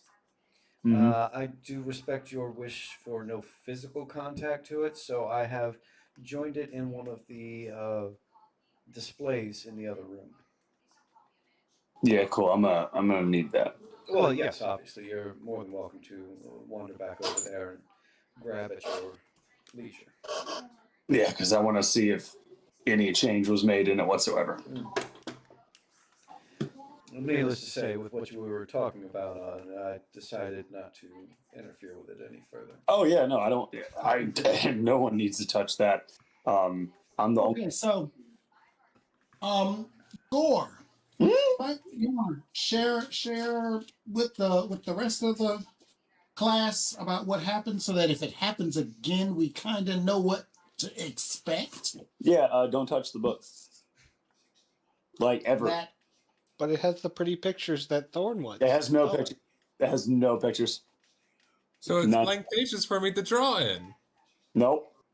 Also, if you're thinking of touching the book, think, oh, don't do that. But what happens if? I don't know. That's the thing. I don't know. I didn't see what it did. I don't know what it will do. That's my thing. So You know what we need? We need an experiment. You want to know the experiment? I think you need to do it again while we're all watching. I'm good. Not a fan of having my mind imprisoned. And there's no guarantee Prisons are that just would meant to be. be broken.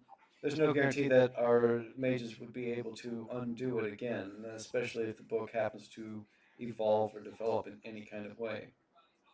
Yeah, no, it's I don't there's a reason I haven't told you guys about this, and that's because I don't know the ramifications of the book. I have no clue.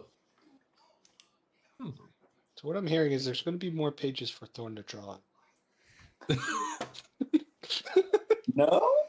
No, I can buy you a blank book, Thorn. Do you need a blank book? Use all the money. Get all the books. I have a Okay. blank book if he is interested. For God's sakes, get him a blank book. I've learned how to melt down colored wax into these little tiny candles that make color. He says, there's actually a book here. Now, we don't mind letting go of this one. We haven't felt any magical presence in this one. It does have the Cult of the Dark Sun seal on it, Oh, it's the art of the seal. but it's otherwise a blank book, and as I said, we haven't detected any magical properties to it. You're certainly welcome to it. Hold on. Anyways, I go to look at my book. Let it go, Mitch. Let it go, man.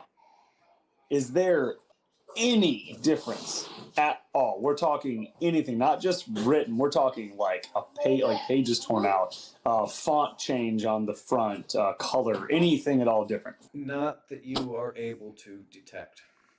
Okay. Well, that tells me that this is not because it was a blank book. I had the thought that I will be able to discern and interpret messages through it. So this is not a centrifugal point in magic.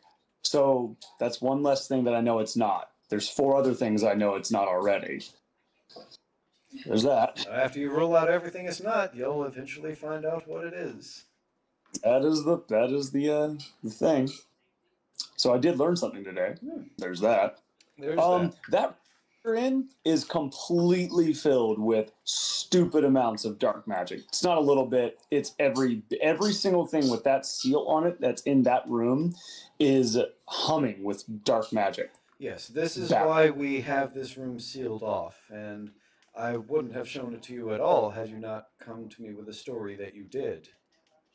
The problem I'm worried about is if there's that many together, it can't be a good thing. Eventually something could happen. You could bring something in there that triggers the others. Like if there's an artifact that is a focal point of concentration that triggers the others with the symbol. There's something I haven't told you. Mm-hmm. With what you just said, you might actually find this of interest. Okay. He goes back across to the other room, and he goes all the way to the end of this room, and about halfway down is where your book is. Mm-hmm. And he continues going, and he pulls this one panel down, and on the other side of it is a pink glass shard. and he has it on a string. And he pulls it out, and he shows it to you, and he says, "We think this is what they're after." Ooh, Arcana roll. Yes. Hold on. I want to roll too. Everybody must roll. 18. 1. Yeah, boy. That's glad. 7. What you know about 7? Okay. So Rothus and Thruin are able to actually see different things. Rothus looks at it and knows that it has definite magical properties to it. But because he's not in tune to it in the same way that the mage is, Thruin ends up being able to sense that it has the same magical energy as everything else around you. But, unlike everything else around you, it doesn't have the symbol.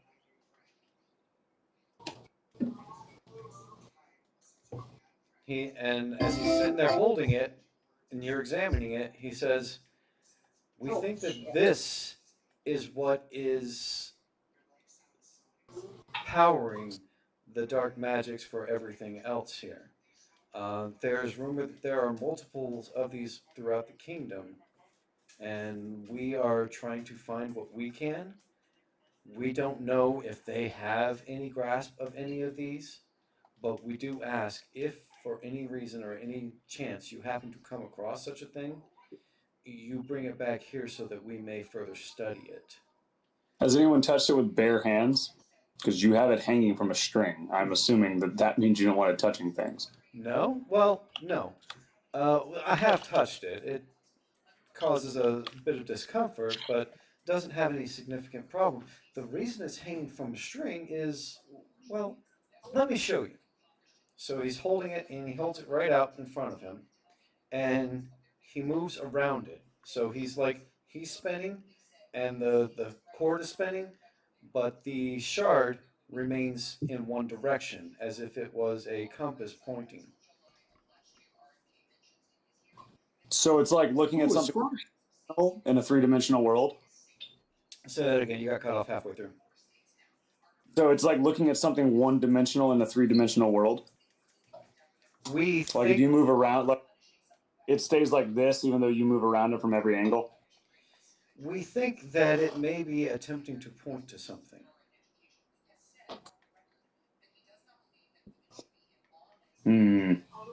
For example, let me show you. He takes it and he spins it, and it does spin, and it spins, and it spins. And then it slows, and then it spins back the opposite way. And then once it's done spinning, and the whole process takes about a minute. Once it's done spinning, it reorients itself in the exact same way.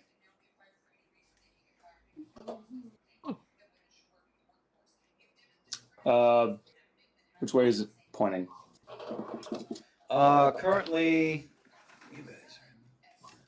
is pointing east-west.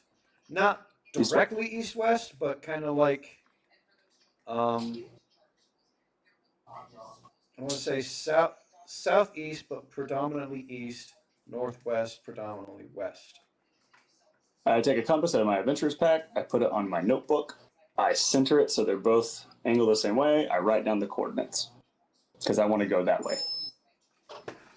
Obviously, your compass points directly north, and you are able to discern the direction that it goes in. And as he sees you doing this, he says, "No, yes, we're aware of the potential directional latitude. It points towards the palace.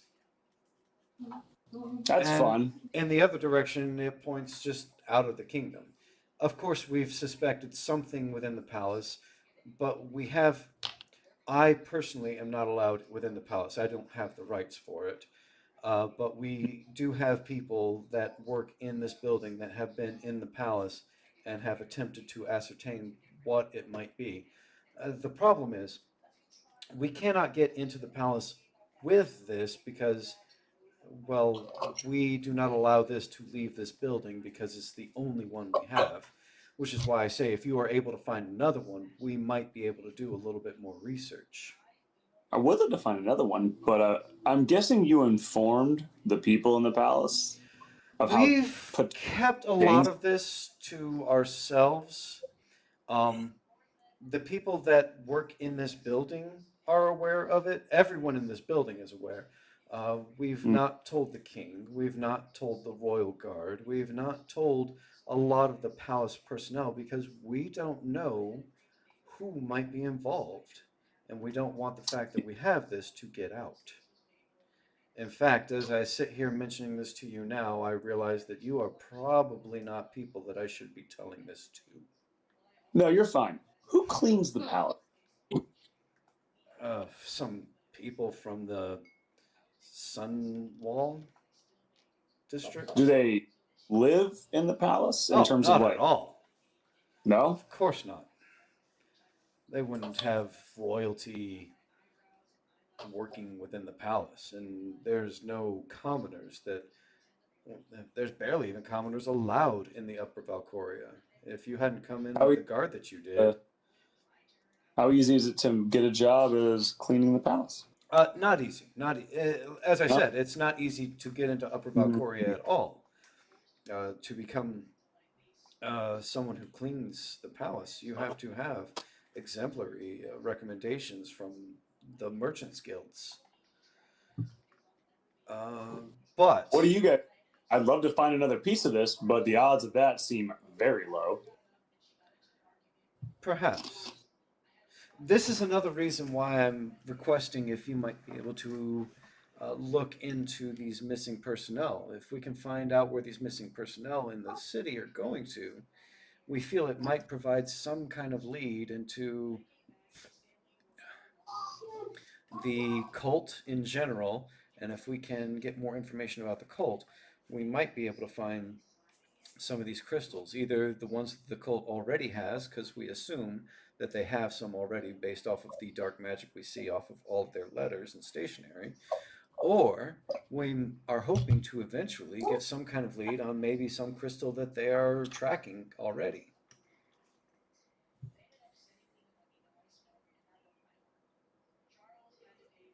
Than I am. No, you've met him, you just don't remember him. Oh. All right, guys. What do you Do you have think? any leads on where the people are? Or is it just they're associated with the Black Dagger Syndicate? I think that's it. I wrote it down. Isn't it also Yeah, the Black located in the Dagger. district that our hotel is going to be in? The tavern? That'd be also true. Yes, you were told earlier that the Sunwall district is where the tavern was supposed to be. I have an idea. Can you make a copy of this crystal?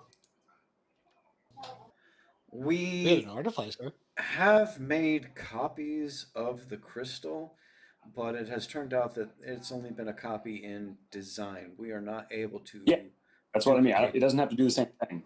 It just has to look the same. Yes, of course. That's very easy, especially with many of the artisans we have around here. Can I?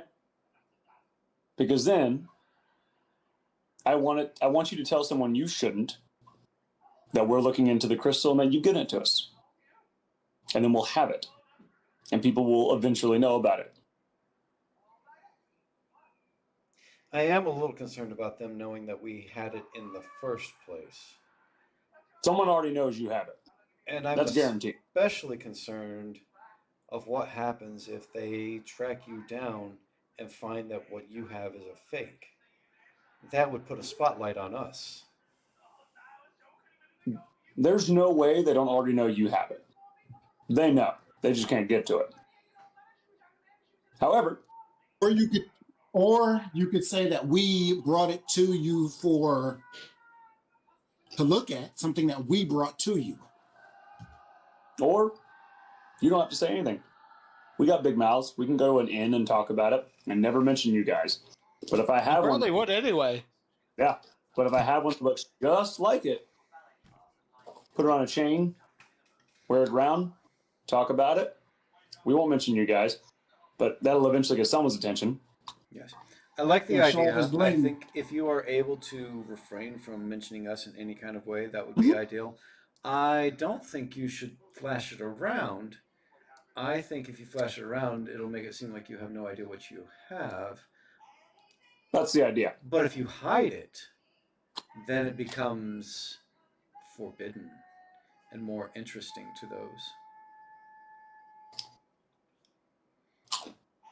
Either way, yes. I mean, a I've copy. already contacted some of my personnel. They are working on getting you a copy. It should be a matter of minutes before they come down here with it. Cool. That works.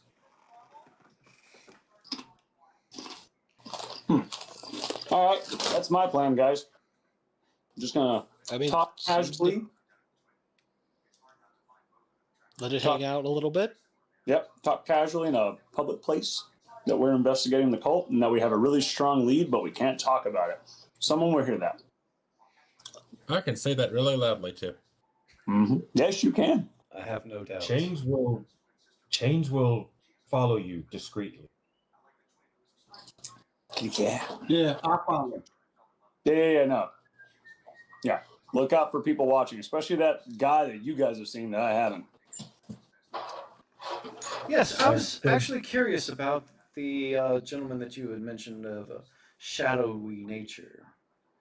Is there anything furthermore you can tell me about him? I've never seen him, so I can't. He seems to disappear without a trace whenever we look at him or Anything we can remember that we could tell him? My arrow went through nothing. What you've told him is what you remember. I shot at him and hit nothing. I don't miss. You shot at him and hit nothing. You don't miss. Is he a shade by any chance? how would We we don't know? know. All we could tell was humanoid shape in black. A shade Very would make dark. sense. If you hit them, they would essentially, it would go through them. They're a little more than a ghost, just a little bit more present in the modern or in the physical world. I've tracked him and he vanished, leaving no trace. Again, leading towards a shade. They don't have footsteps. They can disappear at will. Does he have a book on a shade we could borrow? Ooh, does he have any learn how books? to maybe Yes, I trap like it books. We have, so that we can see if it's involved with the cult? we have an entire library, but these are not books for people just passing through. Nor are they for anyone to take from this building. These are the books that we have That's for not our own personal research. collection of books. Collection of books. I'm going to show him the book that I have, the Valcoria books that I have, and maybe he can add and help anything out that would just further our information. What are you trying to sleight of hand? Right? I'm joking. I was going to steal the book. He didn't Which show book? it to you. He just Give it- mentioned that he has a library. We're stealing all the books, apparently. Is Every that book. a giant pile of books you're carrying? No. Now we have a deception roll. It'd be great. A nat 20 for sleight of hand, a 1 for deception. Let's see what That would happens.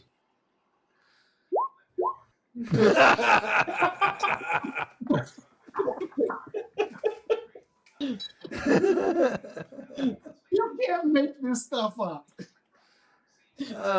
Called it. Anyway, Jamal, what were you saying? You said something of interest.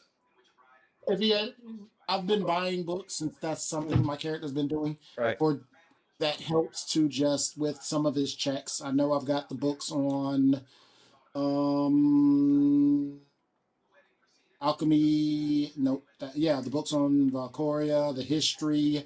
And I show him some of these things, just anything that can, beginning guide to alchemy, anything that can help with this repertoire of information that I have. So he starts looking at your books. He's like, oh, nice. That's always nice to meet a fellow researcher. That's always great. your book of alchemy. He grabs the book and kind of scans through it for a few seconds. It says, "This is a very great beginner's guide. I'm familiar with the writer. He's unfortunately passed away now, but he did a great deal of research on this subject back when I was going through university. Um, a good book, a good book. Obviously, if you want to get very far with Yeah, alchemy, that. this isn't going to help you too terribly much, but it's at least a nice introduction for it." Do you recommend or have on hand something that's a step up, since this is a beginner's, maybe another one? I've been using it to kind of craft things and just my curiosity about alchemy and Well, things I can do. again, any books we have here are purely for the research of those who work here. Um, if you're looking, though, for a good book on alchemy, I might recommend some of the local bookstores within Upper Valcoria. There are some that you could find in the Valcoria main. There are many bookstores. They have several different types of books and whatnot, but um, the ones that you have out there are, shall we say, less rare unless you're getting into the darker markets, and at which point you're probably also going to find some alchemy books that are very powerful but potentially destructive in nature. In Alpha Valcoria, we have only the best of everything. Although I do have to warn you, you did mention the lot of you are on a little bit of a budget, and the books in this area are costly. Want cookies? Not yet. I'll make them. Okay. Would you be able to possibly get me a list, since we'll be communicating fairly often? Could you give me a list of maybe prices and some, especially with the alchemy books? And of course, starting, since I am on the beginner level, maybe an intermediate, something like that that I can. That's I will tell you, as I just said, saying. the books that we have here are some of the best books, but they anticipate someone of being scholarly, very well educated in the field. If you're looking for something on a more intermediate level, you might actually be fine looking in of Valcoria, Maine. They have the books they have there are perfectly fine, just nothing anyone in this area would bother paying any attention to. But if you're just beyond beginner, what I would recommend to you is if you were to study at one of the universities here that teach in alchemy, if that's something that you're truly interested in. It can take a little bit of time, but if you want to truly be a great alchemist, there's no better way.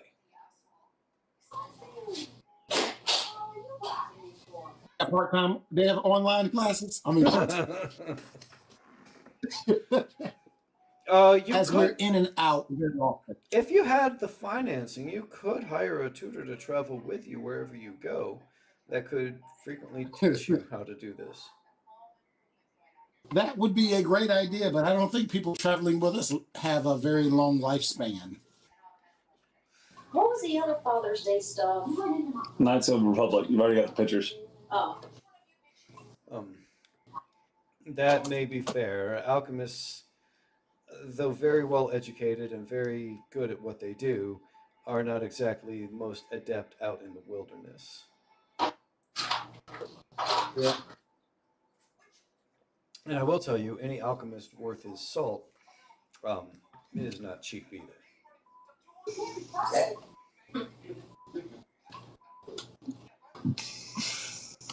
He looks at the barbarian. And what about you, sir? Is there anything that I could help you with? I mean, unless you want to help me make my weapon even stronger. Ah, you want a strong weapon. May I recommend Emberlane? The Emberlane district has some of the best blacksmiths in the world, some of the best artisans and craftsmen. They even have some really great mages that can help enhance weapons. The Emberlane district, if you're looking for equipment and weaponry, that is the place I would go, other than, Market Row itself. But in Market Row, you're only going to have whatever it is they're selling, whereas Imberlane will be able to make you whatever it is you're looking for. Though they do cost, as quality does. Nothing of any, Makes sense. nothing worthwhile is ever cheap. I understand that. And what about your pet? Is there anything that the I look at him. I look at him for just seething when he sat there and just called pet. I do like that you knew instantly that that's what he was referring to, though. I kind of slowly pull my swords out. Start to pull out my swords. Yes, Just looking at you, utter loathing. I see that the guards at the front gate did not take the weaponry like they were supposed to. Very interesting. I will make sure that that's not repeated. My condolences for the insult, though. No insult meant. I simply don't know what your kind calls itself. We call ourselves chains. Right. We, as in I plural. slowly put the swords. Because you are, of course, multiple chains. Is that each of you are a link in the chain, and therefore you collectively are chains? Or is this just a psychosis from this one individual? We call ourselves chains because Right. it's short. It's shorter. Short for what? We call ourselves breaker of chains. Breaker of chains. Oh. I'm assuming that's some sort of reference to slavery. We both hail At that from point. Grimgall.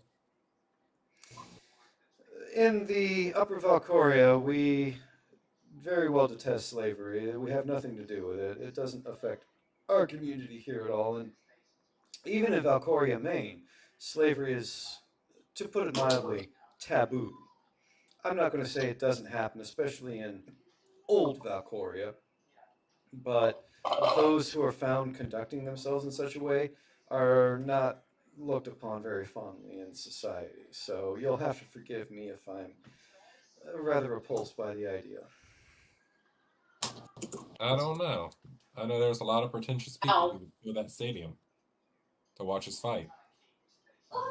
Well, Valcoria has many entertainments and many different interesting things, but a stadium is not one of them. We find that to be somewhat barbaric. I won't say that there aren't some underground fight groups around here or what have you, but I've never been a participant in such things.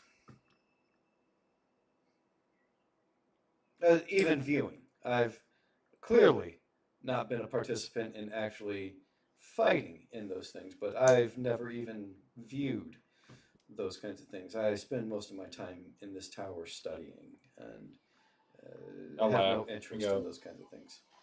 I'll laugh and go, clearly you don't. You wouldn't last too long in a fight anyway.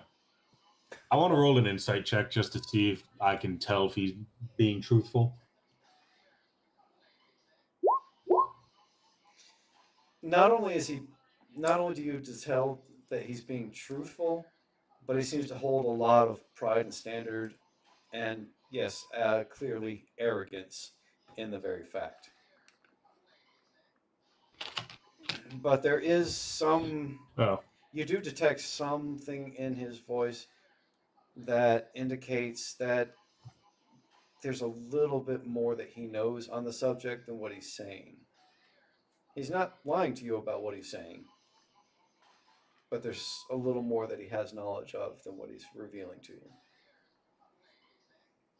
you. I'm going to walk over to Thorn and kind of whisper my misgivings about how I feel he's not being fully honest with us. While you do that, he looks to the bard and says, "And you, good sir, you've been very quiet for the most part, other than the information that you've provided to me, which has been most useful." We have a bard? God damn it. You mean Chad? Yeah. Chad's a sorcerer. You might Let's- act like a bard at times, but he's a Let's be sorcerer. honest. He's more bard than sorcerer. I mean, yeah. There might be reasons for that, though. So he looks at Chad and he says, and what of you, sir?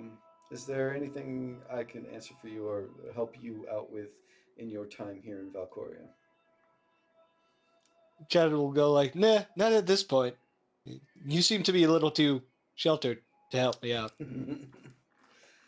Don't be too certain. I don't deal with a lot of things, but I have spent a good time in the field. Chad can tell. You don't get to be a sorcerer in this palace without getting your hands dirty a little bit here and there. You a mage or a sorcerer? Well, in this context, a mage is Just using it as a caster. general term for all magical beings. So a wizard is a mage, a sorcerer is a mage. Okay, we're using it as a general term. I Yeah. didn't know if he was actual sorcerer. We found a 'Cause that bitch would be mage interesting to Chad.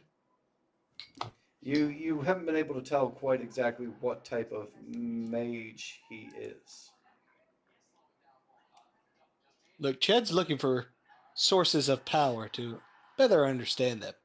That doesn't mean staying in a book. He's got to get out there and help people. Just Chad's for beware. the people.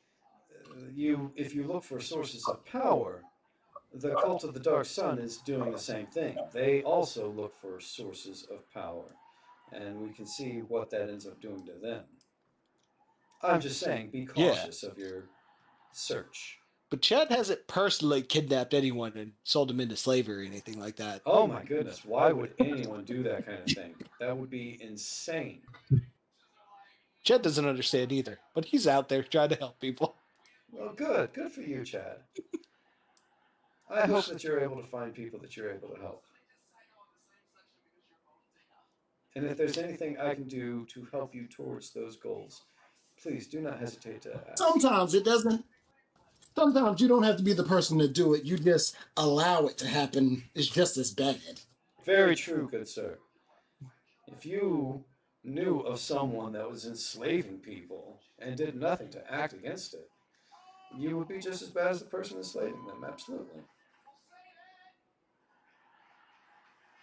Just like how you might know something?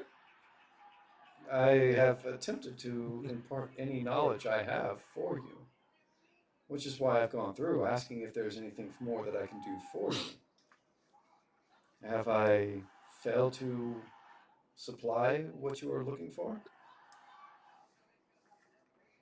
Paints? I'm holding myself quiet right now for it. 'Cause I don't trust the guy. Now, in your research, because this is purely research, Yes. as a question of your research, Please. Just have for you research. tried? If you were to try to join up with the Black Sun, Have I ever attempted to join up? If I attempted or to join, if I were to try to masquerade to join up with them, is it something that I can just like a dark alley to walk down, or No. is it they approach you? the Black Sun. It's believed that the Black Sun has spies everywhere, and they keep an eye out, particularly for magic users, in the same way that the Syndicate keeps an eye out for warriors and assassins and whatnot. And when they start to, you might find them particularly on Temple Row, which is where a lot of the priests often end up. And if they are able to find someone that they believe is corrupt, then again, this is just hearsay. I have no first-hand knowledge of this. But it is said that they will approach you if they believe that you are a valuable asset to their organization. It's a pain they never approached you about it, but Well, there is a that's the belief, last of. there's a belief that the Dark Sun does not operate within Upper Valcoria. I'm not sure how much I believe that, but I like to assume that it's true.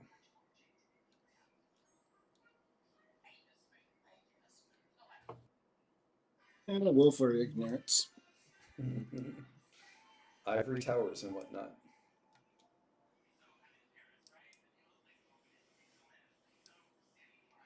Well, if there's nothing further that I can do for any of you, I And would with be, that, Thorn's done with him.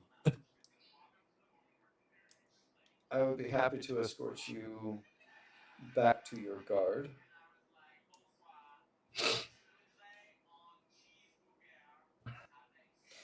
And after a brief pause and hearing nothing in return, he turns to leave the room, anticipating that the group will follow. Oh, one final question. Yes, sir. If we were to gather another artifact of the Black Sun symbols or something like that, and it does tend to prove magical, and we bring it back to you, I know you don't care about monetary value, but could you help help us with our magical resources or enhance some of our weapons to help as added protection I will say, upon giving you a artifact? if you are able to bring back artifacts to us, and in fact, a lot of the artifacts we have here have come from those external to this building.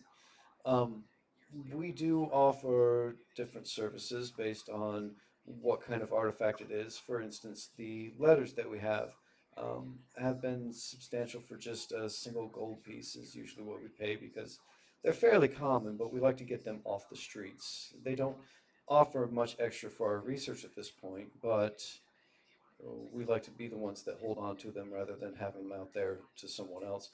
However, if, for example, you were to find a wand of magic that was utilized or enhanced by the cult, that would obviously be worth something far more substantial. So, depending on what it is you're able to bring back, would vary the value that we'd be able to provide of services in response. Okay. If there's, And yes, would we have any issues getting back here? Because I uh, know us as a group we probably don't blend in well in this part of town. you do not exactly give the Upper Valcoria feel. That's to be true. Hmm. I will tell you what. Our clerk down on the bottom floor, he can give you a seal of employment.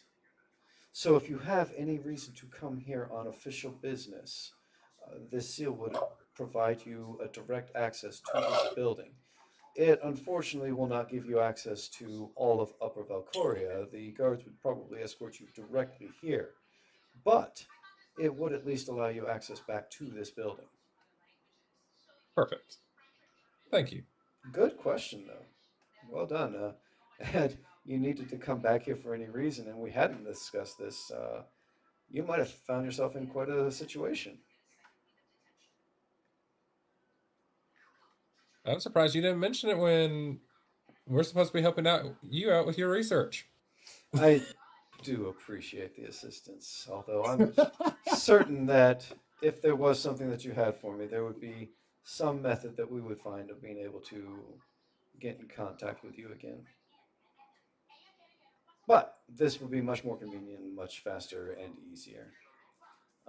I can guarantee you that there are those who work for this temple and for the greater research community that will be keeping tabs on you just as much as the Dark Sun, I'm sure, will be. From what you say, it sounds like the Dark Sun is already keeping good tabs on you. Though I'm still trying to figure out why. Well, Anyway, when you figure that out, please let him. in the meantime, let's go get you your badge of employment and try to get you back to your guard. Sounds good. With that, he starts to escort you back down the winding stairway. You go past a couple of rooms again, and you find yourself back at the front desk, which the gentleman seems much more cordial towards the person escorting you than he was to you. Please make sure that these gentlemen get the badge of employment. They will probably be visiting us again, hopefully sooner than later. Gentlemen and lady, I wish you all the best of luck, No. and please, whatever you do, don't get yourself killed. Farewell. And with that, he turns and starts to make his way back up. There is there's a small leather circle, essentially, that the gentleman hands to you, and it just has 3 stars on it,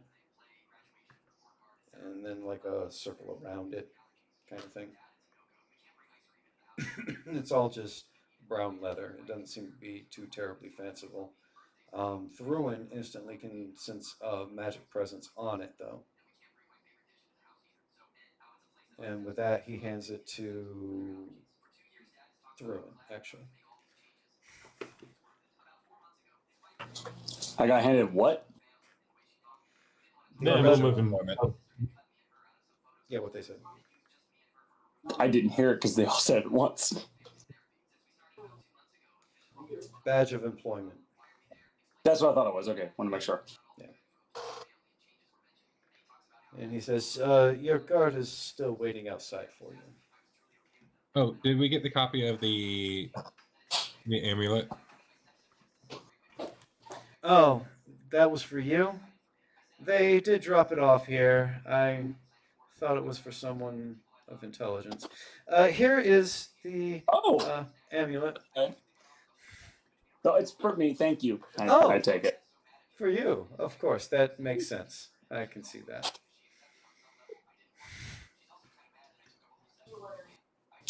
I should be offended, but you're not talking about me, so. Yeah. Don't worry, I'm not offended. Waiting my phone. Just Do talking you know what about offended everyone me? else. No. Okay.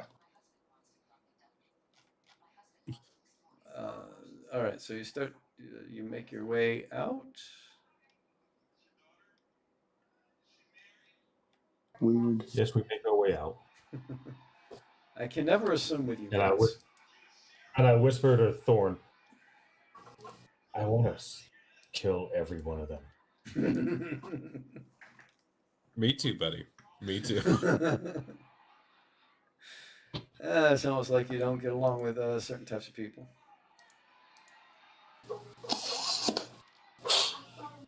Are we going to stop before talking about this crystal in public, or are we going to talk about the crystal? I think let's get to the tavern first.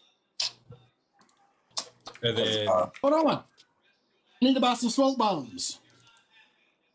Well, I figure we go to the tavern, then check in, maybe do some shopping. Because we can start talking after the once we get to the tavern and everything. We're gonna be in a lower part of town, so more than likely in the lower part of town is where we'll probably be more likely to encounter people that are looking for this. So no need to go there, not talk about, or you know what I mean? Or drop a little couple of seeds once we get there. I follow. And if we have to get into a fight, there is something you should know. like the smoke bomb.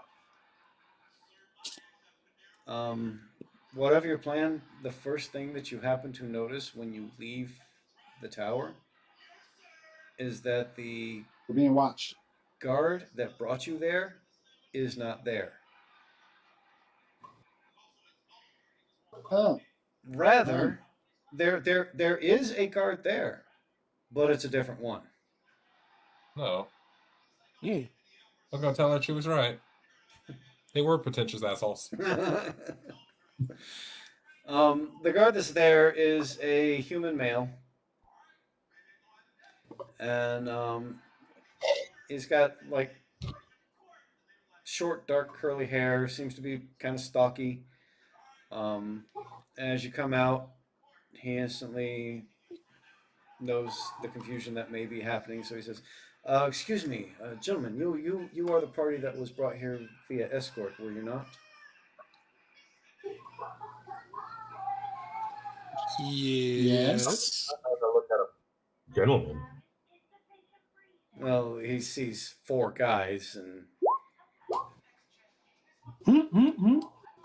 you see a guard.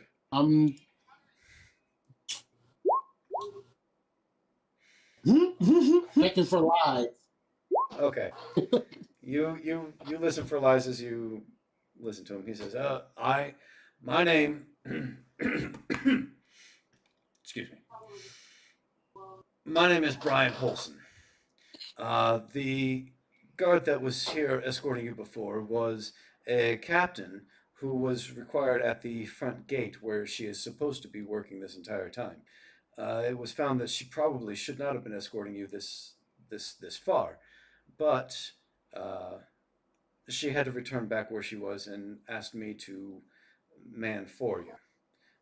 My understanding is that I am supposed to take you back to the Sunwall and escort you to a tavern there, is what she had mentioned.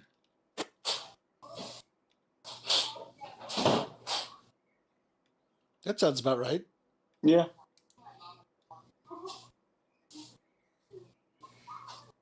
I just nod my head. Okay, great. There was some mention that there was supposed to be a cart there already waiting for you. I don't know the details of this. I just know what she had mentioned, and well, Sunwall is a good distance away, at least a mile, maybe two from here. We have to walk through the entire main street. Sunwall is basically the northern gate. So we should probably get going. On the way there, can we stop on Ember Lane? You want to stop? Valcoria primary, major, whatever, where like the bookstores are. Valcoria, Maine? Yeah, that part. I mean, anything that's not Upper Valcoria, or I guess arguably Old Valcoria, is pretty much Valcoria, Maine. Valcoria, Maine is at least 4 different districts. I think the main street area, and then if we go to Ember Lane, those are going to be the two that we probably need to stop at on the way to the tavern. Ember Lane is an entire district full of shops, artisans. Do you happen to have an actual location within Ember Lane that you were looking for? A blacksmith, a reputable one. A reputable blacksmith. That should narrow it down to about 20 different shops. But I know a good one that you can probably go to. However, it should be noted that it is creeping towards midnight at this point, and most of the blacksmiths are, well, Valcoria is a type of place that's open 24/7, and the shops are undoubtedly still open, but if you want to talk to the actual blacksmiths that work them rather than just some merchant manning the shop, you may do better in the morning for it. That's fair. And then if we wanted to buy some smoke bombs. Smoke bombs? We, in the Guard, we don't tend to use the smoke bombs. Those are often reserved for the more, shall we say, unsavory types, the assassins and whatnot. I'm not saying that you couldn't find a shop somewhere on the main strip that might be selling them, but more often than not, they tend to be sold in either the black markets or possibly in the old Valcoria, the Hidden Vale areas. But if there happened to be like one on the main strip, like the main row. Well, I say the main strip. I, of course, am referring to the market row, but it should be noted, none of you gentlemen are from Valcoria, are you? See, Not at all. Valcoria, the Market Row is called the Market Row, but it's kind of a bit of a misnomer, you see. And he starts walking as he's talking, just kind of leading you towards out of Upper Valcoria. He says, "You see, Market Row sounds like just one main drag, and I'll be honest, the best shops are on the main drag, but Market Row is actually several blocks of markets and shops, a mile, if not two, long. Uh, Something like a smoke bomb, like you're looking for, just certainly wouldn't be shown on the main drag. Now, when I say you might be able to find someone who's selling it, if you go through the back roads a little bit of Market Row, I'm sure you'll be able to find some shop hidden away somewhere that has it in some obscure box that you're able to locate. As I said, the guards are generally forbidden from using such a thing, so I don't know much about the actual smoke bombs themselves. But I do know of some more unsavory areas, which if you were to go, I'm certain that they would be able to point you right to the exact spot." We would like to know those areas. Well, I gotta warn you, some of those places, the denizens get a little on the rough side. A lot of the guards tend to look the other way in some of those places because they're more trouble than they're worth, and a lot of the people there kind of police up after themselves, so to speak. If anyone gets a little too unruly, the other residents will collect him up, if you will. Okay. After he says, sit there and kind of look at him, start grinning. Oh, sounds fun. Yeah. Sounds like home. You sound like a fun type of cat. The Veld Steps are obviously the best place for any of that sort of thing, but I mean, you'd be able to find the market there easily enough. That said, you're also as likely to get stabbed in the side if you're not a common sight or a guest of someone who's from there.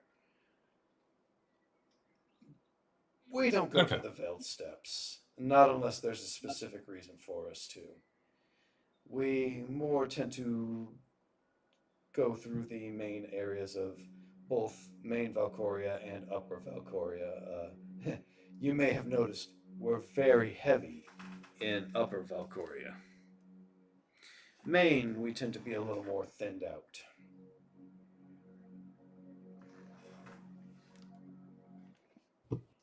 Makes sense.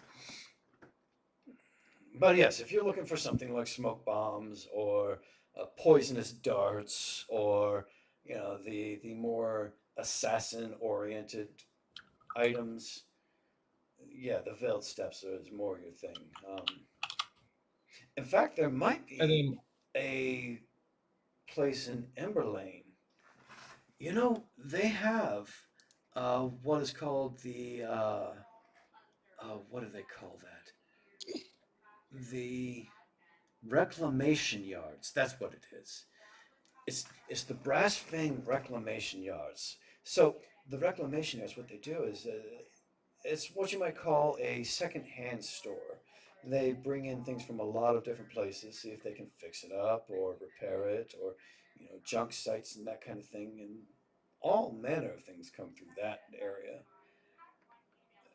Oftentimes, the things that go through there end up being sold on Market Row, but if you can get there and catch some of their rare treasures ahead of time, most of their stuff is complete garbage, I'll be honest.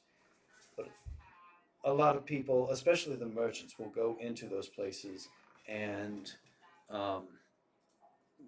find things that they think that they could sell for a nice added value. Although I will tell you, if you're not familiar with Valcoria, this is something a lot of people take for granted. A lot of Ember Lane doesn't sell unless you have a merchant sigil. If you're not part of the Merchants Guild, they don't sell to you, or if they do sell to you, it's for a much higher price than what you would find on Market Row. So, how would we join the Merchant Guild? If you wish to join the Merchant Guild, that's in the complete opposite direction. That's over in Silvershade. That's where all of the guild halls are. Silvershade, they said that you had visited the Silver Cloak headquarters, right? Well, that was in Silvershade, so you've Okay. likely been in the district, and there's a lot of the guild halls in that area. And this whole time, as he's talking, you guys have walked through the gates of Upper Valcoria, and you're starting to walk down along the market row.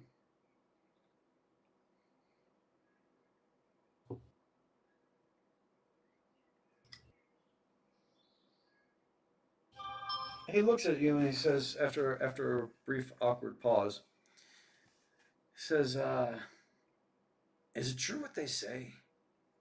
Look, I'm not one to go about rumors, but someone from the headquarters was mentioning something about how you hunt out goblins." And Yes. I definitely look at him with a nice, vicious grin. Yes, Oh, we hunt goblins. so you guys are you like mercenaries, assassins for hire kind of thing, warriors for sale, that sort Yes. of thing? Are you? Yes. Listen, you're not familiar with around this area, so that means that you haven't had a chance to be corrupted by the area or anything else. I'm not saying that I need anyone to get involved with this, but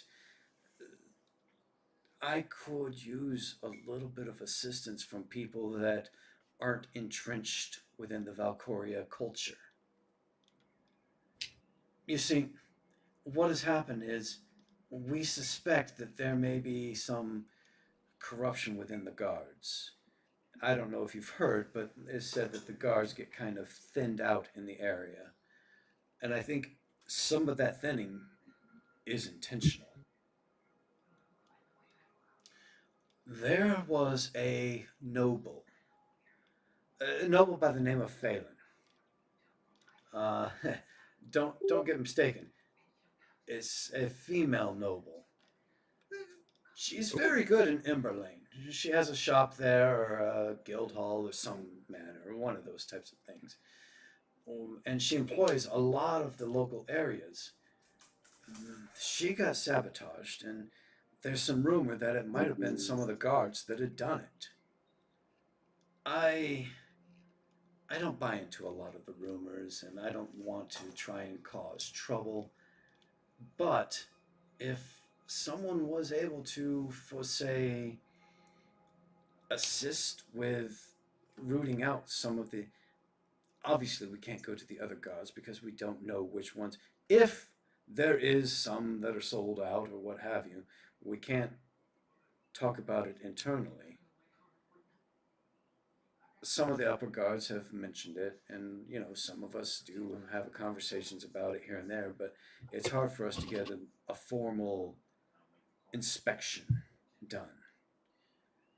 I don't know if this is your type of thing, but if we were able to get some assistance on rooting out any corruption that might be happening within the guards, well, I could say that it would pay pretty well.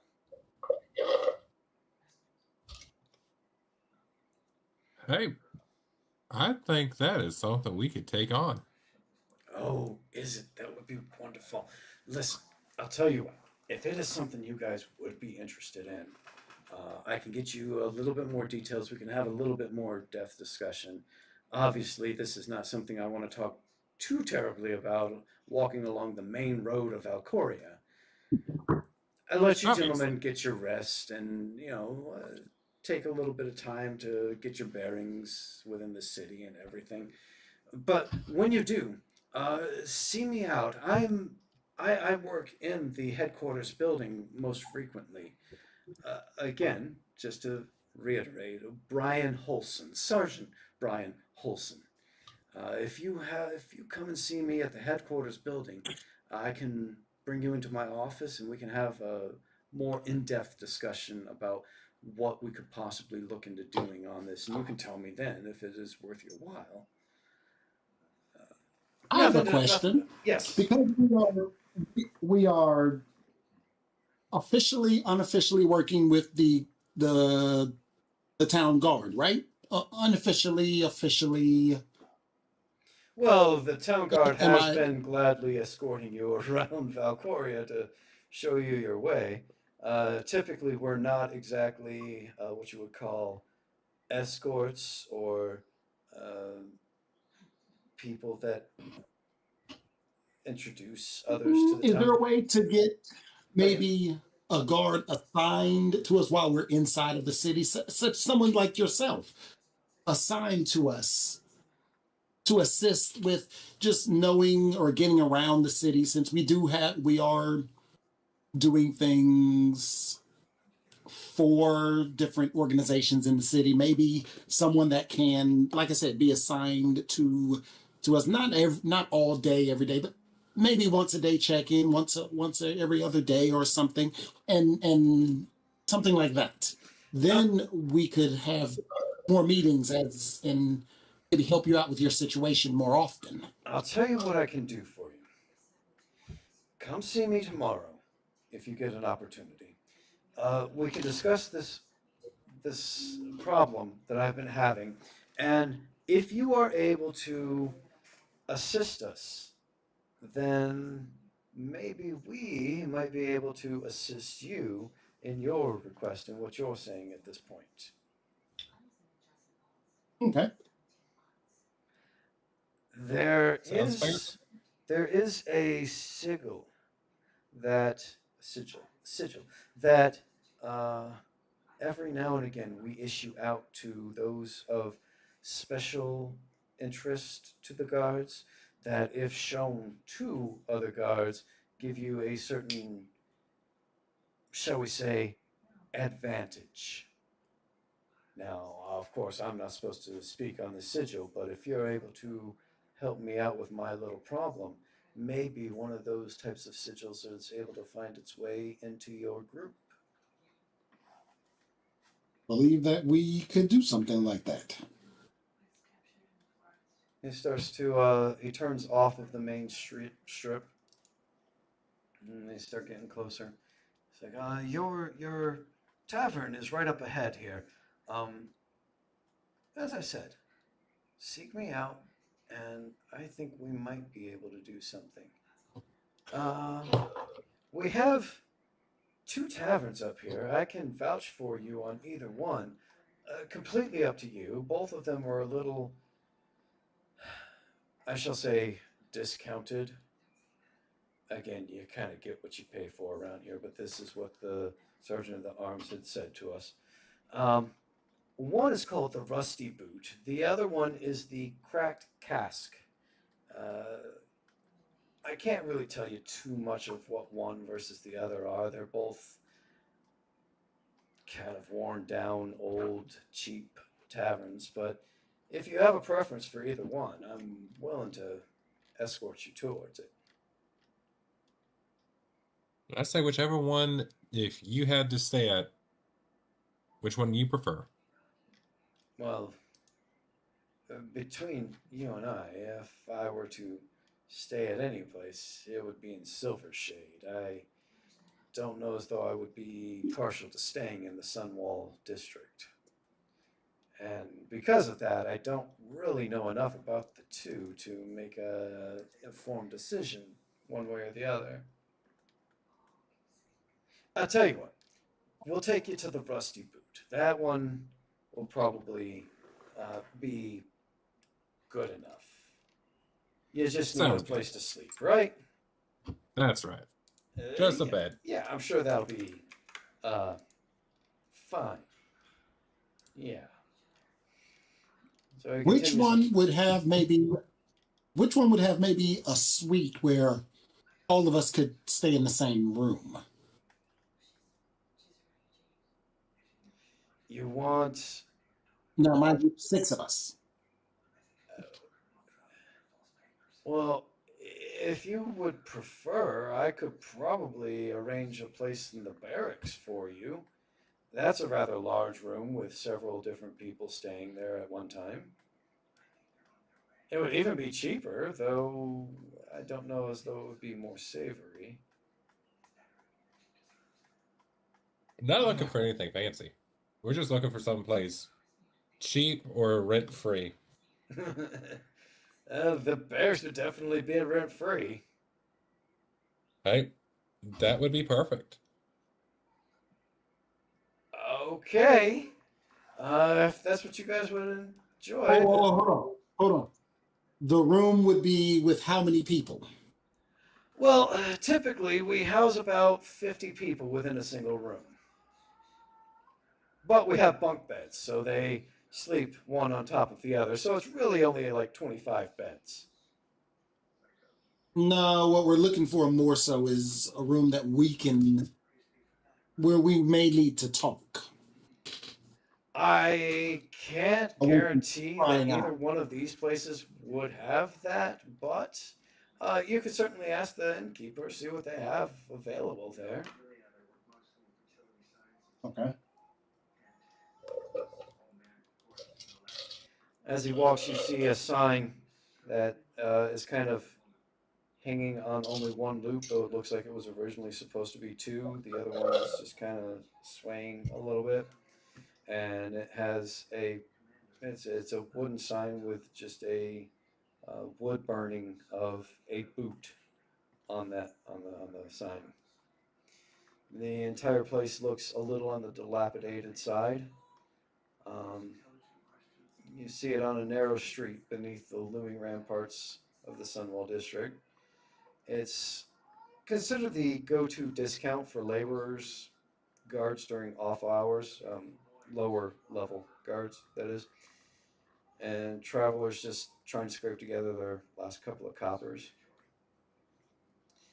Um, the sign on the outside kind of swings from side to side. You have weather-beaten planks patched with scrap wood, and a single dim lantern flanking on the battered oaken door just outside.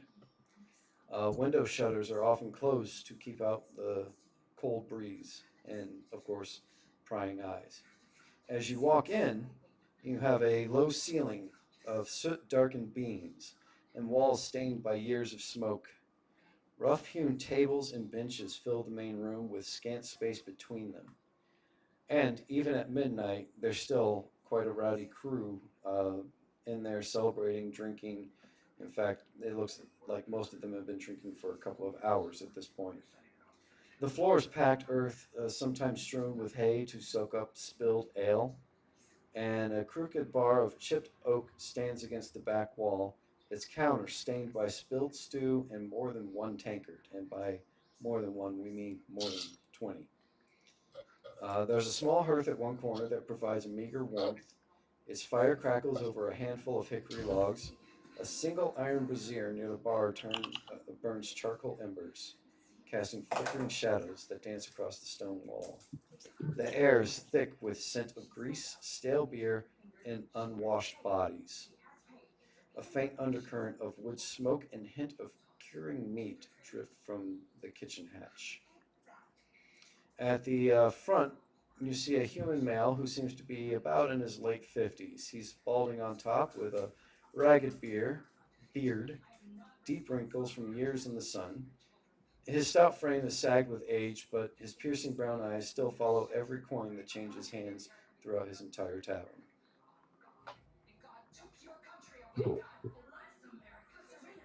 As you walk in, he says, "Byron, what are you doing here? What is going on? I haven't seen you in weeks." He turns back and says, "These gentlemen here, they're on the crown coin. They'll be taken care of by the headquarters, at least for tonight. We'll come back later on and discuss whether or not they're here for a longer term under our presence." The bartender then looks at you and says, "Gentlemen, what can I do for you?" It says, What's the biggest room that you have? "The biggest room that I have. For the five of you, then." Six. Six. Everyone The passed out. the guard chimes in. "Yes, you know the cart that's outside with the passed out dark elf? Oh yeah. That was. Don't use the term dark elf in this bar. You know what that means, son. Don't use it here. That is not appropriate for what he is. Yes, sir. Well, he's, I believe, the sixth one of the group. Oh. You guys are troublemakers, ain't you?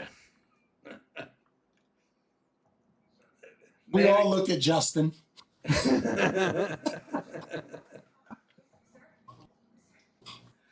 How?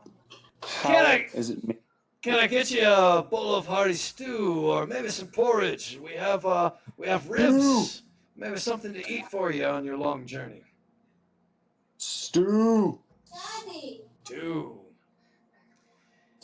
Daddy, I tell you what, for the lot of you, I could get each of you a bowl of stew, not counting your passed out friend in the back there. 25 copper. That's it. What about the room? Well, the guard already stated the room is on the house. You're asking for a large enough room. That we do have one room.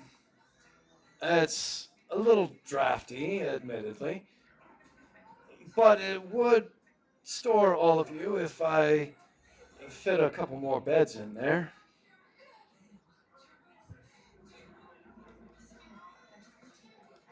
Sounds good. And the guard is paying for all of this, correct? Well, the guard had already walked out, seeming like you had been taken care of. He did say that they're paying for the room. I'm not sure as though they're paying for the meals. Okay. As long as the room is covered. The room, he That's the said, main- is covered, and that man is as good as wood. I trust him. I know that they'll be paying me back. Don't you worry about that. The room is taken care of. Okay. You said you know the man.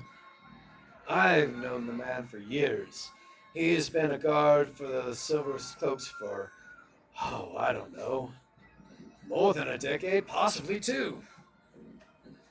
So you feel more than 100% confident saying, like, he is above board, we can trust him. Oh, you can trust him as much as any guard. I'll tell you, the citizens of Sunwall, they're not exactly the most trusting of guards in general. But Yes. that's because they also tend to fall on the wrong side of the law. I can tell you this. That gentleman has never steered me wrong, and he's never wronged my business. As far as I'm Okay. concerned, he is someone I would trust implicitly. Perfect. Thank you. Certainly. And now about that stew. Yes. Here's 25 copper pieces. Sir, I appreciate your patronage. There is a table over yonder. If you're happy to sit there, I'll make sure Mara, my server, is able to come out with your food here shortly. In fact, let's see. One silver piece is worth how much? That's How many copper. pieces? 10 copper. 10 copper? Yes. I give him 3 silver pieces. Sir, there is an ale for each of you coming with your stew. I will guarantee you that You're personally. kind. The place is generally crowded, but he did point to a table that had 8 seats available. There's a couple of other tables that have like 2 seats here, but for the most part, most of the tables, and even this table that does have 8 seats, there's hardly any room to walk between the 2 tables, between that and the other tables surrounding it. But you're able to squeeze your way in without too much effort. People seem to be kind of accommodating, understanding what the situation is.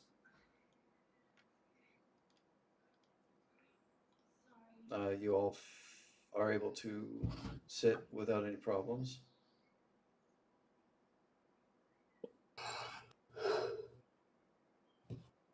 Do you discuss, talk, anything? Look at each other, just So- No, there's something in the chat. So from from Rothus. Wants to let the gem flash a second. No. If I've had that dual session, I've been not subtly, accidentally showing it as walking around. Absolutely. Jack. And then meanwhile, My kid's making tons of noise. I telepathically tell Chad to just share this out with the group that it sounds like we can trust the guard if we go and talk to him tomorrow morning. Chad will share that out.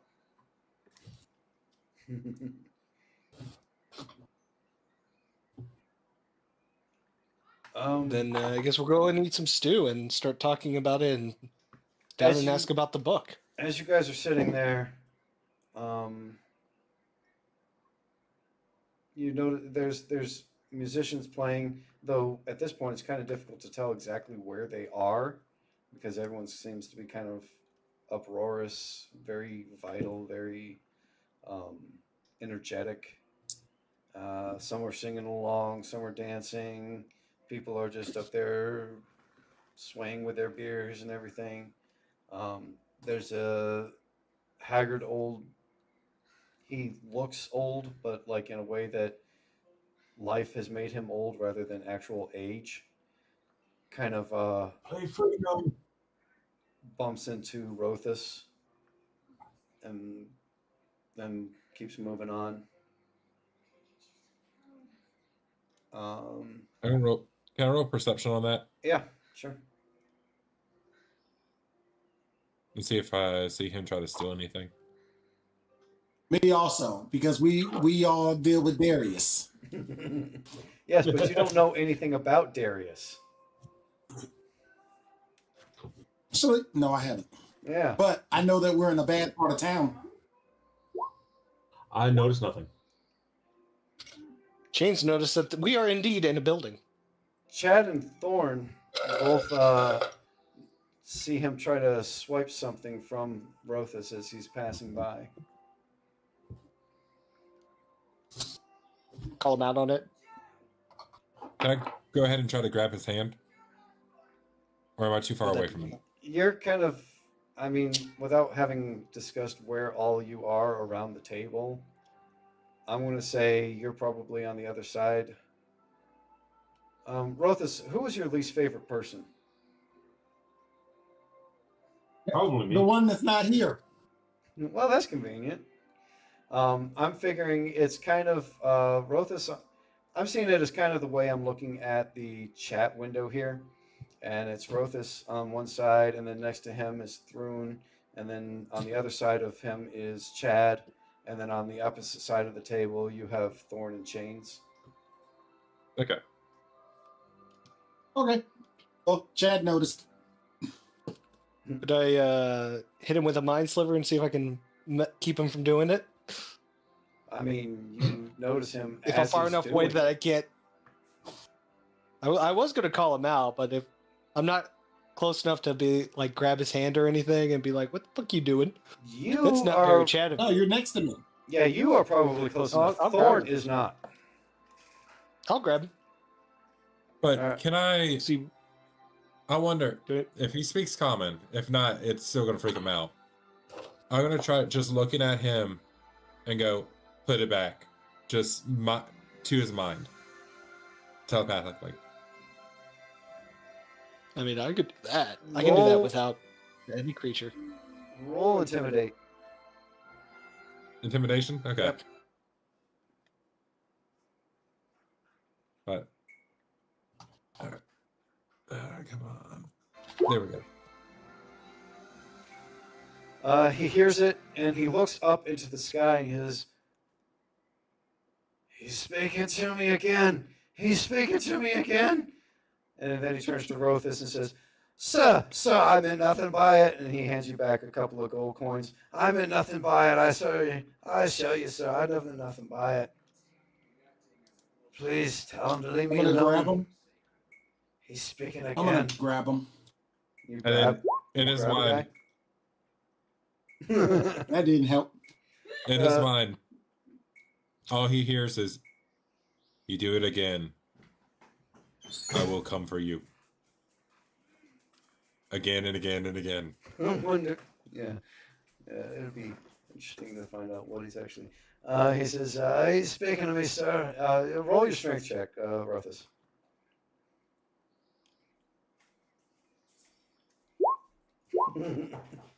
Oh, I'm bad today. He makes his way. We're tired. He sees that you've reached for him, and he walks away, and he just seems to be all kinds of discombobulated at that point.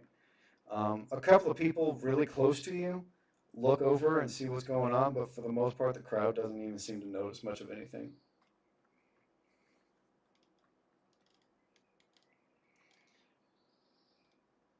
And then I look back at the table group and go, this is going to be a fun place. After a few moments, there's a halfling female that comes by. She has this large tray full of bowls and mugs. And where the fuck did I have that? Oh, not on this page. That's why. Okay. And she says, okay.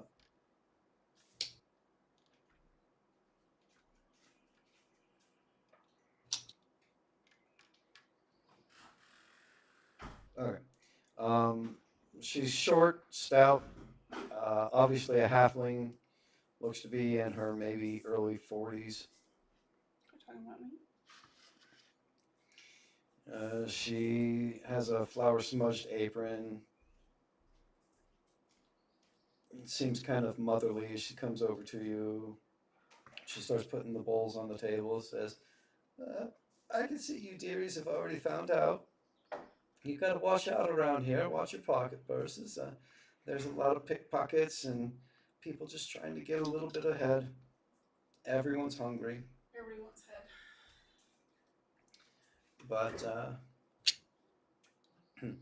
mind yourself for the brawlers too. Not all of the pickpockets are as easy as crazy old Joe over there. He keeps thinking that he hears the gods in his head. I don't know what got into him. I think he was over on Temple Row for a little too long a while back.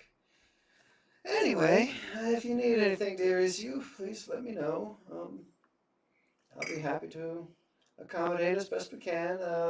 That, of course, is Burrick over tending the bar, so he'll pour you an ale if you need, or help you with your rooms and whatnot. As I said, my name is Mara. They call me Hearth Hands because I usually manage the hearth, the cauldron, the food, and everything else I cook. I made the meal here for you, so hopefully you enjoy that. Charisma save. Yeah, I was gonna go for like since it's another halfling, female halfling. Just a flirt. To not worry about the brawlers or to help with the hearth, let Thorn know. Clearly it's coming across horribly. Well, Awkward. Would that be persuasion? yes. Oh. Yeah, that's why I was asking why you rolled a save check. And It's still persuasion's even worse. But she looks at you warmly and she says, "You're a little awkward, aren't you, sir? You're cute, though. You're all right. If you guys need anything..." Chad will come in and just tap him on the shoulder, give him guidance real quick, and be like, "He's stunned by your beauty, fair maiden." She looks at Chad and says, "Oh, you're a charmer one, aren't you? You adventurers are always so young and cute. I wish I could go out and..." If you think I'm good, you should see him when he's on his game and hasn't been thrown off by the passing lady. Wingman. You get plus bonus. Thorn gets bonuses to his persuasion because of the wingman factor. Oh, I was getting. That's what the guidance was for.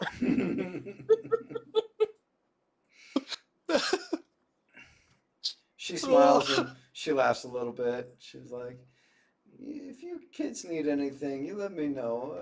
I know that this place can be strange and unusual to newcomers, and I can see by looking at you, you guys aren't from around here, are you? But that's okay.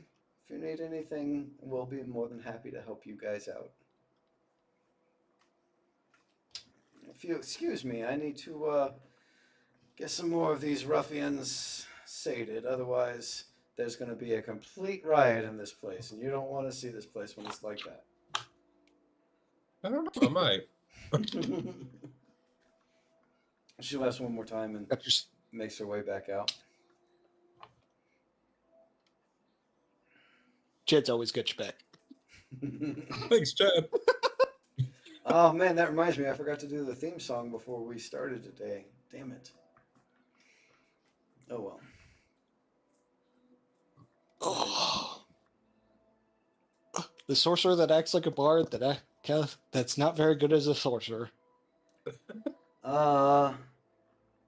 Everyone roll a perception check. All right. Oh, and you still got guidance, so you can add a 1+4 to it. Or 1d4.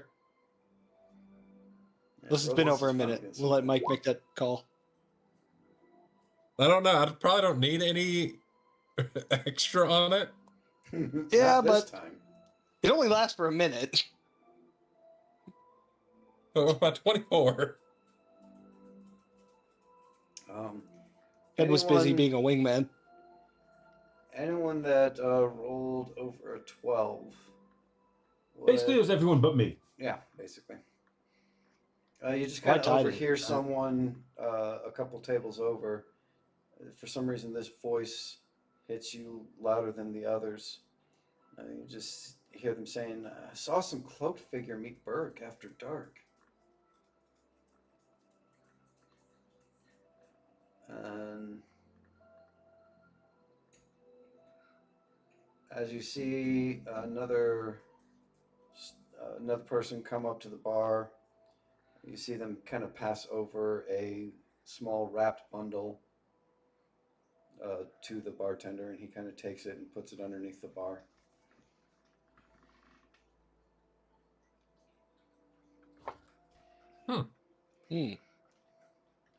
Let's see. You keep hearing a bunch of other different things. Some of them are talking about cloaked figures in the darkness. Some of them are talking about being ripped off on the market row. You hear one of the guys got roughed up by some guards, and he was a bit bittered about that. That person you also end up hearing saying that the guard was in there earlier, and he seems kind of upset about that. To which the people around him seem to echo the sentiment of not much caring for the guards.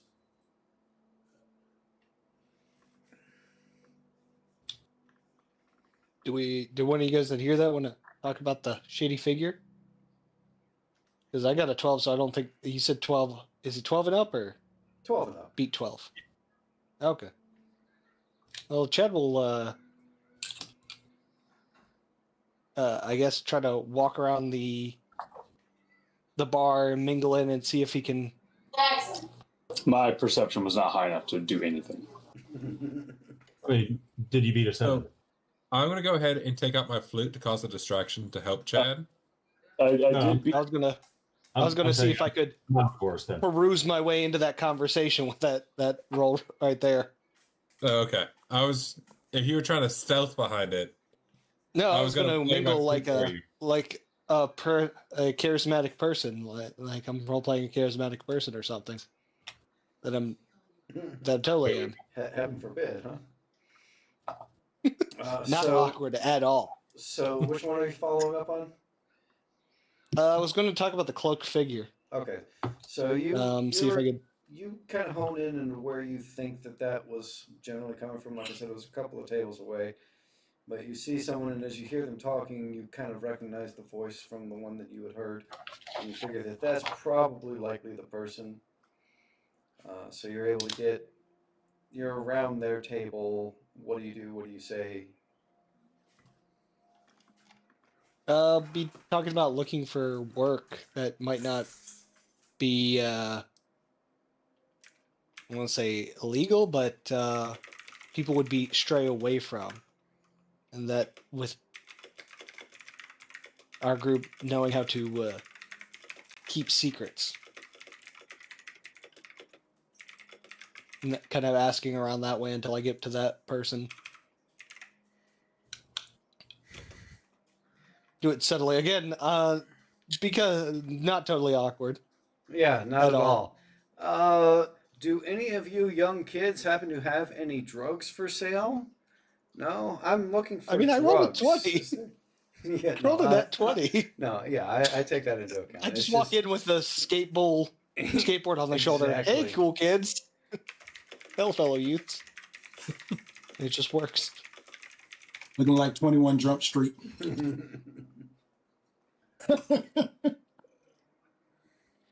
My name is Yef. If.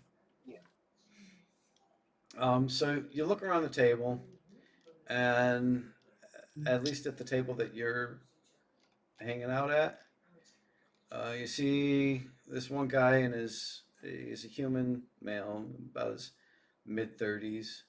He's got some crooked teeth, some oil-stained fingernails. His leather vest that he's wearing is all patched and sweat-stained. There's a dwarf that's in about her early 50s. Another half elf male. He's probably in about his late 20s, you're estimating. And then a human female in her 30s. All just kind of sitting around, drinking, talking. The one that you've been able to identify as probably where the voice originally came from was the mid-30s human male that I gave the most description on. You hear him. You hear the half elf male sit there and say, as you're walking up, he's saying, "Well, yeah, first he's burping because of all the beer, and then following up with, told you them rats are trained. I saw one shoot clean through the pouch string. Never touched the coin." That sounds like an interesting trick. I know a man who also employed some rats to get a job done. Who could possibly? You have to do what you train can when you can't find steady work elsewhere. So you're going around and you're like, excuse me, hey, sorry, don't suppose any of you happen to know of any work around that might be for those without any, heavy morals or. Well, I was going to go with qualifications due to those in the finer areas of Valcoria preventing us from getting work. Oh, so you're taking the classist. I'm going to play against these other classes to get. They don't seem to like him anyway. Yeah, no, I mean it's things the guards might not be so fancy of. It's an effective strategy, but not in those words. Sure I understand that that's the strategy you're going with. Yeah, I'm not going to walk up and be like, "Hey, how'd you talk about the shedding guy? How I talk to him? He seems like he had work. I'm so poor. I need money." All right, so I'm not doing that one. Male dwarf or male human, male human, female dwarf, male half elf, and a female human. Which one are you starting off with? Who's talking about the rat? That was the half elf male. So I'll start with him because of the whole knew someone that pulled a heist with a rat. Sure. Then what do you say to him? I know a friend that pulled off a similar operation with a rat back in Goldhaven, and you got to do what you can when those of the upper crust prevent you from finding an honest day's work. He says, "Oh, you know someone who knows how to deal with rats, do you? That's excellent. I tell you, my job when I'm not around here getting drunk, getting plastered, getting plowed. Hey, you know what I'm talking?" He looks to the rest of his crew, and they're all like, "Yeah." He looks back to you and says, "You know what I do when I'm not here? Go ahead. Guess what I do when I'm not here. You will never guess it. Go ahead. Guess. I'm gonna guess that you're an animal trainer of some sort. Sir, you are amazingly close. I can't believe how close you came. I am a rat catcher. That's correct, guys. I go out and I catch the rats. I am a rat catcher, Well, it's a sir. fine profession. And it is It is a very difficult. You know where I end up having to catch most of the rats? Go ahead, guess where all the rats end up being. Go ahead. You won't guess. You won't guess. Sewer. Would they be down in the sewers, or would they be somewhere else in town? Sir, you are not incorrect, sir. They are in the Veld Steps district. That's where all the rats are. And let me tell you, that place is scary. There are people down there. There are people down there. You won't believe the kind of stuff I've seen down there. It's not a place for a proper gentleman to go, I tell you what. But when I catch the rats, you know the king pays me 1 copper piece for every rat that I catch. Why, just today I had earned myself 25 copper pieces. Just today. That is enough for my stew. That is what I needed. Now, I'll be honest, 25 copper pieces doesn't sound like much, but I also get paid 1 full silver piece a week just for doing the job. Now, that's on top of every copper piece that I get per rat. You find a job better than that, I tell you what. Now, if you wanted to assist me with that, if you're looking for a job, I could use a fellow rat catcher. I could guarantee you another copper piece for every rat you were able to catch as well, sir. I have a friend that would be more interested in that. Their skills are more suited to that. Mine are a little less common than trying to handle a rat. Well, less common skills is less common skills. That's just what they are. That's what I always say. Less common skills is... Didn't I say that the other day? I just said that the other day. Less common skills is less common skills. No one ever believes whenever I say these things. But what are your less common skills? You sit there and say, yours are less common. What kind of skills do you have? Maybe one of the people around here has similar skills, and they can help you find the job that you're looking for. Yeah, maybe that. I can heal people pretty well and help them when they're hurt. I've always got a friend's back in need when they need it, and they can't afford to go to the proper healers. As well as I know some friends that are good with some magic and good with a knife. The human female that's sitting next to him looks at you and says, "A healer, are you? All right. Healer. If you can do You're not the healing serious? that you say that you can, then why aren't you over there on Temple Row? What are you doing in a place like this?" They took one look at me and said I wasn't suited for that area. They failed to elaborate, but She looks the you up and guards down. tended push me towards this district. I don't know why they'd not like you. You look like a nice little tender morsel. Beauty's in the eyes of the beholder. I Do you like to suppose so.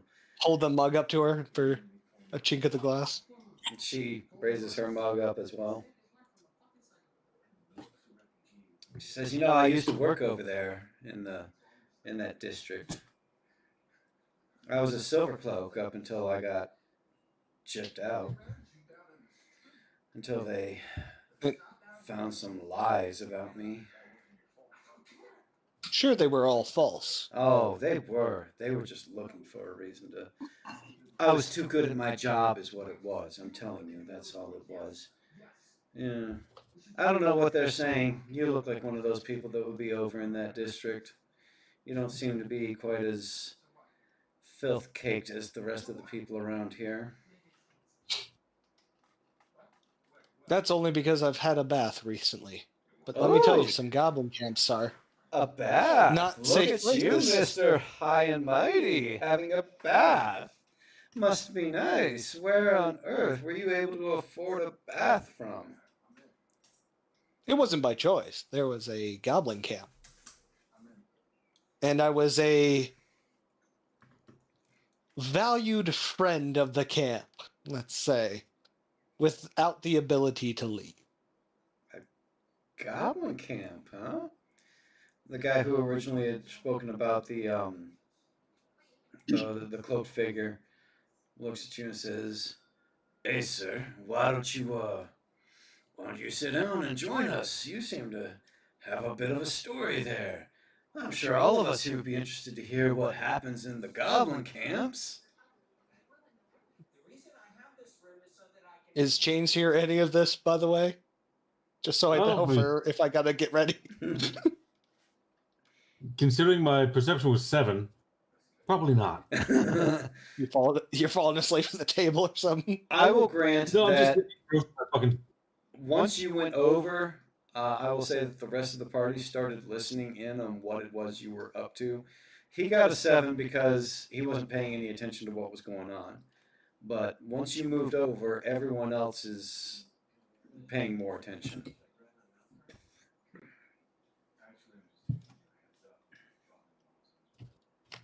Okay, well, Chad will sit down.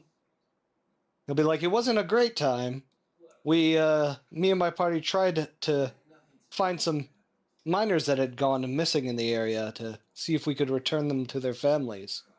And the expedition did not go well.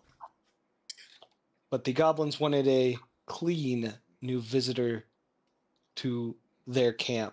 So they threw me into a river. And then pulled me out and tied me up and put me in a cage. I was lucky enough that some friends came by and saved me before anything too bad happened. But I know there was quite a few people that got sent off before I was able to leave the camp. The female dwarf that's around there looks at you. She's kind of a short, broad-shouldered woman. Has iron boots. Her hair is braided. She's smudged with grime, looking as dirty as everyone else. A little bit on the thicker side, and that's putting it nicely. And that's for a dwarf. Looks at you and says, "I don't believe you, sir. Ain't nobody leaving the goblin camps when they get arrested by the goblins. The only time you leave the goblin camp is when you get sent to the slave mines. I've seen the stories. I've read about them. I hear all about it. No one leaves the goblin camps a free man. I think you're making shit up." Then I get up. Part of me never left. There are events that I've left out because they're not appropriate for this venue. And well, the male actually kind just of around. The human male turns to her and kind of comes to your aid. He's like, and I say kind of comes to your aid, and he says, "Oh, who cares if he's making shit up? He's got a great story. I love hearing this guy's story. He sounds really, really interesting. I tell you, we should write books. You, sir, you should write books on what it is you're saying. I bet that would sell well. Whether it's true or not, don't matter nothing. I enjoy hearing your story all the same. Please, keep on continuing on." And I'll have to take that advice and do it. But as I said, I was rescued from the camp as they were getting ready to send me off. The group I came in with happened to come by and whisk me away before anything too bad happened. But they were sending me to, I would assume, a mine. They didn't really tell me where. All I know is I had to persevere, and that the pain would subside one day, and there would be a light. The half elf male looks at you. "Were there any rats there? Did you happen to encounter any kind of rats that you had to deal with?" Of course there were rats there. They kept them as pets. They were huge. They kept them as And at night pets. they got You hear stronger. that? You hear that, guys? They kept them as pets. I told you the goblins were keeping rats as pets. Didn't I tell you that? I told you that back in the day. I've been saying that for weeks now. Goblins keep rats as pets. Now, you look at me funny whenever I keep a rat as a pet, but that's what the goblins do. He says it right there. You heard him say it. And the human looks at him and says, "Yeah, but we also know he's just telling a story." Now, don't get me wrong. I love the story you're telling, son. You're just telling a great story. I love your story. And I hope you keep on telling it. But he looks back to the half elf. Every story has some truth. So I get up, kind of snarling. What he tells is no story. We were the ones who rescued him. We were the ones who sat there and slaughtered the entire camp, rats and all, to save his ass. Not the entire report building. The rat catcher can't help but burst into laughter as a cat is standing there telling him about catching rats. The whole part of it just sounds uh, too on the nose for him, and he just busts out laughing. Now, he's laughing, and it's hard to tell exactly what it is he's laughing about. But the human male looks at you and says, "Well, I'll be. Look at that. Hey, any of you guys ever seen one of these before? Hey, what do they call you where you're from? I ain't never met one like you. What do they call you where you're from?" You mean my name? No, not your. Well, okay, yeah. What's your name too? But no, I mean like they call you Cat Lady or Feline Ferociosus. What do they call you where you're from? We are Tabaxi. Tabaxi. I told you, didn't I, guys? Tell you guys that Tabaxi is what the cat people was called. The Tabaxi. You guys thought I was trying to say tobacco. You remember when you were sitting there trying to tell me I was saying tobacco? I wasn't saying Tabaxi. Okay, yeah, sure. I said tobacco. Tobacco. I don't remember exactly what it was. It was close. Yeah, sure, but it was close to that. I almost said that. It was almost Tabaxi. That's right? Tabaxi, that's what you said? Tabaxi. Tabaxi. Hey, bartender, come over here. Give the Tabaxi another drink. She's looking, oh, that's a she. She's looking, like she is needing some kind of humor over here. She's all serious and all bundled up. We're here to have a good time, Tabaxi. Get a drink. Come on, have a drink with us. We'll be good friends. I ain't never met no cat lady before. It's awesome. It's great to see something like you. Man, I ain't never seen nothing like that in here. Now, I've seen dwarves. I've even seen a drow come up through here. Now, the high elves, they're too good to come into this kind of place. But I've seen other elves. The wood elves, was it the wood elves? What? You remember when that one elf came in here? What the fuck were they? There was a wood elf? It don't matter. But I ain't never seen no tobacco. Hey, look at that guy over there. Is that bird creature there with you as well? I ain't never seen so many animal men in here before. It's wild. That's wild shit. This is the kind of thing you only see like on the market road whenever people are going around and you see these weird people just walking around buying shit. It's crazy shit. My town comes here a lot. My town trades with this town a lot. Not with this portion of town. In fact, the people so you know, the Midwest of the town. The people you know would probably end up in Upper Valcoria in general, because they can just fly over the gates. Well, while he's doing that, I'll be like, well, Chain's gonna attest that my attempts to save the miners and people captured went horribly, horribly wrong. And word of that has spread, which is why I'm not, even though you may think I look welcome to the upper portions of Valcoria, I've been blacklisted from working with more legitimate the human female sponsors. That was talking to you about that before, she looks you up and down one more time and says, "I never said I thought that you looked upper. No, you do not look upper Valcoria, but I think you could fit in okay in Silvershade. It's a main Valcoria district." They're right. You're not from around here, are you? You don't know anything about the districts. You're right. As I said, I came from Goldhaven and was trying to make a name as an adventurer and save You it. came from Goldhaven? Oh, you guys straighten out all the gold. You got gold on you? Ooh, I know a fence. We could sell a lot of gold. If you got some gold from Goldhaven, we'll make a mint. We'll make a ton of Unfortunately, money. I don't. Oh.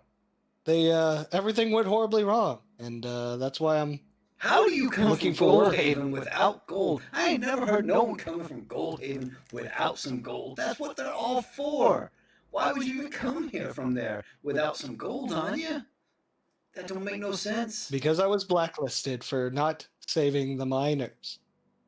They weren't very happy when you take a job from the mayor of Goldhaven guaranteeing results and failing to follow through. The rat catcher looks. He She has says, sway. "You know, I may not have a rat catching job for a person who's not very good at following through with their jobs. I'm guessing that may be why you're not able to handle it at Silvershade. You got to be able to complete a job if you're going to be able to get a job. Ain't nobody going to hire nobody that can't complete a job." Sometimes you just need a second chance. Now, Chains, on the other hand, seems to be good with the rats. Oh, you're the guy with the... Of course. Yeah, a cat's going to be able to catch some rats. I can see that. Hey, you want to come down to the sewers with me? Oh, they'd love you down there. Oh, I bet that you could even talk to some of the people down. They ain't devils. Well, you know, down there, all kinds of people are. They got the orcs. They got the, what you call them? The giants. The ogres. I think they got like a troll or something. Hang on one second. What's that? Dear? Nothing. Oh, you didn't say anything to me? No. He's throwing up in the corner. Oh, okay. Nobody ever puts their babies down. Sorry. What do you say? What was it? Tabaxi, what do you say, Tabaxi? You want to come down and catch some rats? 1 copper for each rat. I bet you can make 100 copper in a night. I'm good. Oh, Thank you, though. yeah. Mara, you may want to hurry up with that beer. Tabaxi don't seem like she had enough to drink yet. That's all right, Tabaxi. We'll get you plenty to drink. It'll be good. You'll be fine.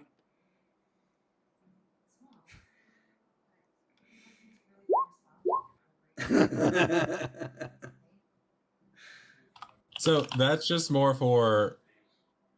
I'm gonna try to mind link with the guy and go. 1 copper piece is not enough. From the rat god.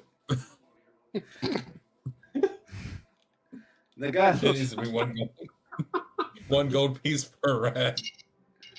the half elf kind of looks Man around. probably has never seen a gold piece.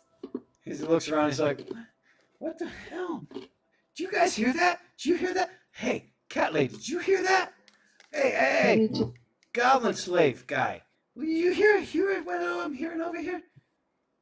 And then the female dwarf is like, "No, ain't nobody hearing what you're hearing. Shut the fuck up and let's try and not upset our guests, okay? I swear to God, someone said to me, ain't 1 copper enough for this tabaxi here. Now, I'll tell you what, Tabaxi, I can go up to the guild that sits there and hires me out. Now, they only pay me 1 copper, but if I tell them I got a cat that ain't a cat, but it's like a person that's a cat. And as a natural hunter, I'd be willing to bet you anything I could get them to come up and pay us both 2 copper for every rat. Now, I know 2 copper a rat don't seem like much, but you catch 100 rats, why, that's 200 copper. That's 20 silver. Do you know what 20 silver is? That's 2 gold for just 100 rats. Ain't no 100 rats gonna be nothing for you. Why, you could catch 100 rats in an hour. That's 2 gold for 1 hour worth of work. Now, you can't say no to that. Not if you're in a tavern like this. I look over to the group. Just shake my head like I'm done tonight. This is what you get for going over to this group in the first place. Yeah, I realize that. I was trying to. The Not rat be god obvious. demands to know what guild. The guy looks around, man. I love by this point, Chad's completely forgotten the reason he even went there in the first place. I was trying to work it in and not be like, "Hey, you, tell me about the cloak figure." The rat catcher looks around. Be subtle about it. Why? What is that? You guys hear that, right? I'm not the only one hearing that, right? Oh, oh no, I'm starting to get like old Joe. You know old Joe, he keeps hearing the voices. Oh, they're starting to get to me now too. I think maybe I need to quit drinking the beers. This is my 5th liter for the night. I think that might have been too much. That might have been too much. Oh, oh, Hera. Hera, I think I've done too much. Look, 5 liters. 5 liters. I mean, ain't 5 liters too much around here? One liter is only like a couple copper pieces, maybe 5 copper pieces. Oh man, and I spent 25 on the stew. I only got 25 copper for the day. I need to go find more rats. Oh Lord, I gotta find more rats. And with The that, rat god demands to know what was that? which the rat god demands to know which guild is hiring you out.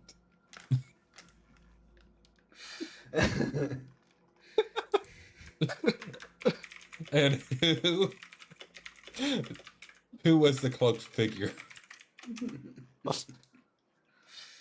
Oh.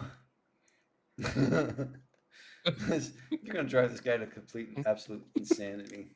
Damn straight.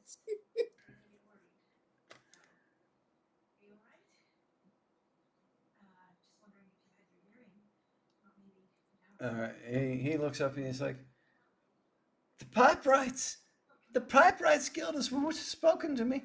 They hire me. They give me. They work with all the pipes, all the pipe issues. You know when they get clogged up, and with the shit, and it's all in the underground. It's in old Valcoria." And at this point, to everyone else, he just looks like he's talking to the sky, talking to himself, and just looks completely insane. And the only person who knows what's actually going on is Thorn, and he's laughing his ass off. And the Pipewrights, they hire me. How does the rat god not know about the Pipewrights? Oh, please, rat god, you gotta help me catch more rats. Help me find more of your people so that I can make a little bit of cash and I can actually get a meal for a change. Which, you know, is ironic considering he has a meal right in front of him. Just ate. You will be blessed with Rat God goes, you will be blessed with once excuse me, 1 silver piece. If you tell Chad, the man who's standing next to you, who the cloaked figure was. At this point, everyone's sitting there just looking at the rat catcher, really worried, and they see that he's sitting there listening to something. And he's like, none of y'all hear that. None of y'all hear that. Look, they're asking who the cloaked figure is. The rat guy wants to know who the cloaked figure is. He's looking at me like I know who the cloaked figure is. You guys, Wyland, you were the one talking about the cloak guy, but he's asking me now. Why ain't he asking you? Why ain't the rat guy talking to you about the cloak figure? Were you the ones talking about him? And now you got me in trouble with the rat. You see what you done? You see what you done to me? And now he's gonna come after me. Oh, he's gonna come after me. I just know it. I ain't ready for the rat god to come after me like this. Wyland looks at him and says, "What in the fuck are you talking about, son? Listen, Kendrell, you're talking nonsense. I don't know what the fuck you're talking about, man. You want to know about the cloak figure? I just told you that there was a cloak figure. What talks to Brennell? It talks to the bartender here. I didn't say nothing about who he was or what was going. I don't know nothing about a cloak figure other than he sits there and he gives him a package. Why are you sitting there talking about this? I mentioned that in confidence. You need to quit talking about that here. You know what happens whenever you start talking crazy like this. Look at old Joe. How many times he's been caught up? There have been a couple others coming here talking about the same way you are, just as loud as you are, and they disappeared, didn't they? You want to disappear, Kendrell? You want to disappear? Quit talking about the fucking figures. It's like, I don't know. The rat god, he asked me about the figures. I don't want to ask you. I know that they disappear. I know when you start talking too much about it, you start talking too loud, but I can't ignore the rat god. He says, I get a silver piece if I tell him who the cloak figure is. I don't know who the cloak figure is. I don't know what the rat god's going to do to me if I can't tell him who the cloak figure is. I get a silver piece if I can tell him, but I don't know what's going to happen to me if I can't tell him. Now, you got to say something. You got to say something. Otherwise, the rat god's going to come after me too. He's going to come after me and I'm going to disappear. That's what happens. The rat god comes and that's why people disappear. They don't please the rat god. Oh, you got Brandon, you got to tell him. Wyland, tell him what the cloak figure is. I don't know who's asking, but someone's asking. Kendrell, there ain't nobody asking. You need to shut the fuck up now. I have a psychic glimmer, which gives me advantage on persuasion. So I get the 20, right? To calm him down. Sure. Calm him down and be like, it's okay. You don't need to worry about the rat god. I'm sure you'll be fine. And then turn to Wyland and be like, does that guy happen to be hiring? Because I need money and this dude's driving me insane. Kendra looks at you and says, you don't understand. You don't hear the rat god. He's only talking to me. I don't know why he's only talking to me, but he's only talking to me. Okay, you're right. I need to calm down, but you don't hear him. You don't hear what he's saying to me. He's not in your head. He's in my head. I can't tell you. I don't know what I'm going to do. I'm going to murder this man. I mean, I got a 20 for persuasion, so he should be calming down. He is calming down, okay. But you got to understand, you're fighting up against a god at this point, as far as he's concerned. So I'll slide a silver piece across the table to him and be like, "Look, we'll make sure you get some food, maybe not some drink, something to sober you up." He looks at the silver and says, "You're a messenger from the rat god. The rat god must be happy with me. I must have told him what I know, and he's happy with that, and he understands. And that's why I got a silver. Oh, you are a prophet of the rat god, the goblin killer, rat god prophet. I will sing your praises." The goblin killer's that one, and points to Chains. They captured me. I was stuck in a cage for a while. Where the rat god looked over you with his rats. You said yourself they kept the rats, and the rat god looked over you with them. That's why you're here today to tell the story. That's amazing. It's a miracle. You, sir, you're a prophet. You're a prophet of the rat god. Oh, sir, I will give you worship. I will go to the temples tomorrow and praise you as a prophet of the rat god, whom I didn't even know existed until tonight. He may have had a bunch to drink. Well, 5 liters is a lot. Done that before. Meanwhile, the human says, "Don't mind him. He's a little. He spends too much time with the rats. All right, I ain't never seen him quite this bad, but he's never really had it all up there. You know what I'm saying?" I mean, hopefully he's not turned out like old Joe. Joe used to be a lot more sane before he came out like this.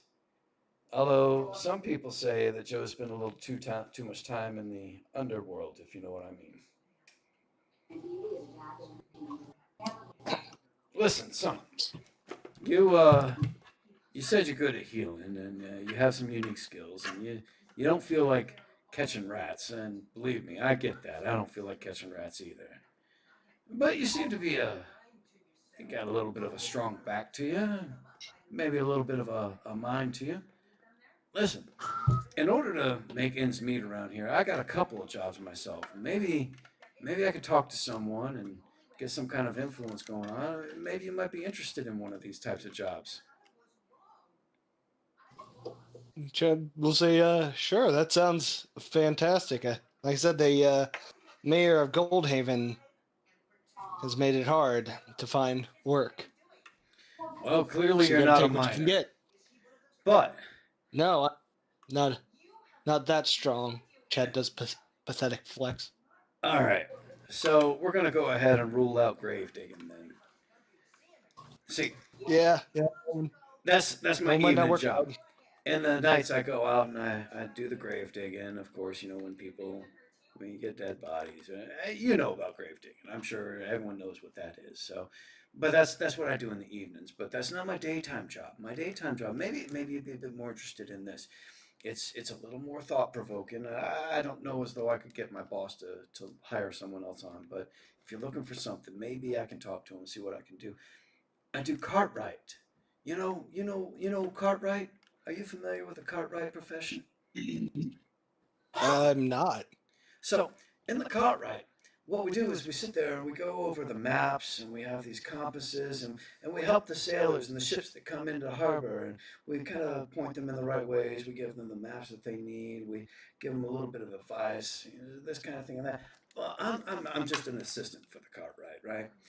But uh, I might be able to talk to my boss. He's the master Cartwright. He might be willing to take you under his wing and just show you how to do the Cartwrighting business.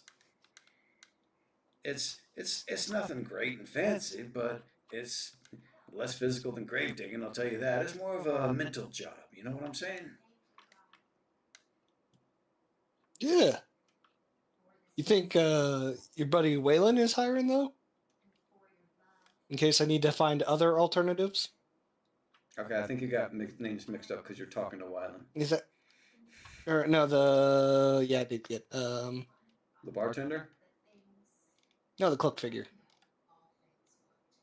I thought I heard his name, but I didn't write it down. No, I don't think there was a name given for that. They've never dropped a name for him. I thought it began with a B. Yeah, Brolin is the bartender. Oh, okay.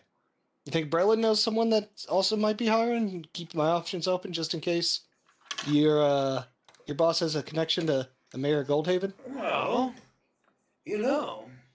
Brelin has been talking about how this place has been getting busier and busier.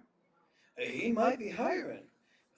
Mara, she goes around and she does what she can, but she spends most of her time cooking. Now, it's hard for her to cook and to deliver out everything if he... Well, you're a charismatic kind of guy. I'd be willing to bet that you'd be good working a crowd, delivering out the trays and everything. It probably doesn't pay quite as good as the Cartwrighting, and it's not as much of a mental job as it is a little more physical, but I could see him hiring for that kind of position. I have a lot of history with Berlin. If you want me to give him a talk to, I'd be willing to bet he might be willing to hire you for something. That'd be appreciated. Well, I'll tell you what. You come with me. Let's go up and talk to him right now. I'll talk to him with you. Sure. We'll go down this one. See how it turns out. What could go wrong? So Yeah. I can think of several things involving made up deities. He takes you up to the bar where the 50-year-old bartender is like, "Oh, welcome back, good sir. What can I do for you two gentlemen?" Moylan looks at him and says, "Bruh, you've been working here for what, 20, 30 years? 32 years, sir. 32 years. What do you need?" "Well, in all that time, you have Mara for what, maybe last 10, maybe 12 years or so? Listen, you guys have been running this place great for a while, but you got to admit, it's been getting busy. You guys do a lot of really great business around here. You're an old establishment. Everyone trusts being around here.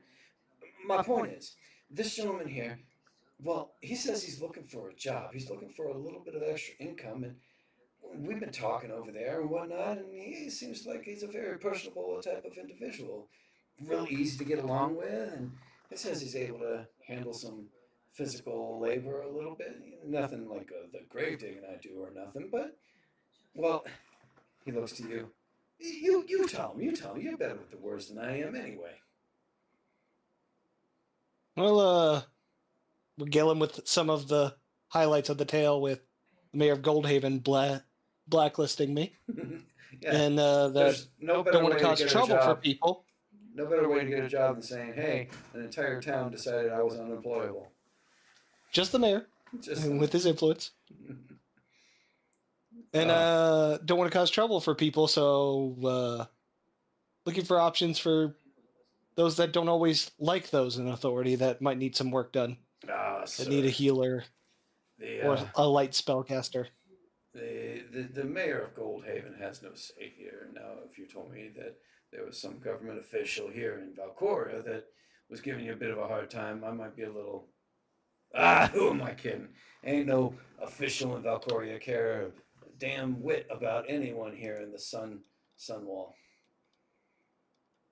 Nah, we ain't worried about all of them people.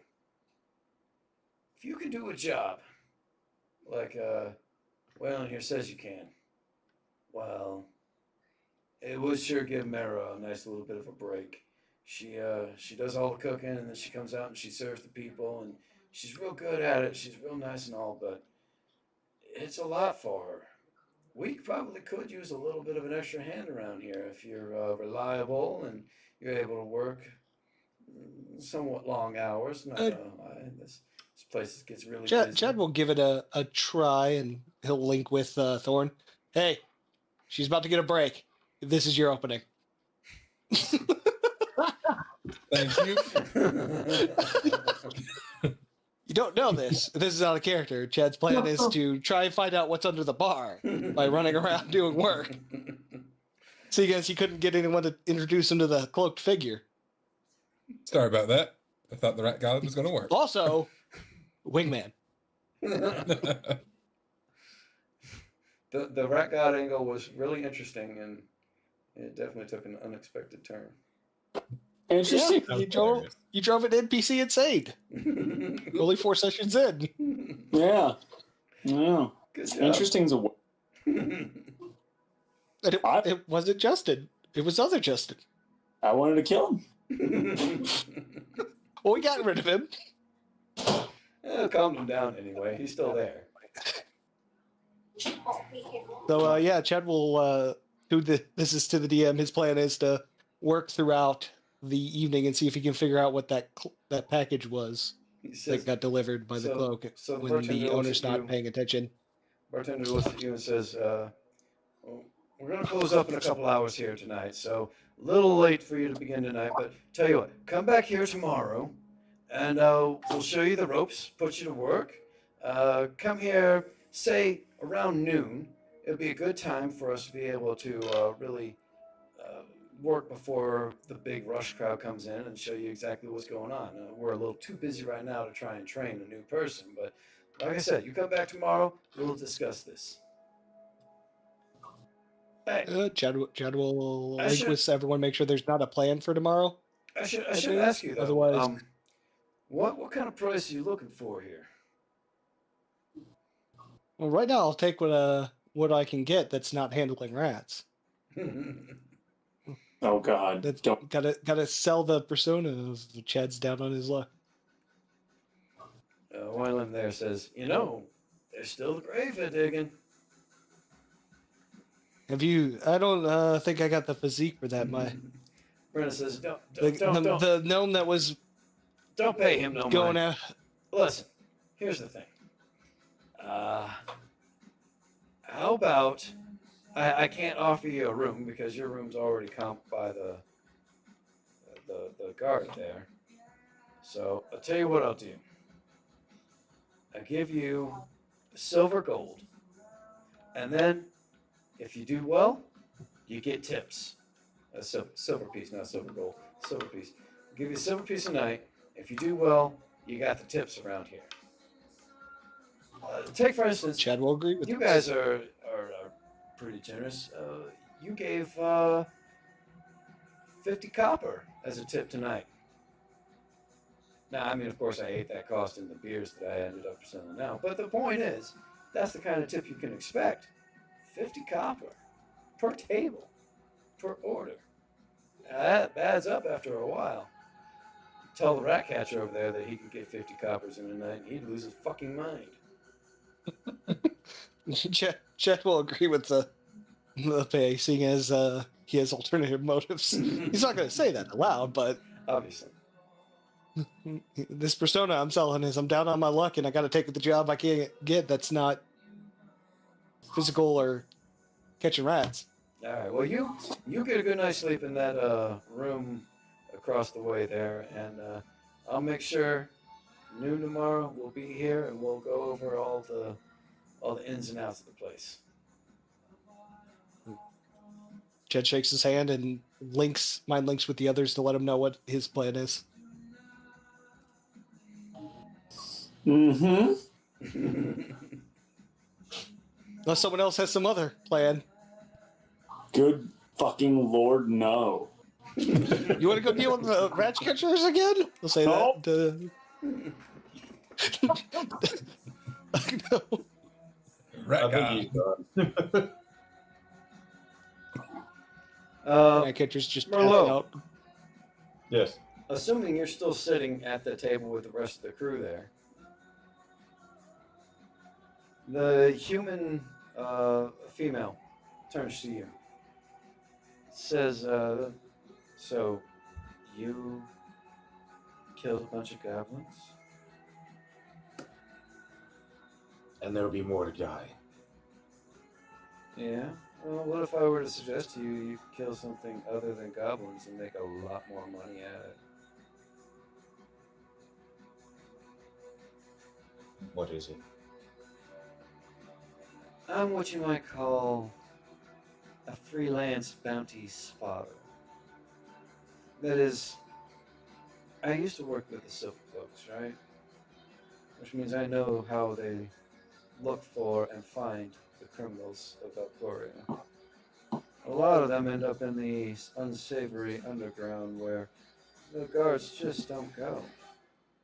But for someone skilled like yourself, if you're as skilled as you say you are, I don't exactly go hunting for the bounties myself, but I spot them. I talk with the guards. I know the bounties that are out, and I hire freelance bounty hunters to go out and collect. They share a bit of the profit with me from their collection. I take maybe about 10%. Just for giving the information on the bounties. If you're at all interested. Let me think about it over the night. We're here most nights, the four of us. I mean, most of the people in this bar tend to be here most nights. What else are we going to do? It's probably one of the cheapest bars in Valcoria. Also one of the least pleasant ones. I don't know if you've drunk the swill that they serve as ale here, but it's not impressive. Anyway, we'll be here. If you're interested, you can find me easy enough. If I'm not here, just ask the bartender. He'll send me a message. He knows how. And I kind of nod to her and finish sipping my drink. The second drink that they actually gave me.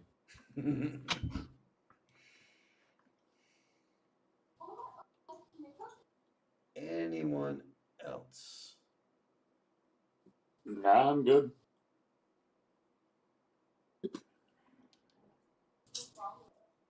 All right, the evening continues on. Wyland and his crew sit there and try to give Chad and Chains drinks throughout the night until you guys end up deciding to head out to the room, which you have no idea where it is, but as you go to the bartender and say, hey, where's the room? He says, follow me. And he goes around. So there's a stairway that goes upstairs. And there's a door next to that stairway. He doesn't go up the stairs, rather he goes through the door. And if you follow him, there's a little hallway that goes to the back of the building. And then he opens up the back door. And it opens up into what you can only assume is a small barn. There's hay covering the ground. There's a couple of beds. One looks, it doesn't look like they were typically all there. Maybe two of the beds were typically there, but the way the rest are kind of positioned makes you think that they were recently put there because it's really in an awkward spot. In one of the beds, you already see a familiar thief type elf laying down, sleeping.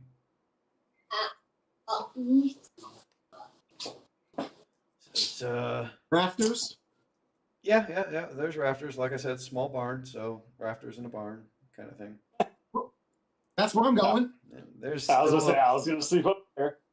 there's an awkward bed there for you anyway, because obviously that was not something he considered Nope. that you would do. I mean, yeah, that's all of my characters. I have like the weirdest characters. All of my characters are afraid to sleep in beds. I feel like something happened at a young age to really induce that sort of thing.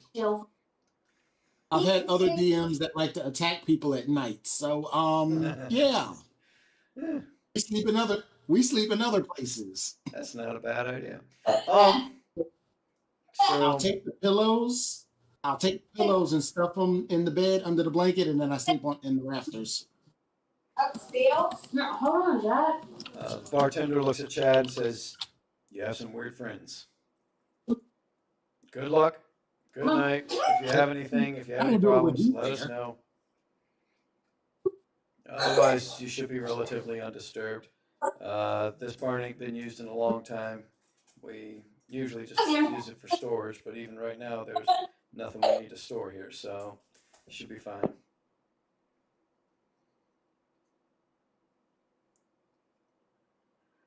Everyone does know that it's a little drafty. Much cooler than the normal rooms that you're used to sleeping in, but definitely better than sleeping in a cart. Did that one a few times. And as long as we don't have, I don't remember even the name of the rat catcher in here, I think we'll be fine. Yeah, interesting things you make the DM do. Yeah, thanks for that one.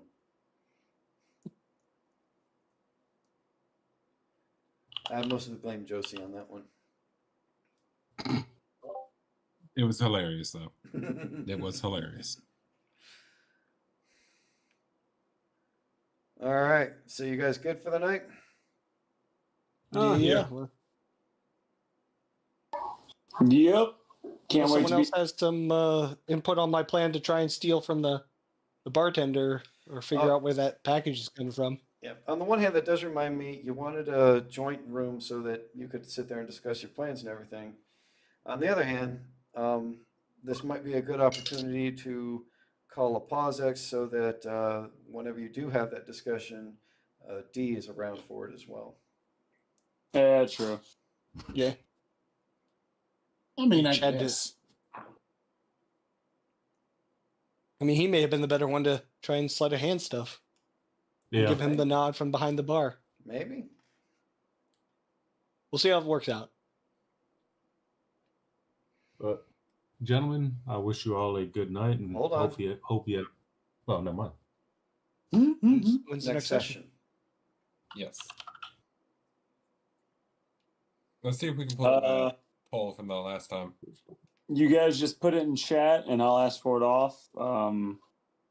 Hopefully, no, my storm manager will be back in a couple days, so the weird mistake shouldn't happen again.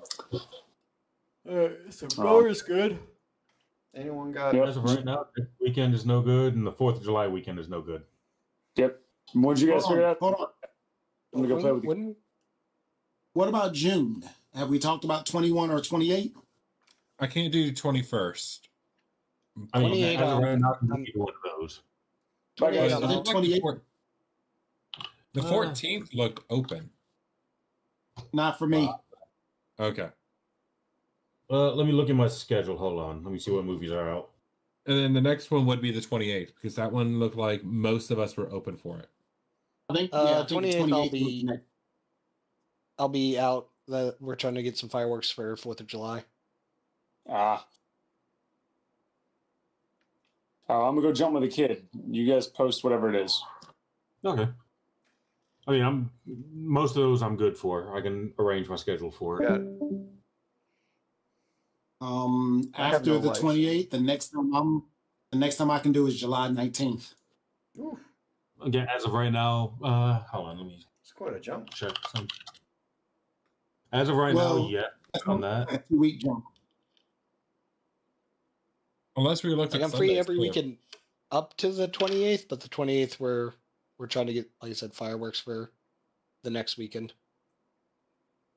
Yeah, I'm good the weekend of the 18th, like that 19th. The only movies coming out that weekend. I know what you did last summer and Smurfs. Oh, it turns out I'm Yeah, not that's the available on the 19th. 19th. Apparently, we got Smurfs coming out that weekend. July 19th or June 19th? July. June 19th, July. Oh, July. I'm good for the 19th and after. I'm pretty I sure should be good for the 5th we're 19th. doing a party, and the 12th we have a party. Jesus. Yeah, the Whatever it is, I have 19th and then music going on. on, I think I'm good for.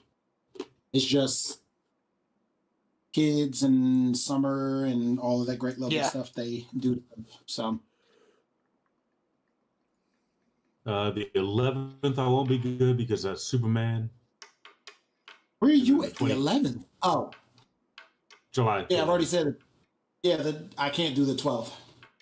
Well, I'm just saying, like that weekend I'm not good, and then the 25th is Fantastic Four. Wait, did you say you're not good because you're going to go see a movie?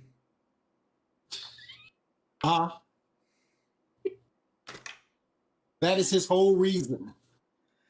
Wow. Like any of the times that I'm telling you, I won't even be in North Carolina with those days that I told you. All those dates that we're talking about, I won't be in North Carolina either. God, You know, Neither so will I. if I could reach through this camera like Bill Cosby. Just the Yeah. Yeah, I won't even be in North Carolina the 14th, the 5th of July, or the 12th of July. I won't be in North Carolina. It just means I'll sit Probably there. I'm gonna not in North Carolina. As long as probably we gonna don't do it on Sunday, I'll be good. I can watch the movie Friday or Sunday. Saturdays seem to be a good day for most of us. Yeah. Yeah. Mhm. I can get away with staying up later. Yeah. Yeah, it doesn't affect anything for a lot of people. And what time is it for you now, Mike? 10:30. 10:35. Which is not normal. Yeah. Yeah, it's not normal for a game night for him on a Saturday anyway. Yeah, Yeah. basically. Usually we cut off a little bit earlier because Darius has to go. Darius. Well, he was already at work. Yeah. Unfortunately. Well, he was going to have to leave at 1:30 today, remember? Not really. That's what he originally said. Yeah, he originally said he was going to have to leave at 1:30. What time is it now? 4:30. 4:30. Jesus. So yeah, so he would have left it really early. But yeah, like the 2 days I don't have that I'm not good. Like I said, next weekend and the weekend of the 4th. All right, so we're looking at the 19th then. No one has a problem Yeah. with the 19th. As of Yeah. right now, no. All right. 'Cause I'm good up until All right. Drop that in the chat and we'll make it for that then. All right, gentlemen. We wish you all a phenomenal weekend. Have a You good guys Except have a you, good Mike. one. Except for you, Mike. I hope you Yep. have a superb weekend and a good night. Yeah, thanks. Night, Gotta go guys. shopping and get some drinks.